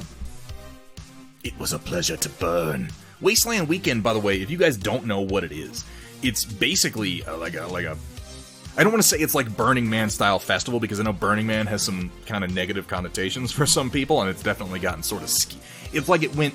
First it was really cool, and then it went really skeevy, and then it went really like South by Southwest, kind of preppy, moneyed, more than collaborative. Wasteland Weekend, though, is basically Bartertown from Mad Max that pops up in the middle of the desert near California City. In Nevada? Like, once a year. It's not happening this year as far as I know, but it's been going on for a couple of years now. I know the guy who runs it, Jared, he doesn't run it strictly, he started it, and he still, operates in an administrative capacity, Jared Butler. I actually met him because we were both really big fans of Dread 3D. Yeah, they canceled it, that's what I thought. We got into Dread, like, hardcore. He and I were, like, obsessed with getting every single detail. Weenie, what are you so rammy for? With getting every single detail precise. Like, we got into the stitching, we got into the millimeter by millimeter measurements of original props. You guys know I own some original props from the production of Dread 3D. I don't know if I've told you guys that, but I do own, not like amazing props. I don't own like the original Lawgiver or anything, but I have the stun gas grenade, one of the stun gas grenades that they used, some of the zip tie handcuffs, and one of the door mines that they used in that. Like, I love this movie, and we were really into it for a while. And I mean, it's the reason that pardon me, I'll just go ahead and brag it up. This helmet is really accurate. Like, really accurate. Because we were fucking obsessive. This color of red on here, this Dread red that's on here, you probably can't see it because it's not well lit here. I don't know if you can see it right there. But this red was matched from the original, Dread helmet incoming. I can't, it's not being picked up. I'm sorry. You can't really see it because it's so dark in here. You'll see it another time, I swear. I bring it out a lot. But the red on it, it was matched to the original color chips that they used for the production-made helmets. Like, we got really into it. But the point is, Jared Butler is a really cool guy. He's really, really enthusiastic about the properties that he's into, and he has crafted an amazing, once-a-year sort of wasteland festival in the middle of the desert. It disappears when Wasteland Weekend is over, but when it's on, they build up essentially Bartertown. They have a Thunderdome. They have a section. If you haven't seen Dread Suicide Printing, go watch Dread 3D. It is so good. I hesitate to even say 3D. I know they tacked that onto the end of the movie. Of all the movies that have been done in 3D, it's probably one of the best. Miss Half Damage, how you doing? Good to see you. It's a fucking amazing movie. Wait, well, anybody in this chat who has not seen... I'm not saying go watch Judge Dredd. In fact, very specifically, do not watch Judge Dredd. The one with Sylvester Stallone. Don't watch that movie. Like, I mean, you can watch it, but just know that it's not very good. Watch Dredd with Carl Urban. It's so good. It really is. There are parts of it that I like. Vergaderung. There are parts of Judge Dredd that I really quite like. I like the block war that they show.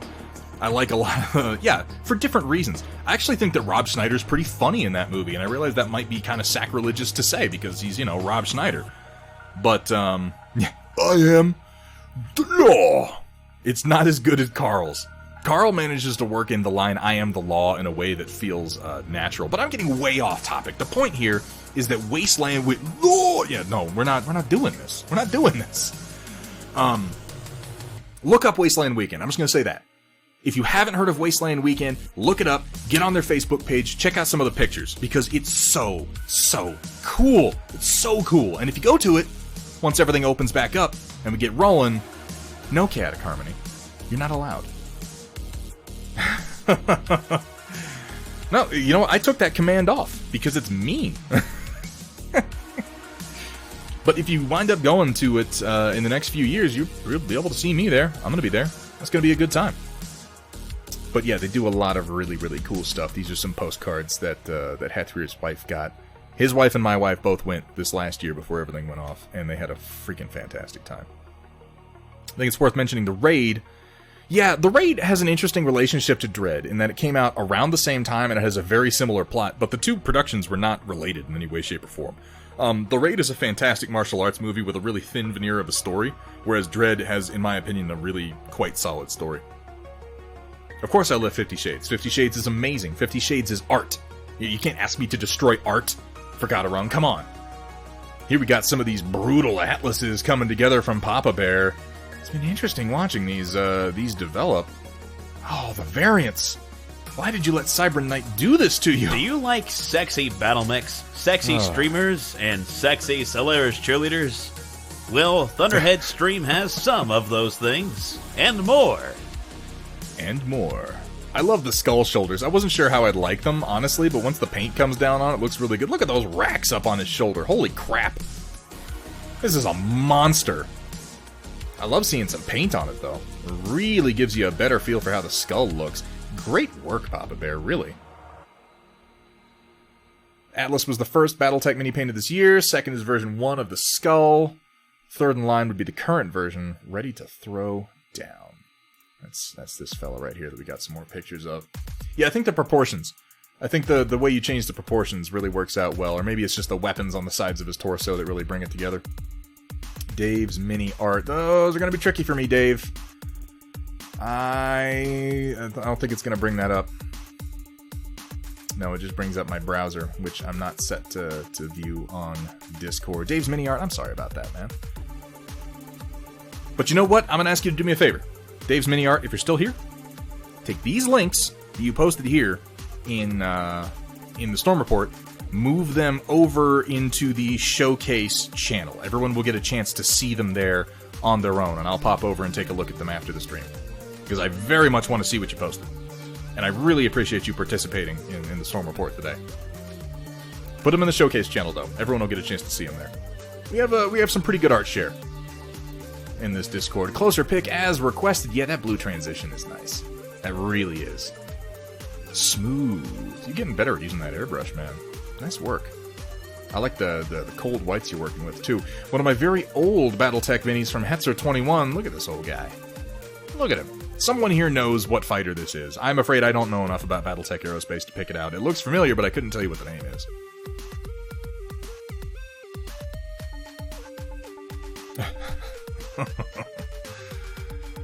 Just about in the home stretch. Well, I'm looking... I mean, hell, man. You got a pretty good mini. I'd say we're past the home stretch. D&D minis for me and my wife. Ooh, nice. A family that paints together... What's something that rhymes with... A family that paints together, taints together... No, that doesn't work.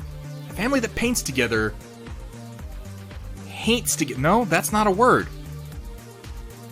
Well, it's good. How about that? Let's go with that. Yeah.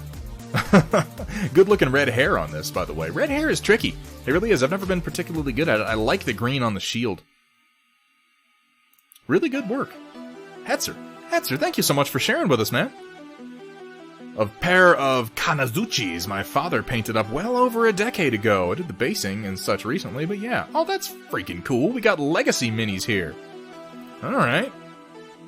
On a nostalgia trip. Mech Warrior 4, Vulture, and Flea. I've been meaning to paint up the Mech Warrior 4 Vulture. I've got one printed, and I haven't done it. And a Shapeways Tarantula in Dreadnought Battlecore colors from before Battlecore had an all-new chassis developed for them. Instead of just reworking everything they could find. God, that Vulture is that's good looking.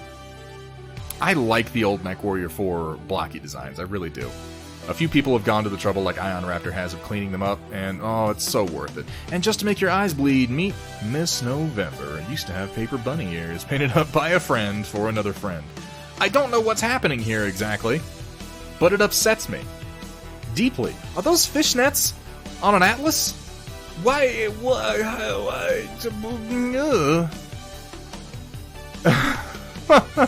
This is horrific. It even has heels. Why would anyone do this? This is not okay at all. This is incredibly wrong.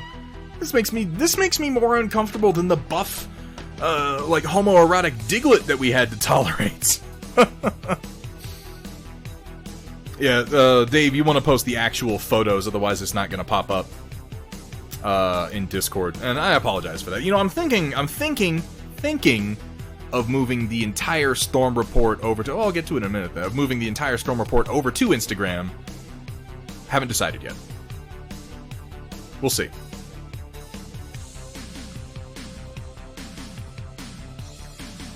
What? Can we get an F in chat to go ahead and mourn this innocent Kit Kat, mauled, deformed, mangled? What have you done, Chaotic? This is beyond the pale. You've done some twisted shit in this chat and in the Storm Report, but this... I don't know if I can forgive this. This disgusts me. On a level that I can't even begin to I just, you know what, we're just gonna move on. We're gonna move on. Thank God this is in the Storm Report and it's gonna get deleted shortly there. You know what's weird? This is a palate cleanser. This thing that I think you knew I would probably hate, Roland. This is so much better than what I just had to see. Oh my God. That's... Yes.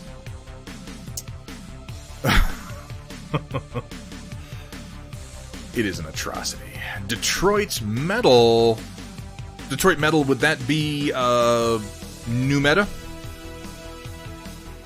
Oh, it says right there, new meta design. I guess I could have read the bottom left there. I can tell you've been painting for 20 years, man. Fantastic use of contrast and shadows. Really nice flame effects. You clearly know when to leave a mini dark and when to hit those highlights. I love the armor. And an excellent photo to boot. Really nice work. New meta designs. Welcome to Twitch, and I hope that you continue to participate in this bit, because I need quality painters like you to boost my signal as much as possible and make me seem more capable. Hetzer, thank you so much for being here. You take it easy. We've gone almost a half hour past what I meant to. This Storm Report has just taken a lot of time. No wrong way to eat a Reese's. There is very much a wrong way to eat a Kit Kat. Good God. Hetzer, again, thank you for being here. I hope to see you next time, man. We'll be back on Sunday. I agree, Ms. Half Damage. This is gorgeous. This is really, really nice. This is a fantastic paint. Like, this is a truly very high-quality paint job that I would be proud to call my own. In fact, I think I would have to try pretty hard to get anything even close to this. Absolutely. I'm glad you've been having fun, man. With a talent like this, you're gonna blow up in no time. Oh, eat a Reese's Cup out of the middle and leave a ring of chocolate. Just send me the ring of chocolate, man. And then there's Roland, who, no matter how hard he tries, doesn't seem able to quite equal the horrific nature of what Chaotic has already done. Okay, that's pretty solid. That's pretty solid. Carl Urban, Carl Rural. I don't know if you guys know this, but Carl Urban is a giant fucking dork. Like, he is a huge nerd. And if you watch the Lord of the Rings extended editions with the crew, with the actor commentary, 90% of Carl Urban's contribution to the commentary is him noting where the movie diverges from the book. Carl Urban is good. I have had the honor of hanging out with Carl we hung out for like 45 minutes. It's not like a lot of time, but we hung out backstage at a con when I was in full judge getup, and he was one of the most personable, nicest, most approachable guys. Very knowledgeable about his work. He had all kinds of trivia for me about the shooting of Dredd. It was so down to earth, and I really... Oh, Vergaderung? You didn't know that he was in... Yeah, of course he was in Lord of the Rings. But the point I'm trying to get at here is also he's a giant fucking dork.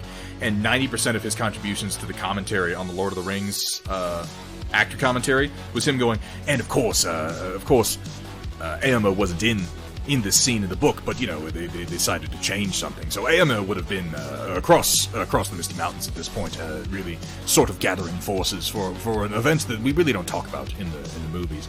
It's like everything that he does is noting that the books are different, and I love him for it. Like, he's exactly the sort of pedantic turbo nerd that I find myself being about so many properties.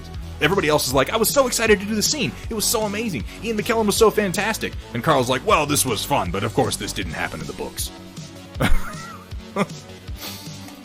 Gotta love the guy. Detroit Metal, or New Meta, as it is. I'll be a whore and link this Titan work in progress I'm excited about. Hasn't been on Twitch yet. Ooh. I like that. That's really nice work. You're really leaning into the whole Wraithbone thing, huh? I really like those colors. You have a solid... Again, man, solid grasp of contrast, solid grasp of shadow. But again, if you've been painting for 20 years, it shows, man. It shows.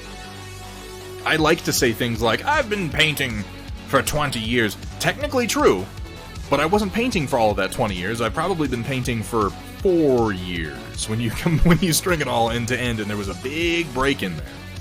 It's hard to paint minis and be in the military at the same time. Like, that's where I started, but then, you know, you move around so much, it's hard to keep track. And keep all your shit with you and keep the paints. It just happens. But man, I'm on a roll right now. We're all on a roll right now, getting a lot of painting done. That's how it should be. Fantastic work, Meta. Thank you for sharing. Yes, that is accurate, Samare. This is, maybe more disgust and less surprise. Miss half damage. Woo! Ooh, man, look at that blue. Look at that. That's real nice. Real nice cloth work. Excellent work on the face. I love the highlighting on the hat and the hat band. I really like the work you've done here. Down in the chin, the jowls on the lip. You've got that 5 o'clock shadow kind of kicking underneath the mustache. And that's really nice. Also great work on the eyes. This is the kind of work that I aspire to, I gotta be honest. Yeah, it's not fair that I have better painters than me in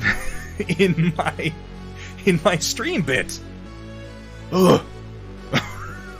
No, but really, I appreciate that you guys feel like sharing. I hope that you come back. I hope that you participate in this bit some more. Again, I take immense inspiration from this. This really kind of pushes me to kind of try new techniques. By the way, Girl Geek, where's our Pokemon update? Not to pressure. But I do look forward to seeing the rest of that come together. Adios, mi hermano. You take it easy, Supernaut. Good to have you here. Guys, folks, ladies, locusts, and gentlemechs, that's gonna bring us to the end of the stream. We went a half hour longer than I meant to. I've got to go get something to eat. I'm hungry. You guys? This is madness. Let's see who's doing what.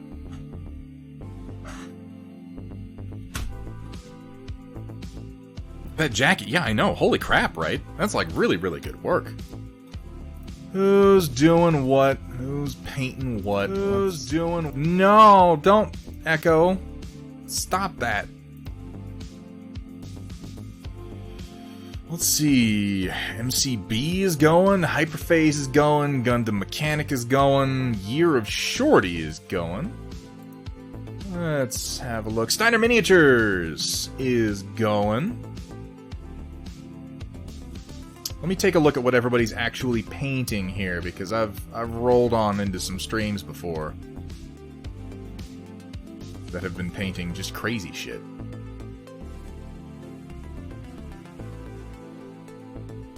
I look forward to it, Girl Geek. Your work is always pretty fantastic. Yeah, I know there's an ad. I'm not subscribed to this guy. Oh, painting some Warhammer, Fire Slayers, Bloodthirster.